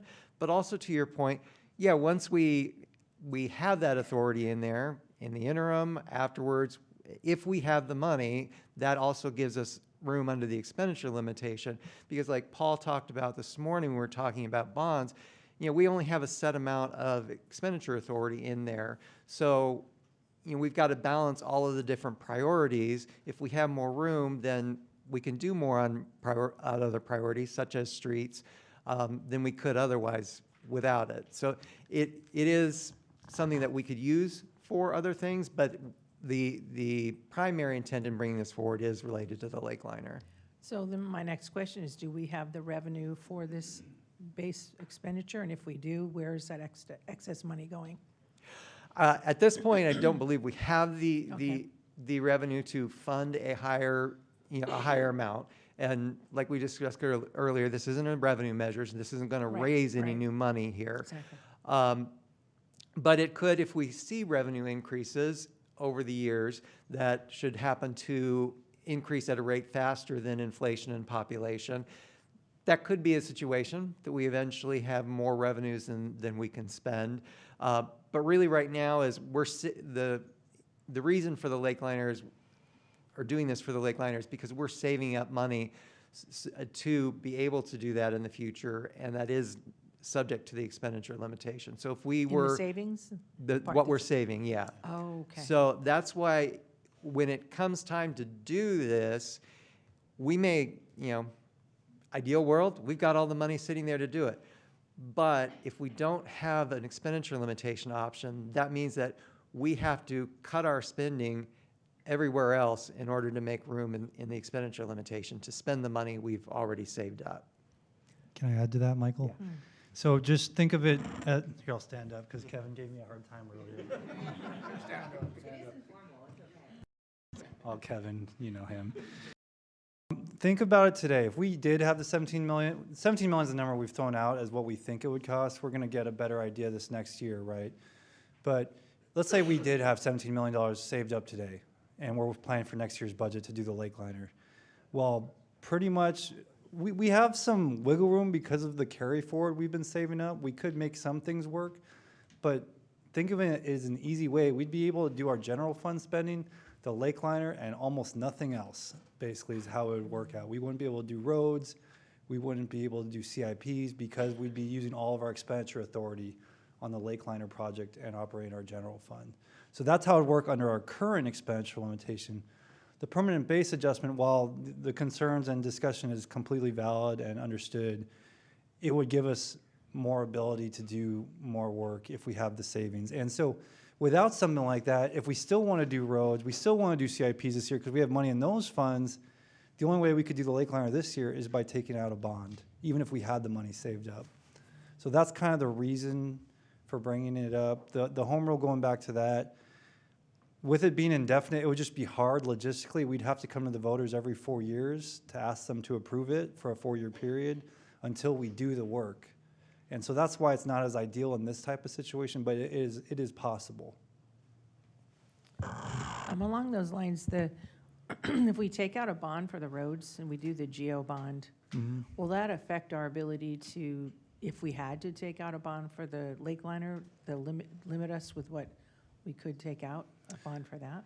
Yeah, so Mayor, Councilwoman, it probably wouldn't, it just depends on the dollar amount. Right now, we're under that, there is a constitutional limit, and right now that limit's $62 million for the broad municipal purposes. So if we took out a $50 million bond, the most we could take out is another $12 million, right, under that limit. Okay. So, but it changes every year based on the full cash value, so it will tend to go up year to year. But if we raise the base limit, we could do more of a bond, or? No, Or we'd have bond to have the doesn't money.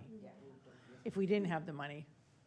Then we would have to probably issue a bond or find money from other funds like this, like the CIP fund right now. So right now we have $6.7 million saved up for the lake liner and a facilities reserve fund.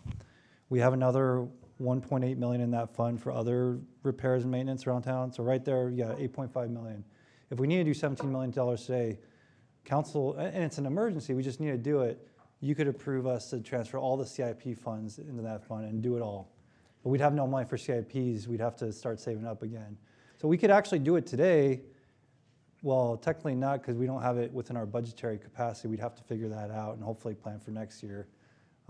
But we could make it work. We just have almost no money for other things. So don't we have, am I correct to say we have like 45 million in a rainy day fund? And can you explain to everyone how that works?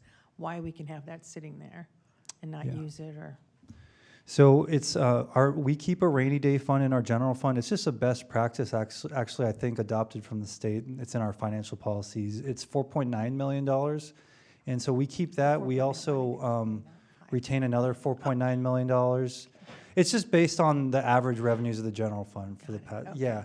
So we keep that just to make sure we can keep paying our firefighters, paying our staff, to continue operations. And the rainy day fund, we can only take money out of that if there's like some extraordinary. If the lake liner collapsed tomorrow, we could take money from that. We'd have to come to council. And that you said is 4.9. 4.9 today. Where did I get that 45? I don't know. 45 is closer to the total money of the town. We have like 52 million. Okay. About, yeah. All right, I think Do you guys have enough runway to get this on the ballot for November? what's 2028? He'll talk about that. So, No? no, not for this November. We were, if I can hold that and continue to do the slides, I'll get to that. So, okay, so let's go back to the impact here. It would, the town's expenditure limitation would continue to be calculated by the EEC, so they're determining our expenditure limitation just with that higher base amount. All the existing constitutional exclusions would apply, so, you know, if we issue debt, if we've got other grants or stuff that's excludable, that continues to be excludable. And as we address, this is not a revenue measure, does not authorize or prohibit any new or increased revenues. In order to adopt it, it requires a 2/3 vote of the council, and then it can be on either the primary or general election ballot. We are recommending this for the 2028 general election ballot, which would be effective for fiscal year 2030. And that is simply because in order to get that on the ballot, there's just not that educational runway to really, you know, get the information out there for people to truly understand what we're asking for here. So by giving us that extra couple of years there, that would allow us to get that information out and make sure voters understand what we're asking them to approve, especially since expenditure limitations is kind of a complicated topic. I have some questions, please. Yes. I'm concerned about this. I'm concerned about it coming up right now, especially for 28. There's going to be a different council. Using the lake liner to increase expenditures when the lake liner, we're not spending money on the lake liner right now. It's not an emergency. It doesn't need to be fixed. Is there something going on behind this that we want this expenditure raised for other reasons besides just a lake liner that's not really at issue right now and we're not fixing? And also to have no parameters on it, just give it unfettered, you know, discretion to limit, et cetera, within different other confines. We haven't needed this in prior councils. As far as I know, this hasn't come up.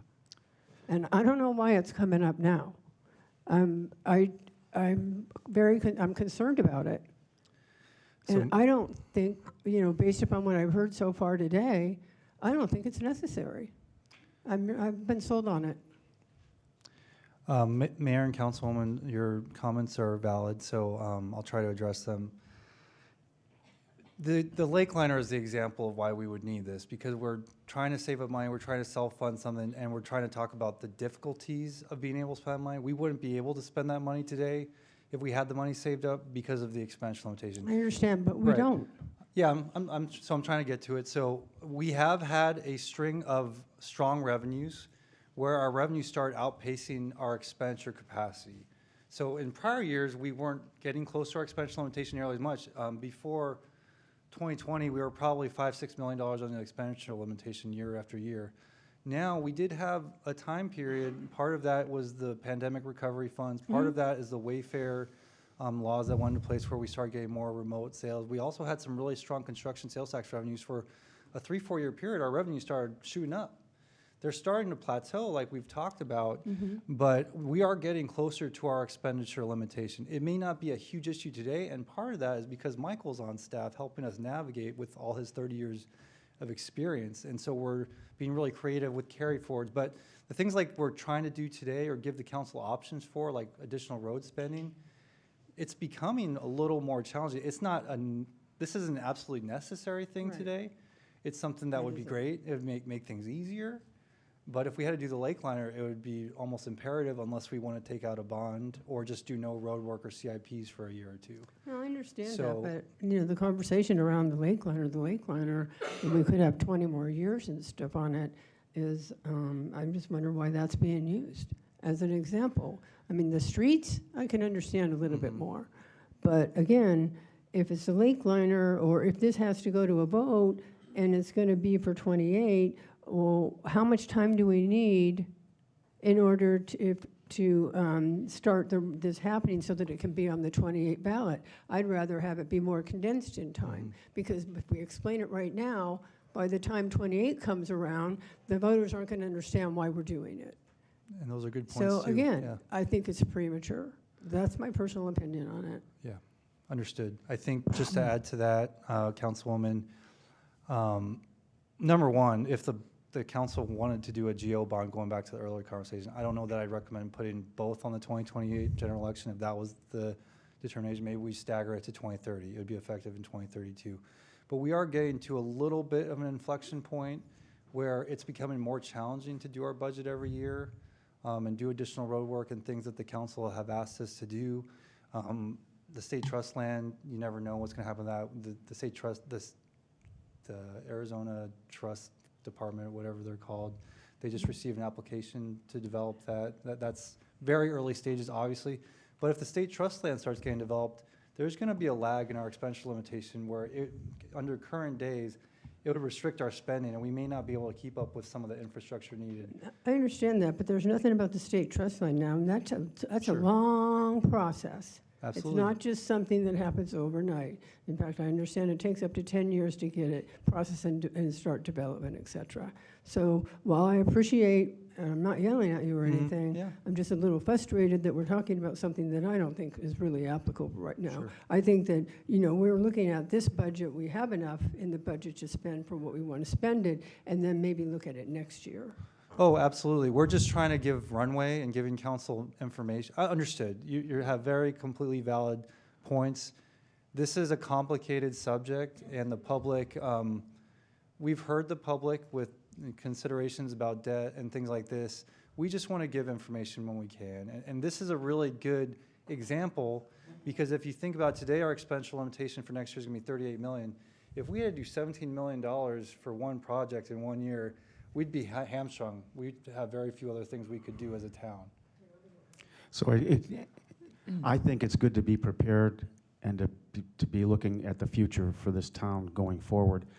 There's nothing nefarious here, and it's a good example to use the lake liner, because like you just said, if we had a $17 million lake liner project, we couldn't do it. We wouldn't do anything else. So I appreciate all the effort in that. Brenda? Thank you, Mr. Mayor. And yeah, I think the thing that's worrisome is that if we had a crystal ball and knew when the lake liner was going to fail, this would be pretty easy. Then we just do not a permanent, but a short-term waiver, because we know in 33 it's going to fail. And so we're hearing this permanent like it's forever. But on the other hand, we don't want to save all the money through prudence and care and then have it constitutionally, we can't spend the money to fix the lake liner that we need to fix. So this has got to kind of have to be done in order to, in those future years, so our budget and our financing isn't, for the year that we need to expend the money, just a disaster. But can we, when we put this on the ballot in 28, designate it exclusively for single use of the lake liner that we anticipate to fail, so there's no mischief, that we get the waiver and then we spend money on other things? Mayor, council member, under the Constitution, there's no provision for restricting it. It's just we give a dollar amount, that's all that's on the ballot. So it can't be a single use? Mm-mm. Okay. That was my question. Thank you. Brenda, if I can chime in on that, because I think where you're going with this is exactly what our concerns are too, right? Is that it feels like it's unchecked. It feels like it's again, that word permanent feels, uncomfortable. Yeah, it feels uncomfortable. I get that. I think, so there's a couple of things that the council could potentially do. Well, one is you guys could pass your own policy. Now, granted, it's not constitutional. It would be a town policy that says, we are going to budget to the expenditure limit, the standard issued expenditure limit and not go above unless it is approved by the council. So we wouldn't necessarily always budget to what the new number is unless you guys gave us that direction to do so. We would maintain as we currently are under the annually issued limitation. So you could put some parameters in it on yourselves, so to speak. Those aren't foolproof. Obviously, different councils could unwind it. They could change that policy, but it would at least give some measure to the public that says, hey, we want to keep some guardrails on this. Secondly, that's part of why we need the runway, is to have these conversations so that, yes, it says permanent. It's scary. Here's what we're trying to do to mitigate and make sure that we're doing right by our residents and by our community to make sure that we're doing the best things we can, which is why we need some time, if this is where we're going to go, to accurately communicate that, answer questions, field the hard questions, and make sure that we're all on the same path. So there's some options, but they're not foolproof by any means. Yeah, thank you very much for understanding my point and for elaborating on it. And that's, I think if we would, just wouldn't have the authority of the law or the Constitution, but just said, when we did try to go for it on the budgetary item on the 2028 ballot, just say, but it is the policy of the council that these monies will be expended towards the lake liner, not by law, but that's why we're doing it. And then if in the future, the councils, they wanted to, at the end, do the mischief, at least they can point back to, well, hey, this was why it was passed, and why are we not doing that? So I think that's an excellent solution. Thank you. Also, any money that's spent comes back to the council anyway. So it's not like we're giving anybody a blank check to do anything. Yeah, and Mayor, that's what I was going to reiterate, and town manager was always going there. This is giving us expenditure authority under the expenditure limitation. It doesn't give us as staff the ability to use it. What we can do as far as staff and what we can spend is all dependent on the annual budget that council approves. Correct. So just because this goes into effect and the expenditure limitation goes up, doesn't mean we can spend it. It's going to be up to whoever's on the dais You've got to here. have the approval and the budget to do it. Yes, yes. Councilwoman Larrabee. Thank you, and just to kind of piggyback off where the conversation has turned toward Manager Goodwin's suggestion, I would be most comfortable with this if it was paired with a pretty stringent policy on, and looking beyond the lake liner as well, not just saying, hey, this was what it was intended for, but to specify, I don't know if we want to be creative with it and say our as a policy, say for emergency situations, our internal expenditure limit is based off of such and such formula. If we want to say something like that we have the legal expenditure limit that is higher and voter approved, but then we say, hey, internally we're actually operating at this expenditure limit that's based off of, I don't know, our previous revenues. Paul, you sound like you're kind of, you look like you're kind of getting my train of thought here, so I will let the expert handle it. But that's just kind of where my mind goes. And because again, my concern isn't the year that we do the lake liner or even the years in between where those of us here all remember why this passed, right? My concern is 5 to 10 years after. And when that council sees, well, our expenditure limit's here and we already fixed the lake liner, so why don't we just spend the money? Who cares? That's what I want to try and protect against. And I understand that council can also just get rid of the policy. I'm fully aware that it's not a foolproof thing, but just something to fully express our intention for those years after the project is completed.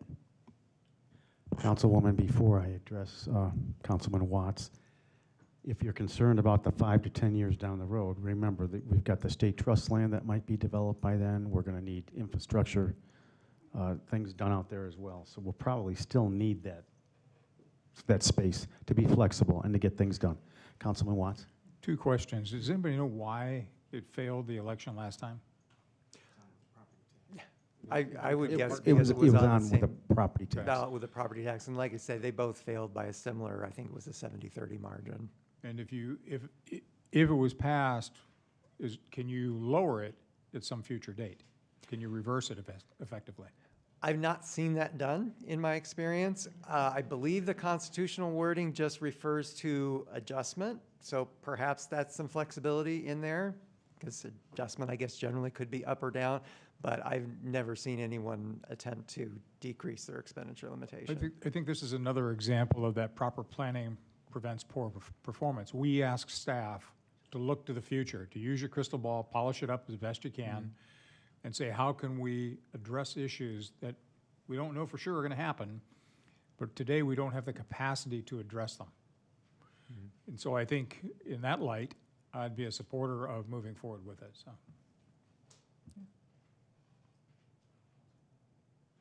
I was just going to make a joke that the day the government asked the taxpayers to give them less money is the day I dye my hair purple. Okay.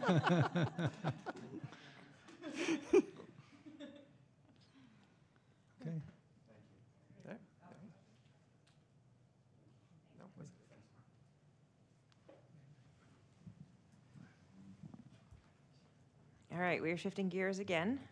We are moving into kind of a 3-part conversation. These next 3 items sort of intersect, but they also operate independently. Amanda's going to be presenting regarding the River of Time Museum. I think a lot of us have been engaged in this conversation for the last couple weeks, understanding that there is a lease that is expiring in August, looking for some direction as to how to move forward with that agreement, as well as the building and facility and the community input that we've received on all of this. So with that, Amanda. Thank you, Manager Goen. Mayor and Council, before we dive deep, just a couple of things. One, this is a delicate topic. There's a lot to cover. We're going to be talking legalities with the gift clause. I would recommend allowing me to get through the entire presentation and jotting down your questions, but this is a council retreat, so let me know if that is acceptable to you so I can make sure to look to see if I see a red light. Does that sound good? And then also just to remind the council, and this is the first time the public will hear this, but the council and staff have talked about this in executive session. So this is the first time, remember, the first time we are speaking about this publicly. With that, so some background, and this was also attached to the public document. 25 years ago, the town and the River of Time, so the town does not manage or own the museum. The River of Time is a tenant, but they entered into a lease agreement, which is set to expire on August 15th of 2026. They are occupying approximately 5,000 square feet. And rent back in 2001, when this agreement was established, was for $1 per year, so the town collected $25. In addition to that very reduced rent, the town also provided $210,000. So you'll see for displays, exhibits, lighting, etc. And the town also pays for maintenance, janitorial services, and utilities. So again, the town pays for all of that. The manager and I began having conversations with museum representatives in the fall, so around October, November, to start gathering information. This information was provided by a representative of the museum.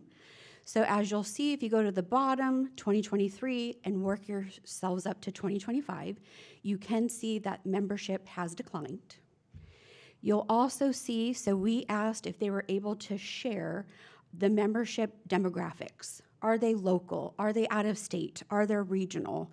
What helps with that analysis from an economic development and tourism standpoint is you can see majority is Fountain Hills. So that means we're not collecting new revenue from either regional membership or out of state. And so that means when we're looking at that regionally, again, statewide as well as nationally, internationally, is someone could perhaps come to the museum, then go dine, or a big tourism impact is generating those heads and beds. So again, just based off of this, a very local museum. We also requested a profit and loss statement. If you look at the net income on the right, and for accounting, we put things in red when there is a loss. So you can see in 2022, 23, and then 2025, based off of the results back in October or November, it is operating at a loss. Please note, we received this information in November, so why it's just January to October, and then also the museum was closed during the summer months. So again, as Manager Goodwin shared, right now what we're looking at and what we have talked with council about is we have a lease that is set to expire this August. It is our obligation and duty to look at these two requirements. Not a suggestion, but it's a requirement. Number one, we must comply with state law. Number two, is it the highest and best use of a town facility? So when we talk about state law, and we get this has been complicated, is we have to look at the Arizona Constitution. Within the Constitution, there is the Arizona gift clause. And then sometimes with economic development directors, when we're working with attorneys, there's two common questions, or we call it a two-part test. Is there public purpose? Is it clear? And, there's not an or, and is the town receiving fair market value? There have been questions, well, you did this in 2001, what has changed in 2026? So we'll take you back to 2010. I was not here, but got to experience this with another municipality. But some people are familiar with a case called Turkin versus Gordon, or City North, where this was challenged. So basically, a taxpayer challenged the city of Phoenix of, are we actually getting fair market value? And then based off of that case law in 2010, basically it was sent a message to cities and towns all across the state of Arizona, is you better dot your I's, you better cross your T's to ensure that you are complying with the Arizona Constitution and the gift clause. So that is what has changed, is it's my job, it's Manager Goodwin's job, as well as Attorney Wright's job to make sure we are complying. So option one, we're now starting to get into options, is do we renew? You'll see that there was a document also shared where the board president of the museum is requesting 1 year, which is gracious, it's conservative, but I would also say, just from a professional standpoint, when we look at some of that data, is how can you turn something around within a year? So is that really realistic? Fair market value. So what the town did is currently the museum is within our downtown, within our civic district. We looked just across the way to the Avenue District of other museums, art galleries, etc. And roughly the rent is $15 to $17 per square foot. So taking the lowest range, 15, and then multiplying it by the 5,000 is how we received 75,000. We have shared 2 times verbally with the museum, as well as in a formal letter, that if they have something different, they can back it up with data, the town certainly would entertain it. You'll see 2 sub-bullets. This is again taking directly from a letter from the board president, is the museum is requesting a short-term funding plan. I have asked on 2 occasions, February 11th and February 23rd, can you please help me understand what that looks like? I have not received a response. The second bullet, the museum is conducting a community fund drive. I asked again on February 11th and February 23rd if they could let me know, did they self-impose on the board of, hey, we're trying to get 75,000, let's just say within 60 days. Can you share a little bit more information? To date, we haven't received anything. Of course, with these options, we would define terms. And so this may be complicated, is again, when we're looking at these options, we want to keep it high level. We have to do our best to be transparent, but also you don't negotiate from the dais and a podium, and then when another partner is not here. So again, just inviting you to stay top level. Option 2, so as staff, as we assessed, just again, highest and best use, and of course, complying with state law, we started to evaluate other options for the space if we were not to renew, but was there ways sort of get the best of both worlds is to keep components of the museum. So one suggestion was, do you relocate economic development and tourism? When you think of museum, although right now the data is showing it's more local, but usually with museum, it can draw heads and beds, it can draw those regional visitors. Retain a component of the museum. So let's unpack that a little bit. So for example, there's 5,000 square feet. Say we narrowed the museum space to 1,000 square feet. And it's again, this is hypothetical. You're now looking at 15,000 versus 75,000. That, can you digest that? A second thing, and again, we have to be delicate, is there a possibility, now that we have lowered the fair market value of 1,000 square feet, that it's now just 15,000, does the museum have the capability of providing or extending some of the services where they may, this is a may, not have to pay rent because we enter into some type of service agreement? As you enter into the museum, hopefully you've all visited there. There is sort of a welcome center, a gift shop. We've thought of too having a training and workforce hub, tying into economic development. We have shared some of our retention visits when we're going out to businesses. The minimum time we spend could be an hour. The max could be 2.5 hours. That again, is this a way to gain efficiencies? And then activating our patio and Centennial Pavilion. So this year, Economic Development has joined forces with the Community Services Department to launch our third Thursday concert series. And so is there ways to activate our Civic Center in that area?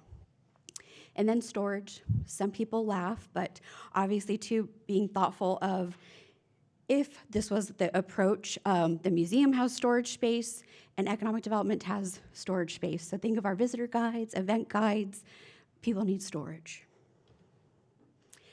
These are just some examples using AI. These are not official concepts. It's just, again, to imagine the space. So next step. So again, what staff is looking for today from council is direction on what option you want to proceed. So again, previously we'd received direction to move forward with option 2.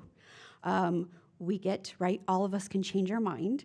So with option 1, what we would need from council is direction to proceed with option 1, asking staff and an attorney, and I look at Attorney Wright, I've experienced this before, and when I go to attorneys, not just Attorney Wright, they're like, you want us to be creative. I'm like, yes, we've received direction, we need to be creative. And then that the direction be that we need to comply with state law. There's a bullet point here too, is staff is also looking to get this accomplished, if that is the direction we receive, by May, June. Why such a short time frame, do you ask? Is because this body usually takes a summer recess in July and August, and under my watch, because this project was given to me, I don't like agreements to lapse unless you guys allow it or give direction to. Option 2, so again, staff previously received direction, and we have been moving forward with option 2. We notified the museum in person on January 26th. They requested another meeting on February 3rd, and then at that time they requested a formal letter, which was sent on February 9th, basically stating we would not renew and requesting how we derive to $75,000. Again, if we continue along this path, we would need to work in partnership with the museum on a transition letter. How does this need to be transitioned? And then the museum shared with me on February 3rd that they need 3 months for deaccession. So what that is in museum terms is to take exhibits and artifacts either offline, if you will, in the archives, their documentation, or to sell the exhibits and artifacts. And then, of course, we're still in preliminary stages.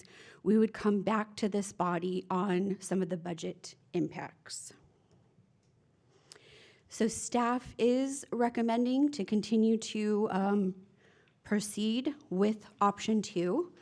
I'll tell you, I have spent significant hours, as our attorney has, of just looking at creative ways, trying to find some apples to apples comparisons regarding this, and it's been a bit of a struggle. But again, it's up to this body.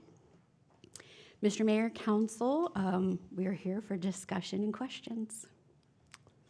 I have some questions, if you don't mind.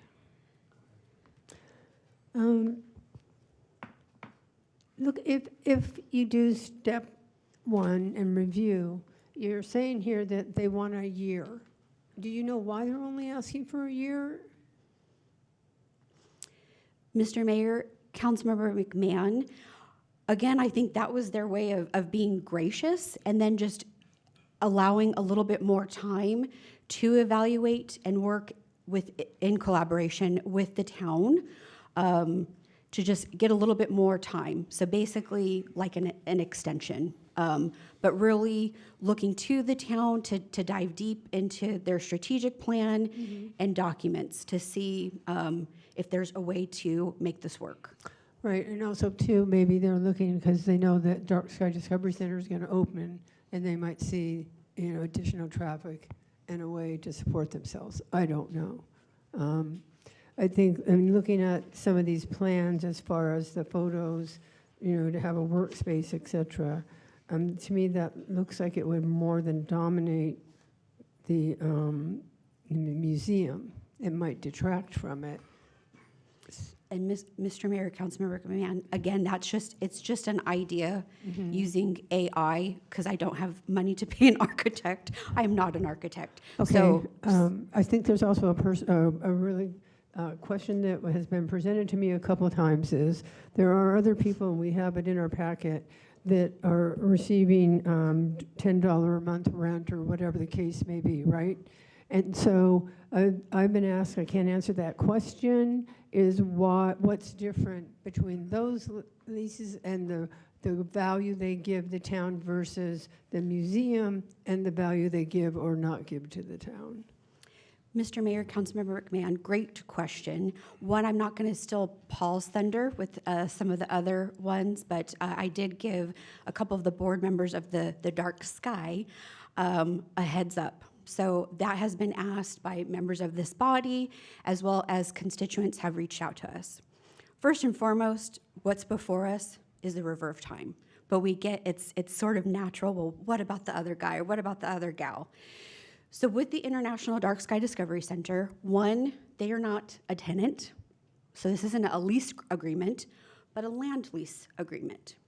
Number 2, with them, what we look at when it's talking about, again, about the test and then fair market value, is once they complete their building, that will be a almost $28 to $30 million capital investment in this town. Second, we asked about their employment. So over 10 years, their employment could be 6 employees is what they were estimating. And we're not talking like a service employee that they're paying them $20,000 or $30,000. The third thing is we did let the International Dark Sky Discovery Center know that when they approached us, that we would like a third-party fiscal impact analysis done, which the Greater Phoenix Economic Council, so GPEC, did that just as part of our agreement. It was something a bit unique, but we asked them to look at that. And it's going to, again, within 10 years, could generate over several million dollars. So that is the difference, is we're getting fair market value. And then, Mayor, I'm going to look to Attorney Wright if there was anything else you wanted to add specifically related to tourism, the Constitution. Yeah, so when it comes to expense, so what a town is allowed to spend money on is kind of listed in Title IX. So what you have spending authority over, there are traditional government things like roads and things like that that we all know that governments pay for. There are non-traditional things that are then provided for statutorily, like libraries, open space for growing food, and then tourism. So there is no right to have a museum. So in Title IX, there's no, like, you can run a museum. What you can do is have money go towards projects that bring in economic development, who bring in tourism, and so that's where Dark Skies fits in, is they did an economic analysis that said that it's going to bring in tourism dollars, and so we can then have we're getting, basically in the case itself, it says your give has to be what you're getting. So if you're giving something, you have to be getting about the same amount in return. Based off of the economic analysis, what we're giving them for the land lease for Dark Skies is at least equivalent to what we're getting back in return from the tourism dollars.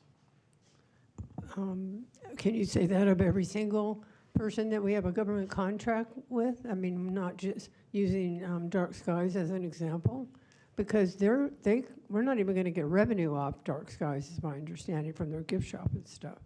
So I'm just trying to compare apples to apples and understand it, and understand that, fair value in return. As for a right to have a museum, that's not an issue right now. We're not talking about a right to have a museum. We're talking about a lease, continuing a lease or not with our museum that's been around for 20 years. And does add value because it contains all of our history as part of the town. And Mr. Mayor, Councilmember McMahon. Yes. I'm going to stay on the museum. We use the Dark Sky as an example, and then there's a separate agenda topic that will allow Paul and our attorney to address. So, sorry. Just trying to understand the reasoning behind it, because no, they're fair questions. The gift clauses become a big issue. Yep. And I think it really needs to be addressed. They're fair questions, and we recognize, too, it's coming from the constituents as well. Thank you. I think we'll hear from Councilman Watson. Amanda, thank you for the recap, especially the dates. And you and I have chatted a lot.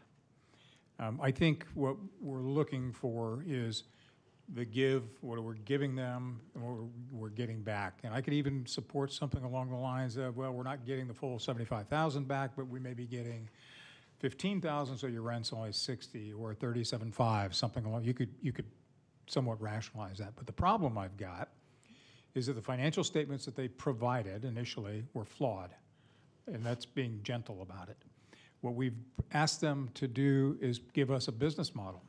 Tell us what you're going to do to correct what you knew 25 years ago was going to be the case today.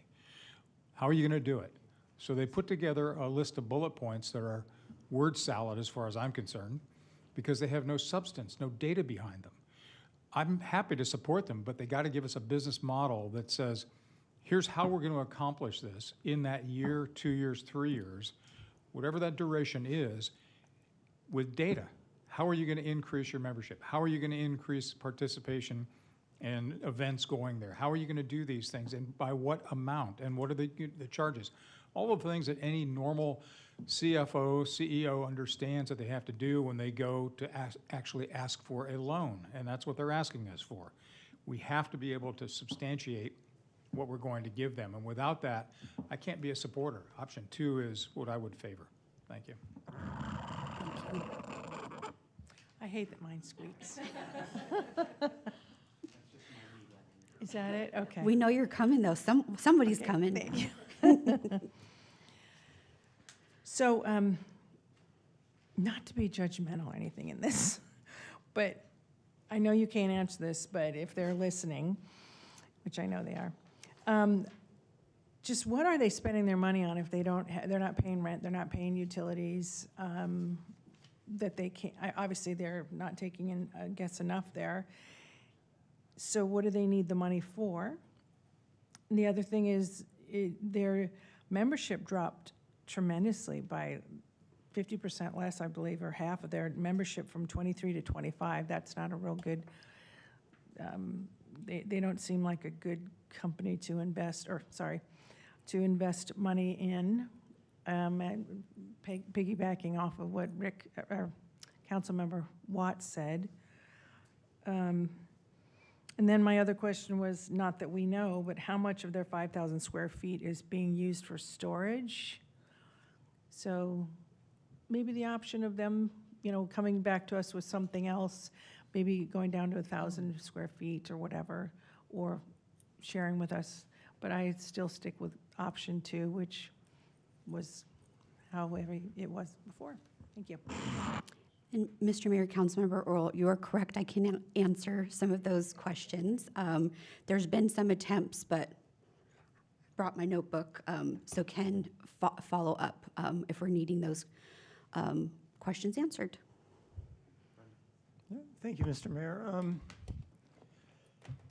It seems to me that there's a fundamental misunderstanding of the gift clause on both sides of the equation.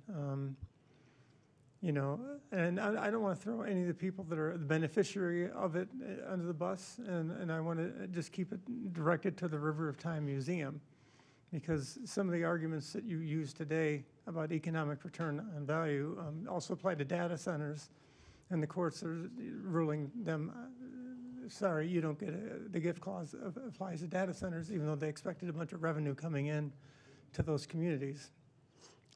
Data centers, we're giving the gift clause in other municipalities around Arizona. Yeah, and so anyway, so that's what I'm saying, that the gift clause has not been understood statewide, I think. Regarding specifically, though, the River of Time Museum, when this did come up in our executive session a couple months ago, it seemed like it happened pretty quickly. Like, okay, well, we're going to have this executive session, we're going to talk about this, and now it's on our retreat. And now we're talking about sending in a termination letter. My head kind of snapped. I wish we didn't have to do this so quickly. Specifically with the timing of the Dark Sky Discovery Center opening up within the next year and having the River of Time Museum piggyback off their success and giving their staff and their crew time to maybe re-gear the River of Time Museum, maybe update it a little bit. What I think would be really fair, because I respond to constituent letters and what people tell me, and everything on the constituent letters has been try to keep this place open. We don't care what you got to do. They really, this would be a loss to our community that would be fundamental, because we're giving up on our past. If you don't know your past, how are you going to know your future? This is our past and one 5,000 square foot center, and I really think that the council should consider giving them every opportunity to make it work. Even though they maybe are unsophisticated and didn't keep good books and that kind of a thing, what I'd like to see is give them a 3-year extension on their original 25-year contract, giving them enough time to re-up the operation, double down on their fundraising, which they've already done, make improvements, and try to piggyback off the success, and maybe keep this part of our community intact. I'm just asking for a 3-year extension of the original contract. If there is some violation of the gift clause and if somebody files suit, then we might have to rethink that. But we do have an attorney and we do have the ability to defend ourselves. And I don't think anybody's going to sue us over a 3-year extension to a contract.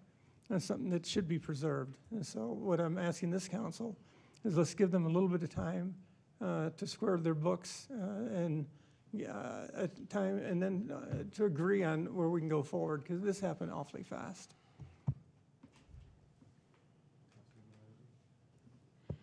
Thank you. I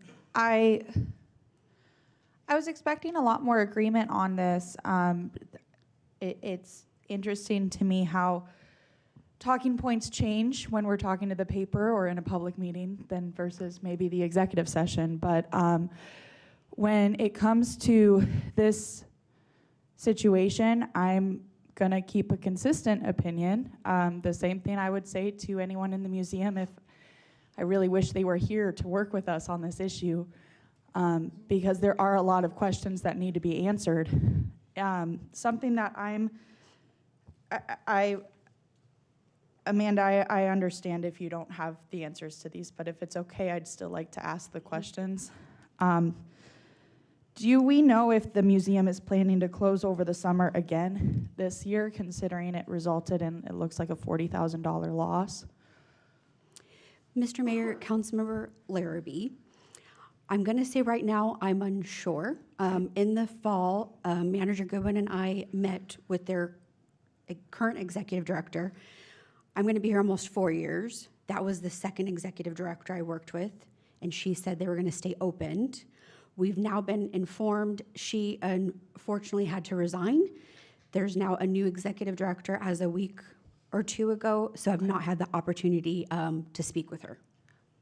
Thank you, and understanding that there's a new executive director, so there's likely going to be some policy changes. I hope that we are able to have further discussion with them regarding their plan, and that, speaking of which, we were provided with their 1-year, 3-year, and 5-year business plan. It's a page and a half. And notably has no data in it and no action items. Amanda, have we ever been, on top of giving them quite a lot of leniency as far as the building use, have we ever been asked for additional funding from the museum? Has that ever occurred? Mr. Mayor, Councilmember Larrabee, so approximately 2 years ago, not the lease, but the River of Time had requested through some previous council members $300,000 and then backed that into $1,000 from the town. Excuse me? What did I say? 100,000. Oh, I'm sorry, $100,000. $100,000, yes. So $300,000, and then it was $100,000. And so at that time, we were in a retreat-like setting. There was a consensus to pursue it, get a little bit more information. When I got more information, the request was to pay the salary of the executive director. And then I had started to, again, so the lease wasn't assigned to me, but wanted to get data. That's how I operate. With the second page in of just seeing everything that the town already offers, and then also you can't use public funds to pay for a private individual's salary, I went to our attorney at that time, Manager Goodwin, the mayor at that time, and said, this is a clear violation of the gift clause. I cannot bring this back to council. And so that particular council received my assessment via email, requested what they wanted to do, but was pretty firm in my professional opinion. And then so we did not proceed it. with that. But yes, there has been request. And when Manager Goodwin and I met with the museum in the fall, there was a request of, again, what could the town do? Could the town pay for signage? Thank you. You're welcome. And if it's okay with you, I did have some more questions that, Keep going. again, really, I wish I was asking someone from the museum, so I'm sorry, but I still want to get them on the record.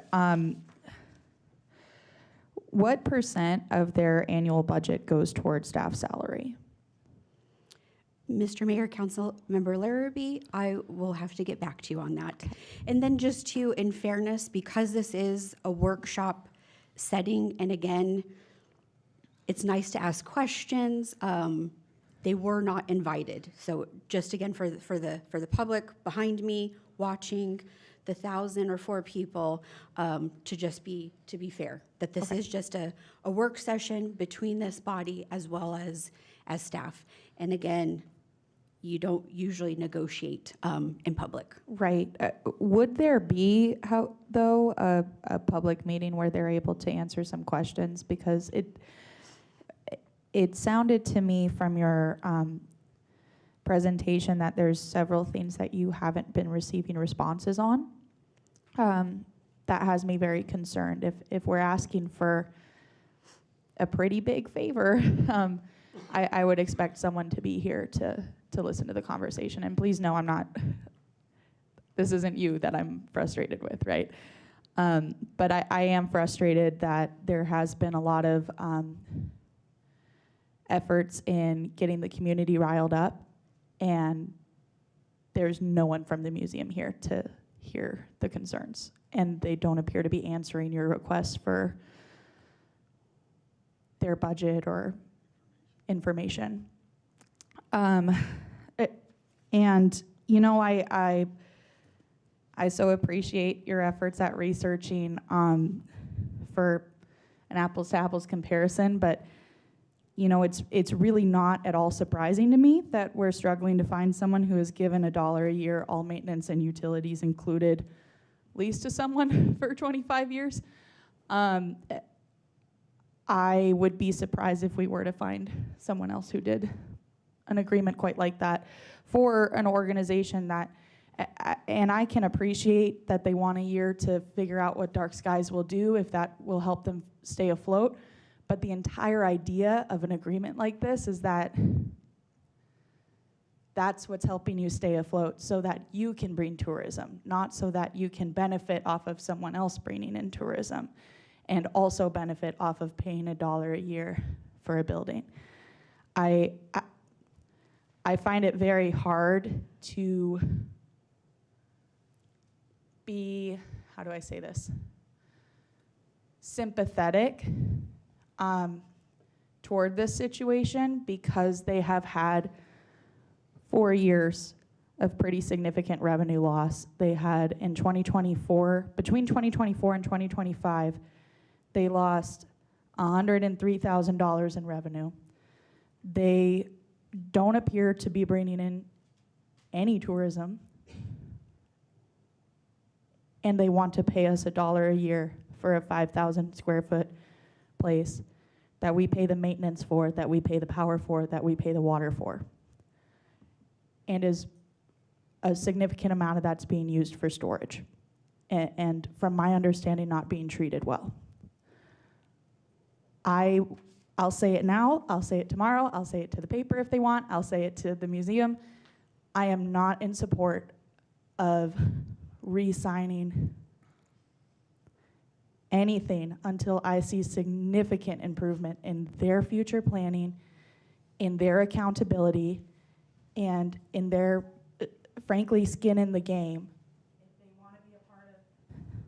If they want to be a part of the success of this town, I'm all for it if they want to be a partner with us, but so far they're really not working with us. Before I get to Councilman Watts, I would probably, hearing everything you've said, there's a lot of facts there. I would probably be in support of a 1-year extension to give them time to get their house in order, and maybe have that as an agenda item so we can have some public discussion with them here, and they can answer some questions. Councilman Watts? Can you tell me what they pay annually for, what we pay annually for their utilities? Mr. Mayor, Councilmember Watts, I'm going to have to phone a friend, and that will either be Paul or Justin.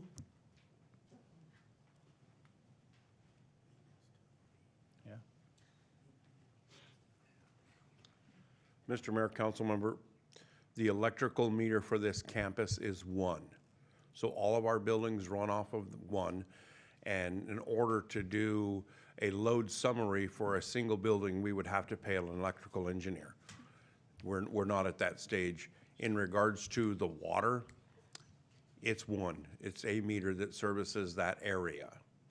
And for sewer, we don't pay any fees. So the rest of it is basic maintenance, HVAC, paint, those kind of things, which we painted that structure not long ago on the exterior. And those 3 things, what would they total? Which 3? The ones you just listed, HVAC, painting, general maintenance. We don't have a number for that because it's part of our regular staff. Could you back into, based on square footage, the utility costs for our campus, and then apply that cost per square footage to the River of Time? It's too challenging because of the opening doors of the town center and the community center. It would just be very, very time-consuming and inaccurate. Okay. So Amanda,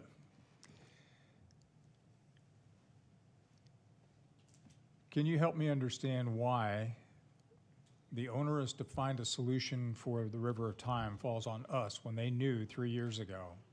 Why would we give them 3 years? Why is the onerous on us to come up with a solution for them when they haven't provided the information that you have asked for repeatedly?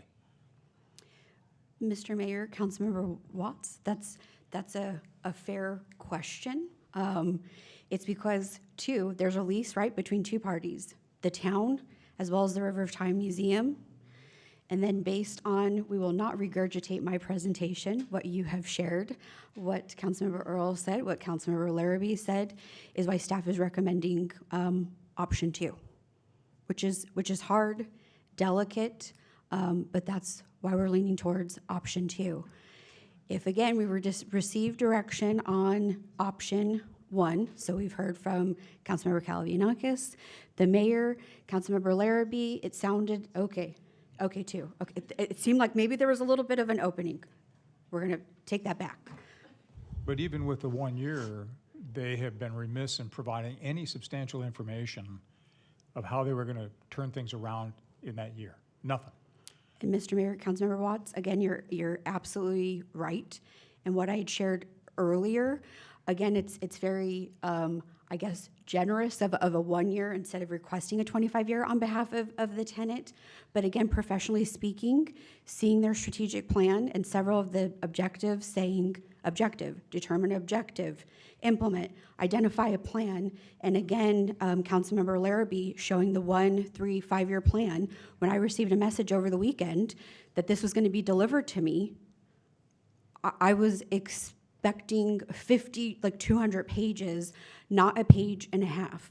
So within a year, just professionally speaking, you're not going to see results. We're essentially kicking the can down the road for a future council, and there will be a future council because a couple of you on the dais are not running again, for them to deal with. Even if they had taken those objectives and put pen to paper and said, we're going to get this many new members, this is the value that's going to be, and come up with a quantifiable number, it's a goal.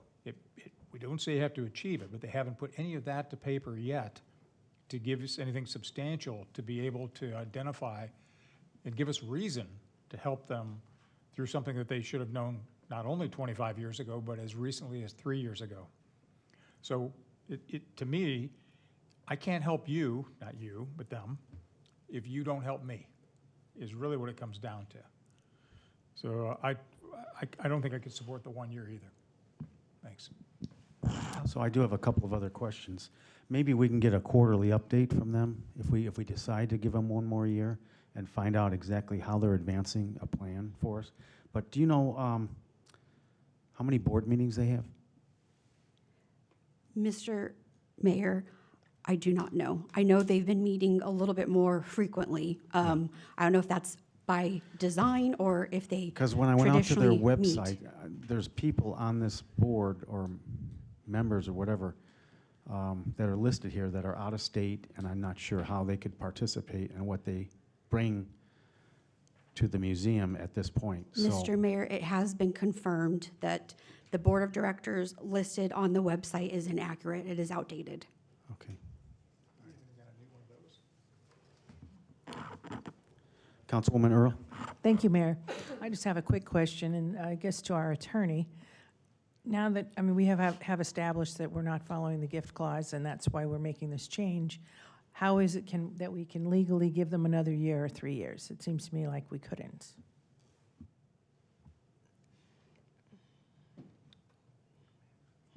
That's a hard question to answer. Again, the get needs to match the give.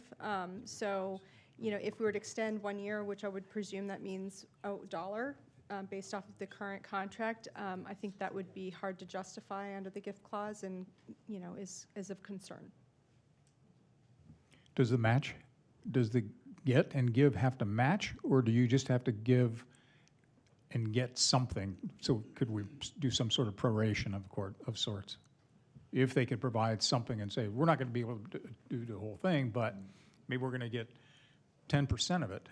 It has to be justifiable. So Okay. whatever it is, we have to be able to justify it if we were, you know, if we were to be sued or if there are any litigations issue that came to play, we'd have to say that, you know, we believe that that we're getting, you know, heads and beds or whatever it is, and they're, you know, in return, they're getting a reduced, you know, rate for the fair market value. But the Constitution's pretty clear that you're supposed to get fair market value for services. So, and again, you can offset that. I mean, I think we saw a contract out of Tucson, the Children's Museum of Tucson, where they only paid 25% of the fair market value. But if you look at the extensive amount of programming, and like I think it was over 200,000 kids served, and they're serving, you know, I mean, the amount of the community is getting in regards to school programs and in educational programs was significant. So we'd have to see an entire program developed that doesn't currently exist.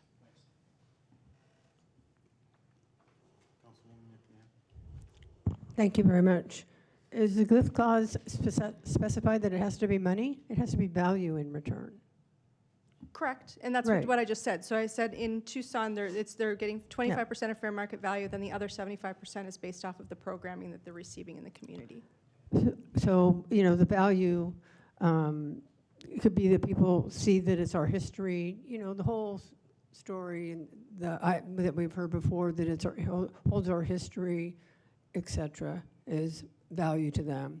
I think due to the turnaround or, you know, in the board, et cetera, things are getting lost in translation. And to respond to Councilwoman Larrabee, as far as I know, every single business in our town relies on tourism and other businesses to support one another, so that it's not unique to the museum. Museums do rely on donations and people visiting them when tourists in order to support them and keep them going. So that's not a negative. In this situation, we wish it was more. I do think them closing in the summer hurt them pretty badly. You know, it looked, you know, based on the numbers provided. This one is really difficult. It's difficult to not renew the lease, but you know, you have to look at the value, and you know, who's measuring that value as to what they're providing or not providing. So it's a difficult decision to make. I don't know if we want to give them more time, you know, to come back, provide more information or not, because I know we're not really technically deciding this today, I don't think. So, you know, it's a hard decision to make. Mr. Mayor? Councilwoman Larrabee. Thank you. I guess it's informal, so maybe I don't have to ask through the mayor, but I'd like to ask my fellow council member how many of those businesses are paying us $1 a year for a 5,000 square foot building. I think you're being ridiculous. Okay. So when we talk about the gift clause and that being, I mean, frankly, $25 a rent over 25 years for an organization that has been operating at a loss for some time and is losing membership consistently is of a lot of concern. I am not an attorney, but I find it fascinating that those who are or claim to be are suddenly not concerned about a lawsuit when we have this conversation, I think, every council meeting, that we're going to get sued over something that doesn't make any sense. And now this is something that's really black and white. We probably won't get sued over it, but you're still talking about breaking the law, and I don't think it's fair for the museum to say, could you just break the law for a year? I don't love that. I'm curious if I could get support for a 30-day window. 30-day window is a full-blown, highly detailed business plan, understanding who the River of Time is, who their board members are. This is a 20-page document, probably when all is said and done, that has how they're going to achieve the goals, how they're going to, what value they're going to provide. It's not only a narrative, but it's supported by data. That's what I would expect to provide to a lender. We effectively are the lenders. No lender will lend you money without support and security behind it. I'd be so inclined to go out on a limb and say, if they did that, and we looked at it and could validate it, that I could support a year, 2, 3 years if their plan supported it. But I'm more frustrated by the lack of information, and they knew, and yes, this is not an open meeting, an open discussion, but that's somewhat irrelevant because we gave them, how many months have we been asking for the same information? But one last time, I'd say 30 days, you do this 20-plus page business plan, and maybe we could reconsider. Brenda, you were moaning down there. Did you have something you wanted to say? There's a lot I'd like to say, especially about the privilege of executive sessions being violated in this meeting. I don't remember anything specific being mentioned. But I do think that the 30-day demand letter is a little bit rough. You know, if they're just nice people, I think at a minimum we should give them the year. At a maximum we should give them 3 years to get straightened out. And it just out of what we've did for the past 25 years. You know, we've all been, the Leadership Academy goes there, we've all visited that museum. It's something worth preserving. And, you know, like I said, just because they're not good accountants and they don't know how to drop a business plan, I don't think we should be throwing them out on the street. Well, I don't think we want to throw them on the street either, but maybe we give them, they got a brand-new executive director as of when, do you know? Mr. Mayor, it's been a week or two. Okay. I haven't had the So opportunity maybe, to meet her. Rick, would you be willing to go 60 or 90 days? You got a brand-new executive director. Give them 60 or 90 days to come up with a plan. I was trying to back into it because of the May timeframe that we were trying to achieve originally. So 30 days would put them, call it the 1st of April. We've got to have a council meeting to have the discussion in April. So we got to get it on the agenda. We just barely squeak under. If I said 45 days, that might get us under the wire. But it's an olive branch to say, look, I think everybody on the council really wants to save the River of Time. They're not saving themselves. And we're trying to give them that opportunity. But it isn't going to be by blank sheets of paper or ignoring our requests for information. That's not how you get a loan. So whatever we can maximize, 45 days, 60 days, as long as we can get it done before summer break, because of the expiration of the lease, I think that's what we have to achieve.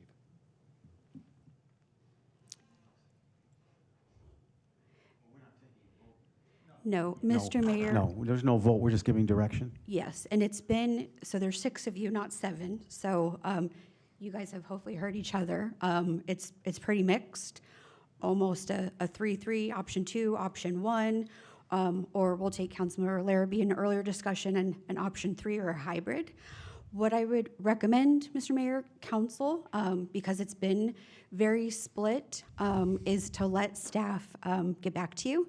Let me talk with Manager Goodwin, our attorney, on some of these options you've thrown out. I think, Manager Goodwin, I thought I saw a light. Yes, I was gonna say the same. I think we'll come back with a plan of next steps.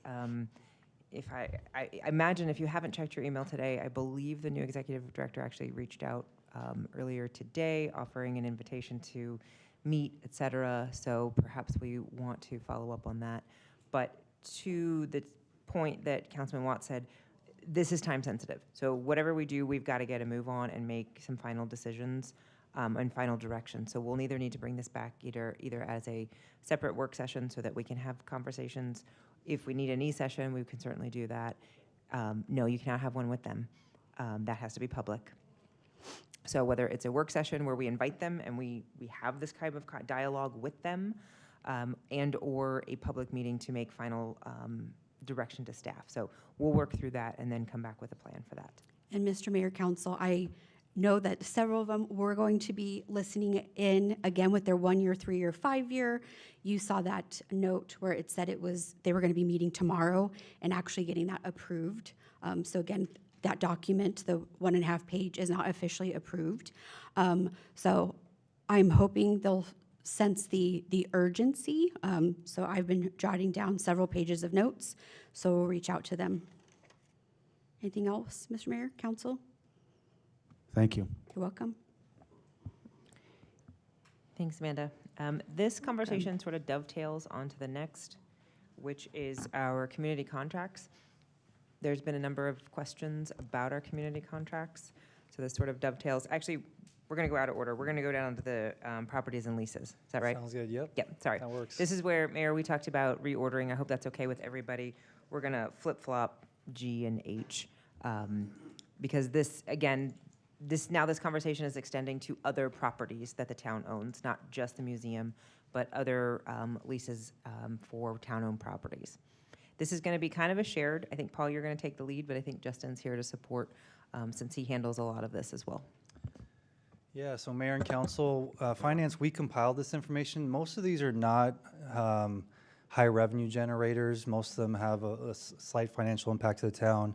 So we compiled the information, but Justin's probably gonna be the one answering any questions about background or facilities. So AMR at the fire department, well, Chief Ott's walking away, but the fire department does generate additional revenue through this lease. They pay us $33,000 a year with a 3% annual increase to rent one of our ambulance bays. It's current through 2028 and options to renew through 2032. They don't pay any of the additional utility or other expenses. Any questions for Chief Ott while we're on this one? No? Golden Eagle Park, concession building, the Elks Lodge rents it for $13.50 a year through 2026 of this year with automatic renewals through 2030. They don't pay any other additional costs.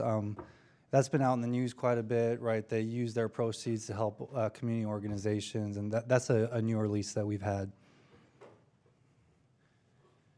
I actually don't really know what this is, so Chief Ott, air quality monitor site, could you expand on what that might be? But they pay us $400 a year to rent a small space at the fire department.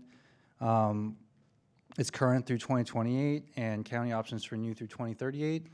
And they do pay whatever utilities are associated with that small site. Do you want to? Oh, Justin's here. I see it every day, though.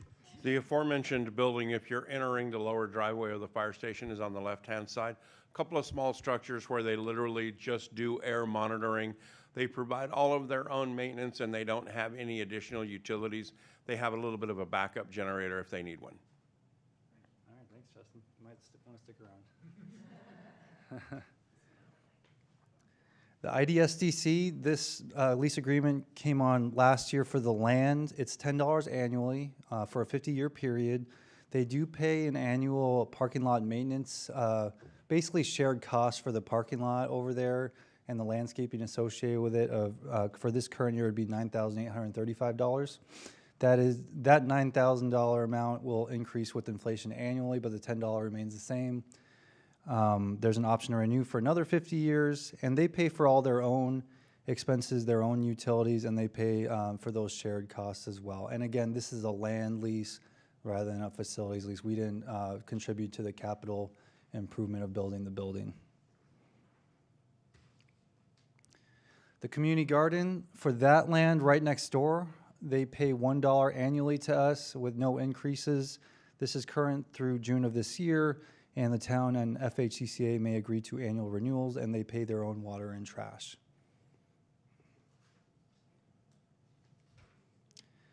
The Sunset Kiwanis, Justin, I will ask you to talk about this building because I understand there's quite a bit of background on it. But the Sunset Kiwanis, not to be confused with the Noon Kiwanis. The Noon Kiwanis is the organization that recently came to contribute to a bike park project. The Sunset Kiwanis is actually a different organization, as I understand it. I could be wrong. And we do own their building. They pay us $1 annually with no increases to that annual rent. It's current through 2029.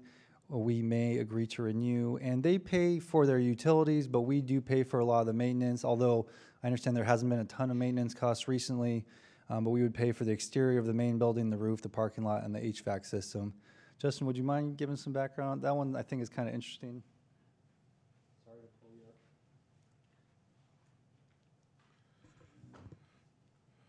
you up. Good afternoon. This is one of those, we'll give it to you if you give it back to us for $1. So it was a town facility, for lack of a better description, that was gifted to the town and then leased back to them. Again, and Paul noted this correctly, we don't have a lot of time or money invested in maintenance. Our last big investment was in the parking lot, which was less than $10,000 about 8 or 9 years ago. And the next portion of that will be to crack fill it and reseal it, so probably about $3,000 to $5,000. The building itself, it's mature, and it's reached the end of its life, for lack of a better description. Eventually, there's going to have to be some tough decisions made in regards to what will become of the building. It's simply too old, outdated for it to be remodeled.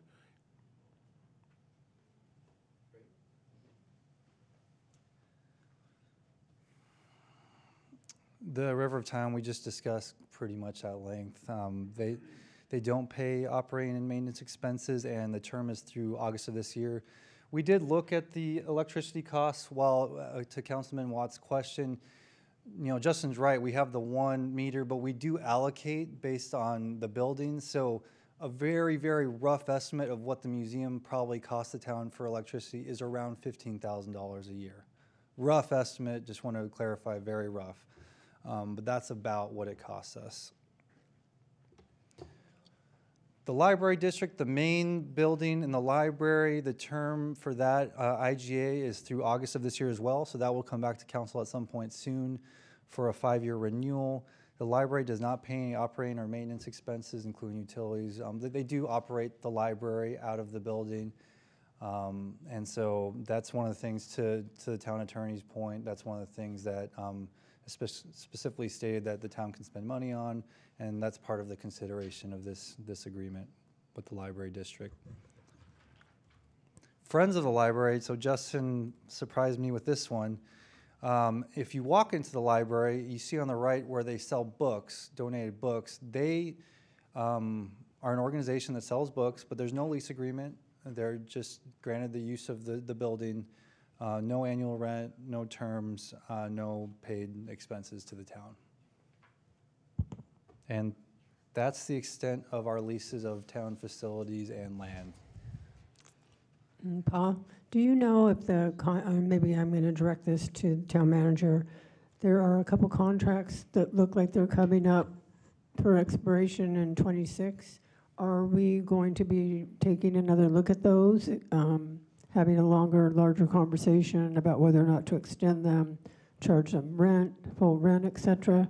Do you know? Yes, ma'am. So all of these are on our horizon. Specifically, the library one is the one we've been talking about the most because it is such a functional element to our community, and it serves tens of thousands of people. So that is an agreement we will be working towards. The Community garden will be one that we'll need to get some direction from this body as well. So yes, so all of these are on our horizons, which is part of why we wanted to bring them up today, so that you guys were introduced to this idea and familiar with it. And just briefly, on the community garden, that's a $1 lease. What do they get for that? And then as a community, what do we get back from having that here? So, great question, Councilwoman. So, they get the land, and they do pay their share of utilities with the water and trash. You know how much land that is? Justin, could you provide? About 2.5 acres is what. 2.5 acres, middle of town. Okay. So I guess it would be nice to know, with a renewal coming up for this one, how, if there's any council direction or feedback on something like that. Well, what benefit does the community at large get from having that? I can answer that. Sure. There's a big educational component. There's also a gathering place for people to learn how to garden and grow vegetables, and they also donate. They have several beds in there where they donate to the food bank in town as well. I think those similar considerations are from the River of Time Museum, the education and providing a benefit and service to the town. If I might, Mayor, there's a specific statutory provision that allows the town to spend money on open spaces for the production of food. So this falls right in line with what Title IX allows us to spend money on. And so, there is a noted benefit to having open spaces, and that's why it's in Title IX.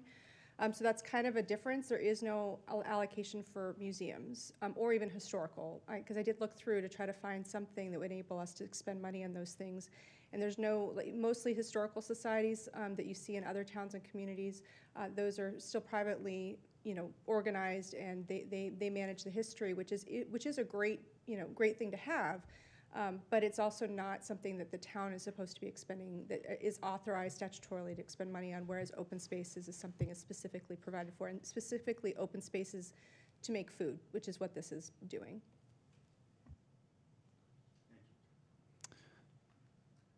Any other discussion on any of these or any direction? No? Okay. That was easy. All right, so I'll just get into community contracts. This is really brief. It's just an update from the previous conversation.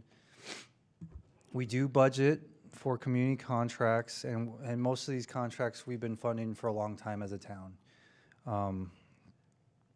So they're in our general fund, our general government department, which when we bring the proposed budget to you, you'll see the general government department and the amounts. All the specific dollar amounts within it won't be spelled out other than by category.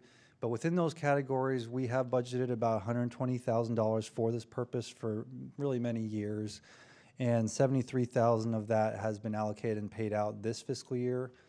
One thing that was brought up, we received some council direction to try to renegotiate our unsheltered individual contract with Central Arizona Shelter Services, which we did. It was relatively straightforward because, as you all know, we haven't really utilized that contract. They reserved beds for us, but none of our unsheltered residents would go there, and they haven't utilized any beds. So the CAS is willing to do the contract again next year. The only changes in terms is they would do it for $5,000 rather than $15,000, but they would only reserve one bed rather than 3 beds, which, because none of the beds are being used, that's logical, right? The only other provision we kind of negotiated was if it ever did go above 5,000 or anything above 30 days of unsheltered residents using beds, we would pay them a $55 per day bed fee. And I'm sure we could limit that to 10,000 or something just in case. So that's the terms of that arrangement. Here are the numbers again. The only other thing I'll add is that $50,000 in the budget, we've already made the adjustment down to $10,000 to give us more wiggle room in the budget, just to allocate for that contract if the council does direct us to keep it. If not, we could make changes. And the other organizations that are receiving money this year, well, number one, we have a budget line item for emergency vouchers for hotel stays for victims of domestic violence.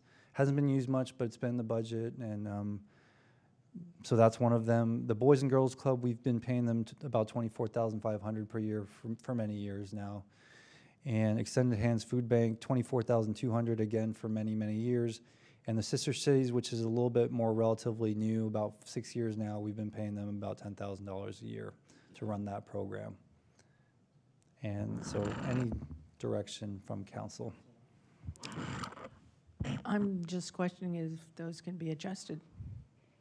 Boys and Girls Club or Sister Cities, or I see Extended Hands Food Bank. I wouldn't want to reduce that, but tell me how the Boys and Girls Club uses that money, or if that's.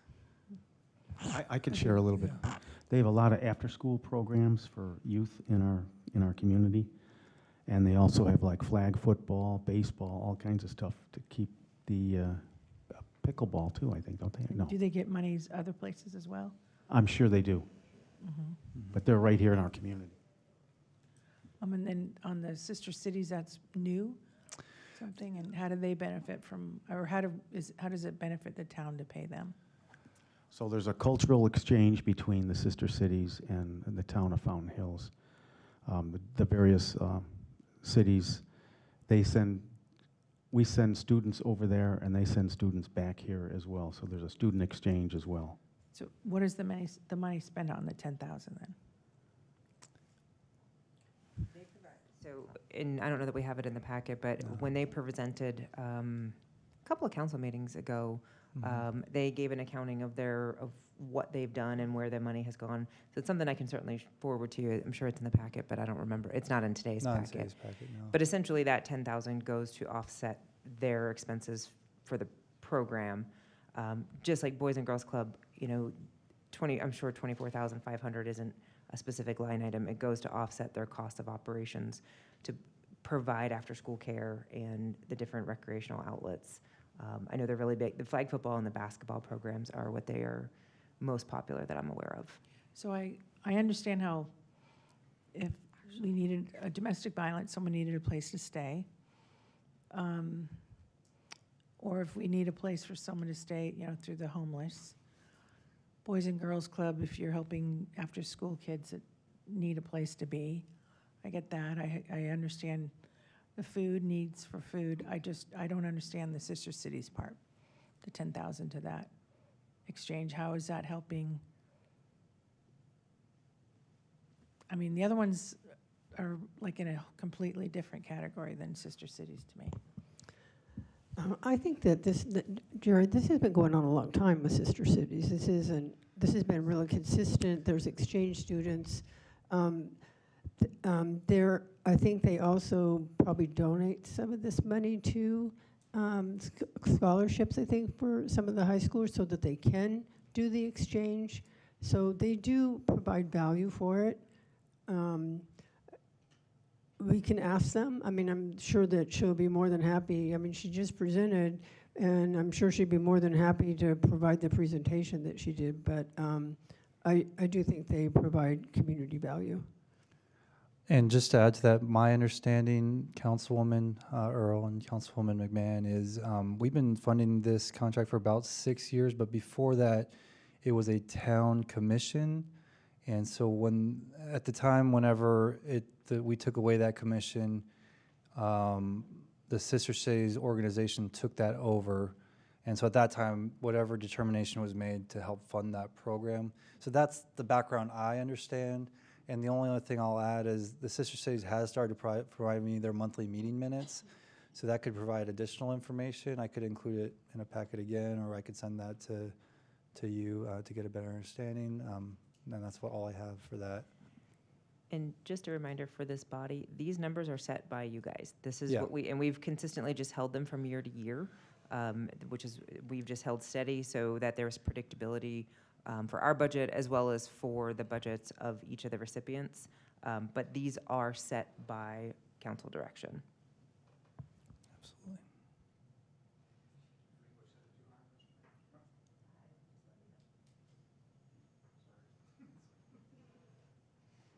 Thank you, Paul.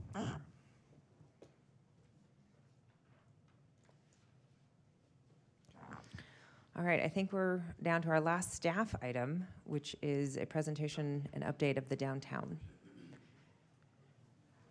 We're switching gears. Are you guys hanging in there? Well, that was very exciting. Way to pump me up. All right, well, so this presentation, Mayor and Council, will be a little bit different, where there's about 4 different items within the PowerPoint where I will be seeking your feedback and direction. So just to remind the council, again, folks who are viewing in from their home, last year around this time, the council directed staff to work on a 5-year versus 8-year capital improvement project, specifically for the downtown. And then originally we were proposing for this fiscal year to just do the design of Verde River.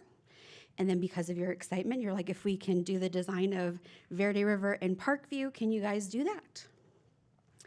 So here's again without the numbers, as Manager Goodwin shared, and our CFO, we'll be talking about the CIP later next month. So there's no numbers. But again, there was lots of excitement last year, and then there were some conversations about potentially removing the avenue from the 5-year plan. Since then, staff has met with TAMA, which represents a small group on the avenue, where we've just asked them to be patient, to watch the process that is occurring this year and next year in regards to design and construction.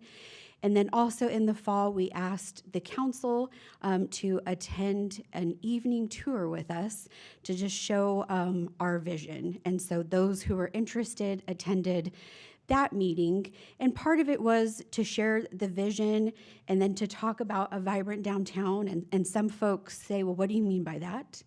I would say right now, our downtown, so again, it's not just the avenue, Parkview, Verde River, is not your typical downtown, and I've been honest my 4 years since I've been here.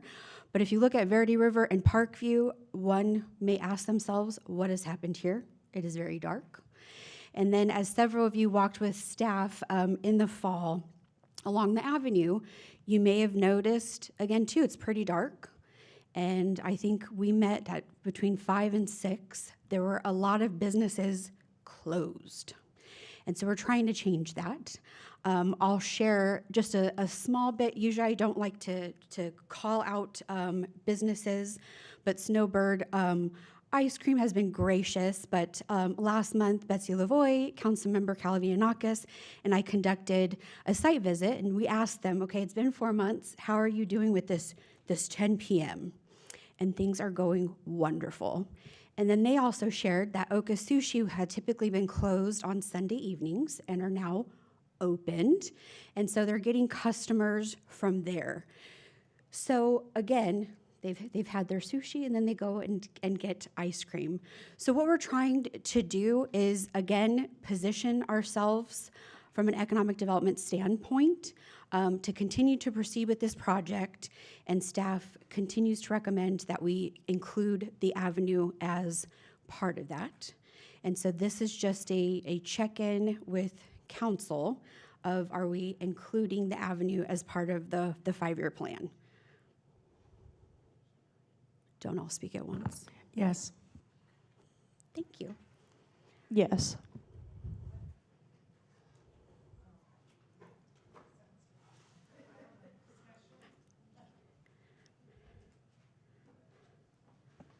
I'll chime in because we had an earlier conversation about streets and about trade-offs and about finding revenue sources.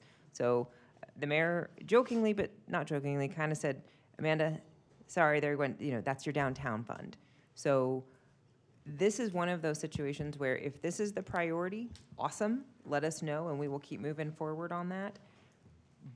But it comes at the next conversation we have about finding money for roads. If we're going to take money from CIP or other resources, this is the give. So this is that trade-off that we kind of talked about. Not this specific project, but this is one of several CIPs that we're trying to fit in in this big jigsaw puzzle of how do we get everything done. And So, yeah, and that's a good point, Manager Goodwin. And I would say, not just because I'm economic development and I'm the one advocating for this, is this started 15 years ago. And then to Councilmember Larrabee and Councilmember McMahon's point of, it sat on a shelf. And I received direction from all of the bodies that I've worked for the last 4 years, because there's been several changing faces, that we need this as part of our community economic development strategy, and we did a separate downtown strategy. And I have shared with several of you, maybe behind the scenes or publicly with Manager Goodwin and the CFO, we don't have a local property tax. And so how are we paying for roads and parks and recreation and quality of life? It is based off of economic development. It is tourism. It is getting more restaurants that have sales tax. So again, we're trying to position ourselves, and as the CFO mentioned earlier, we're seeing things flatten when it comes to our financials, when we're doing the quarterly reports. That again, we need to be mindful of these give and takes. Councilmember Larrabee?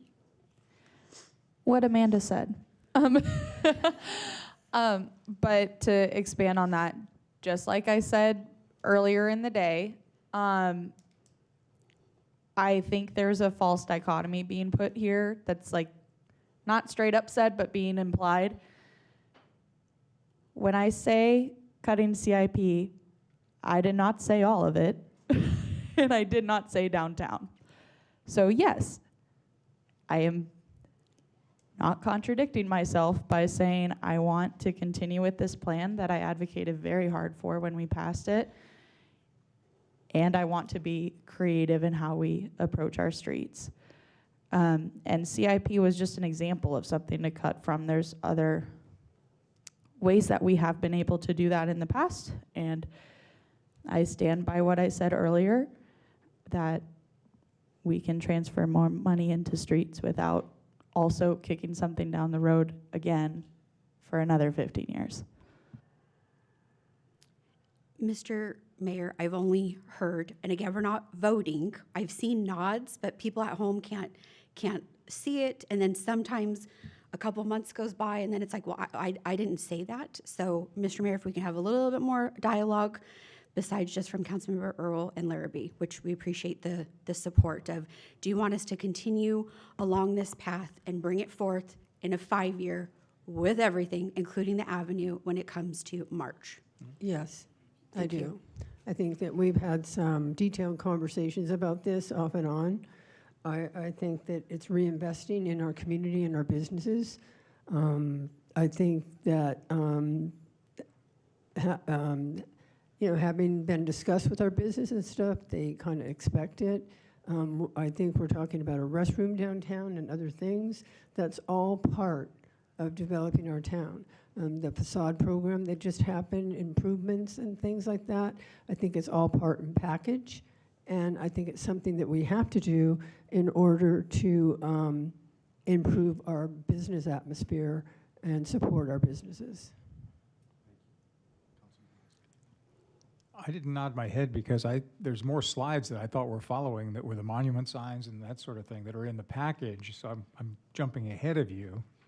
You can't do that. We're just pausing I here. told you, there she comes. I mean, but fundamentally, yeah, I'm still in support of the 5-year program. But I would like to know what the monument signs and those other signs are, even though they don't You have a got it, title yeah. page, so to speak. Okay, thank you very much, Mr. Mayor. Thank you for the additional feedback. All right, next. So as we became before council regarding the America 250, we didn't just talk about banners, but there were other asks. But during that discussion, Councilmember Calavianakis had shared, could we increase the banners? And staff had respectfully requested, because we were talking about money for America 250, to maybe pause and bring this forth at the council retreat. So you can see, so thanks to our PIO, Mike Pelton, our Public Works Department, there's a laser focus using drone footage to show the current banners and placement. So staff is wanting feedback from this body As we're planning the downtown streetscapes, do you want us to look at increasing the banners? Right now, again, you can see how it's structurally done. You're seeing the poles, how they're laid out. We can't do that in its current state, but this would be valuable information as we're planning Verde River and Parkview, because right now those streets do not have poles. They don't have banners. Please also note that the larger the banner may be, there could be an increase in cost. So looking for some feedback. Mr. Mayor? Oh, I'm looking for feedback. I'm saying go for it. Oh, okay, thank you. Do we just speak in order there? Okay. I know, I saw Councilmember Larrabee and then Councilmember Earl. I think Councilwoman Earl is first. Was going to be my question, what's the increase? And the second question was, they're beautiful, I want to see them, but I don't want them to restrict seeing other things, to be so large that they kind of block your view of things. Okay.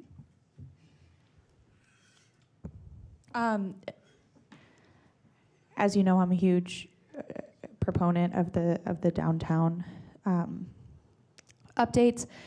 I think our money can be spent wiser in new areas. And the reason that I hesitate on this is because those poles don't look like they're adjustable to me. Yeah, so it would be replacing the pole in order to allow for a larger banner, is that correct? So that's correct. So Mr. Mayor, Councilmember Larrabee, our recommendation is, well, we can't, exactly to your point, we can't do anything with this. We would either do it, one, when we got to the avenue improvement in the 5-year, and then also plan for Verde River and Parkview. Thank you. I know that we've had big good discussions about more lights on like Verde River and Parkview and other things that I believe will take up that money. I'd rather stay consistent with our current method of putting the banners and then not have to put that money toward updating the avenue ones than to do that and possibly take away from another project that could improve either Verde River, Parkview, or the avenue.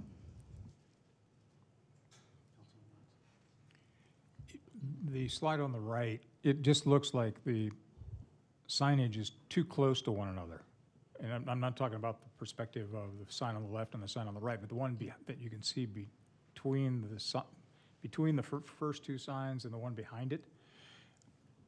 I wonder if it isn't maybe oversaturating at some point with the same message and retaining some of our existing signage, because you're not going to replace it all, I assume. You're going to install new on Parkview and Verde River, but not on the avenue. So is there some economics there that we can increase the spacing a little bit for these new 250 signs as opposed to replacing the ones that are on the avenue currently if they're in good shape? I just ask you to consider that. Okay.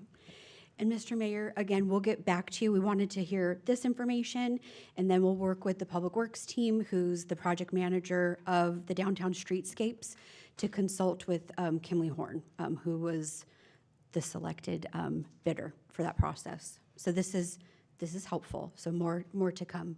Okay, yeah, thank you, Mr. Mayor. And yeah, last time when I was asking for the larger banners, you said, Brenda, we were rolling this out now, and you rolled it out quickly. They went up right away, and they look really good. I still think they're a little small, and I spend a lot of time downtown, and they're just they go unnoticed. I'm still would be an advocate, since we're redoing that whole downtown block anyway, and these poles, I think they're going to have to be removed, right? Because we're extending the sidewalks out 10 feet. So we can't leave the poles where they are now. They're going to have to be, everything's going to be moved and rearranged. And so I would still advocate for, when we do all this work, it's like $13 million worth of work. I think we could afford to get larger signs that don't just check the box that, hey, we put banners up there, but it's more substantial banners. And I still think if we worked with the veterans groups, the high schools, and other groups to put pictures of the high school football team, veterans, all that kind of thing, it'd be wonderful. And so, you know, I just look at this as a small part of a big project that I'm for. And so I just want to let you know that. And then just to go back to the 5-year plan, you know, my one ask would be, this isn't a lot of money, and I just wish that if we're going to put bathrooms downtown, that we still consider rethinking that, because, you know, I went to the proposed area in that breezeway next to the gift shop, talked to the gift shop owner, and again, it seems like it's just a check in the box. Oh, we put restrooms in there, but there's going to be 2 restrooms, and is it going to really fit the need? I mean, you know, to me, you know, there should be, you know, 4 men's rooms, 4 ladies' rooms. I mean, something that's substantial enough to take the traffic of all the downtown things that we do, that we don't have waiting lines to get into, you know, one stall. And so, you know, if we're going to spend all this money, I just hope you just placehold. You know, if we're going to put a restroom in there, let's go all the way. Let's put something nice in there that we can be proud of. Kind of like at the park that we did, you know, they put the big blue, and that looks great. It looks professional, and, you know, I think our downtown deserves that kind of a nice, polished, professional restrooms. If we're going to do it, let's do it right. And Mr. Mayor, Councilmember Kalavinakis, we will get to that a little later, the restrooms. So, but we have sufficient feedback. All right. Last year, we had requested from council downtown entryway and monument signs. We then were told by this body, Amanda, can we actually remove that, and can we see what happens with the wayfinding project first? So we are back again to ask, is this something you want us to consider in the CIP, and we'll bring it forth in March? And so again, these are just ideas of different types of signs. So think too, you are at the intersection of La Montana and Palisades. You're not really sure as you're heading towards the fountain that you're in downtown. So there would be some type of monument sign is the proposal. And then why we're asking this is, again, as next year, as we begin construction on Verde River, you don't typically want to then do the signage afterwards. It would be nice to do it all together. So just, again, opening up to feedback. Is there interest in moving this forward in the CIP or no? Can you verbalize your shaking your head? Well, I think when we talked about this last time, you proposed all new signage, and I thought we said too expensive, but let's refurbish the ones we have. I kind of thought that's where we're going. I'm surprised this is on the menu today. So, Mr. Mayor, Councilmember Kalavinakis, the question that was for you in the fall was 3 town-wide entryway signs. Right. So off of Shea. 2 of them are off of Shea. Another one's at Fountain Hills Boulevard. So total separate project. This is something different. This is specifically for the downtown. And then to still some thunder, we met last week with the manager, the CFO, some of the directors, and we will not be moving forward with the 3 entryway signs. Okay. We're not bringing that back. So this is specifically for downtown. And what would they do? It's a lot of money, and it's just, what would it say? Just welcome to downtown? It could say it could say downtown. It could be Avenue District, Ave District. So think of it as a signature mark of just kind of introducing you into the various districts. Okay, So some of it is for branding, and then to just again identify you're in the downtown. Yeah, no, I think I'll be a no on this. Put the money into your downtown improvements. Who's next here? Councilman Watts? So to verbalize my head going left to right, I think the money could be used better elsewhere. I'd like to see the impact of the wayfinding signs, any other signage that we've got going on. I don't think this is the year to do it. I don't necessarily think we got to completely discount it going forward, but right now, I don't think it's appropriate with everything else we've got going on, and Paul has instilled enough scare about the future of economics. Good going, CFO. Yeah. That $600,000 over the next few years could be impactful, so I'd hold on that. We appreciate it. That's why we're checking in before we bring it live in March. Thank you. I think that the painted boxes are significant signage right now downtown. I think they're so unique. I wouldn't want anything to, like I've said before, take away from it. I think right now this is a lot of money to spend or anticipate spending on signage. Maybe it's best to wait until we get the downtown completed and then match it up with what the new downtown, so to speak. A new design. Maybe there might be a different logo then or whatever. Who knows? So I don't think that right now is an appropriate time to add signage. Mr. Mayor, I'm hearing a consensus to remove. Is there anyone else that? I was going to say the same. To kind of echo what Councilman Watts was saying, I don't want to be a red light on this. I don't want to be a never. I want to be a not this year. Because some of these signs that I have seen in downtowns are really lovely, and they're a photo opportunity, which is a big deal for social media. As we're starting to get attention from some of these social media accounts, which I assume we have Mike to thank for that, for some of the like Wander AZ and all that. Those are really good photo opportunities that I would love to have. It's just not money that I feel is quite responsible to do for this current moment. We received clear direction. We will remove this from the CIP. Manager Goodwin. I was just going to say, I actually appreciate that thought, because while it may not be a this year project, to the point, if there is interest in seeing something, just not today, but later, that's a good thing for us to know too, because we've been working with Paul to better build out our CIP vision of 5 to 10 years so that we have a better sense of what is coming. Obviously, nothing is guaranteed. It all still comes back for review and approval at this body, but it helps us better understand when we're trying to get things done and how it all fits together. So that's a key takeaway to know, okay, it's not a yes, it's a let's wait and see and build it in the future. That helps a lot. And I agree with that, and I like the idea of waiting till we get downtown developed a little more. Then you might have an idea a little more of what you want it to look like. Thanks. Great. Okay. All right.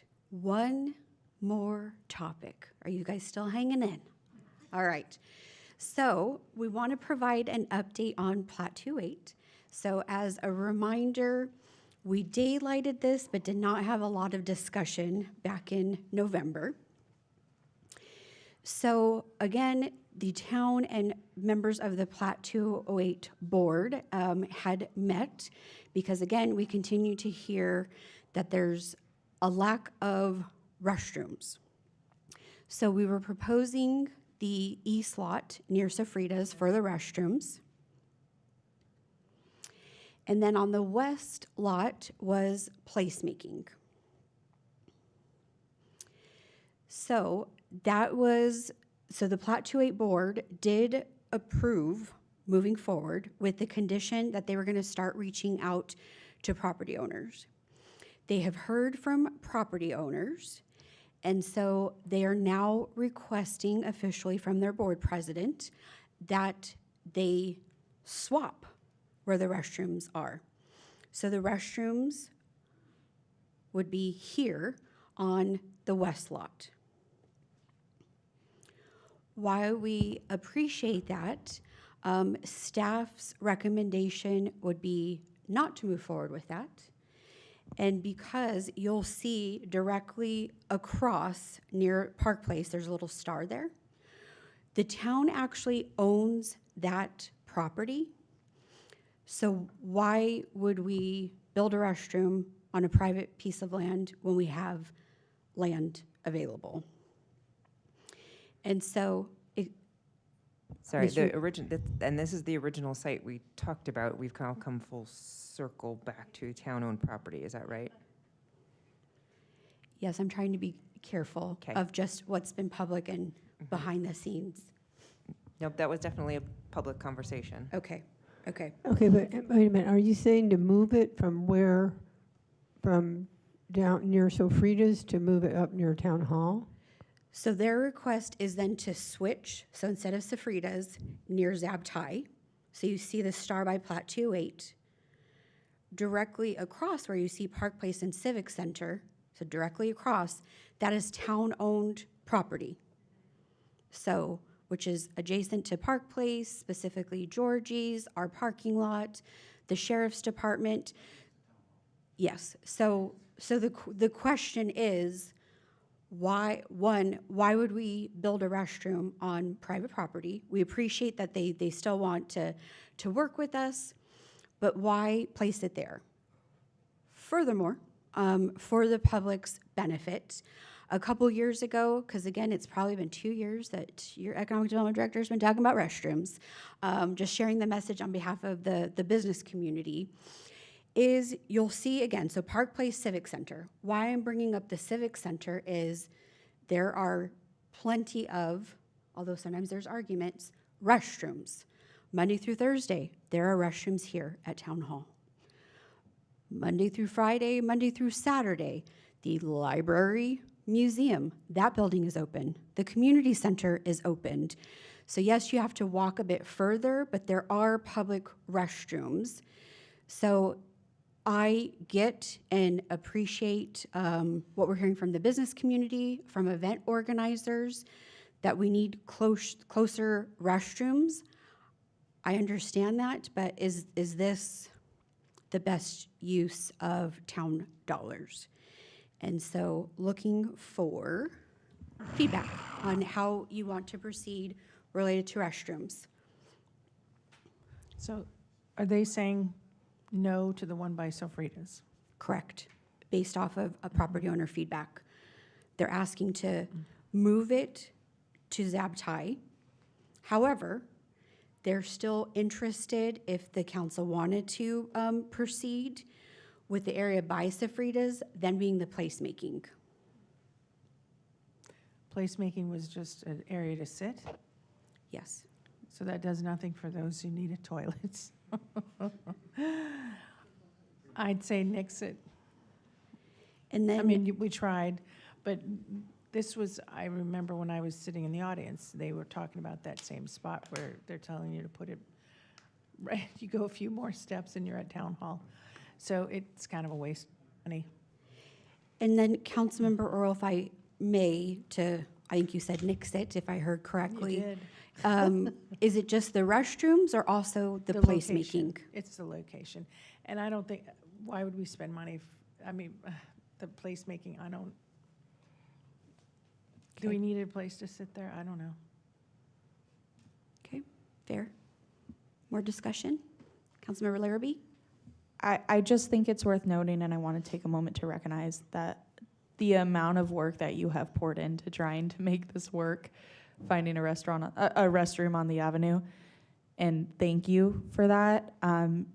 Now that we're able to have a public discussion about some of these options, it's exciting, but with that location change, it's just, unfortunately, it's just not worth the money. I don't think it would be responsible to place a restroom there because it's not that much of a difference for those that were advocating for this. So I would be someone that says, unfortunately, we got to cut our losses on this. Staff, especially you, Amanda, have spent so many hours trying to make this work, and thank you so much. I don't feel right asking you to pursue it any further when we just keep getting brick walls. I don't feel bad about you asking, going back at all, and saying it's not going to work because of proximity between town hall, community center, library, all of the sites that you said. It doesn't make any sense to put a Zabtai. But down by Sofrita, it does. It balances it better. It gives better access So if they don't want to do it there, then I would scrap it. But I would go back to them one more time and say, nope, we're not going to do it. We're not going to fund that. It's there or nowhere. And I hate to draw a line in the sand, but that's really what it amounts to. It doesn't, the balance just doesn't work. Thank you.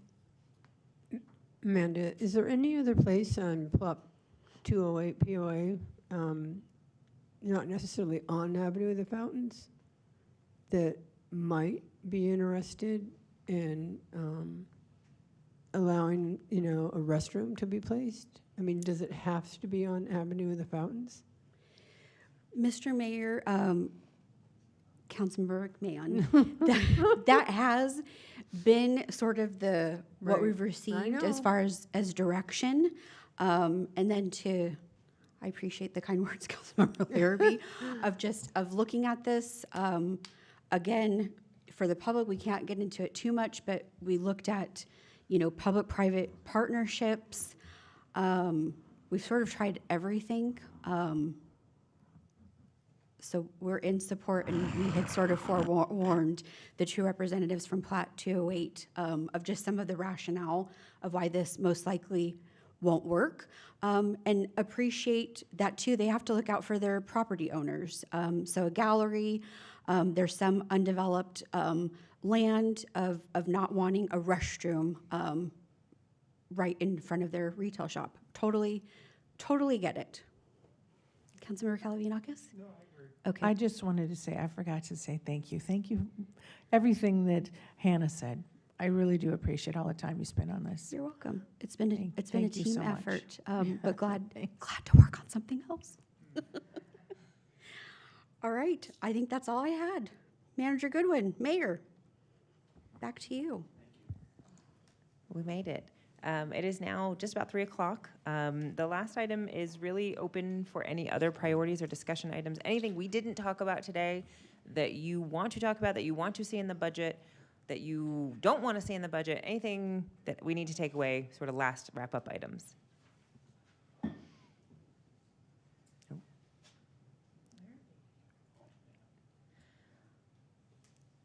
This is more of a direction or an ask. I don't think it costs us any money. But when we were talking a moment ago about our different community contracts, and one of them was the hotel vouchers for victims of domestic violence. Yes. Could I request that we get a social media post out about that? Because it's something that I feel our community really doesn't know that we offer. And I would like to ensure that that gets spread out. But again, not a budget ad, just an idea I don't want to forget. Sure, we can talk more about that. Absolutely. So just a reminder, we'll have a CIP meeting at the end of March. We'll bring that back to where we'll talk more about the different CIPs, and then the proposed budget will be brought before you guys in April. So we're moving along. With that, Mayor, I think that's everything from my end. Then I need a motion to adjourn. In a second. All in favor? Thank you all.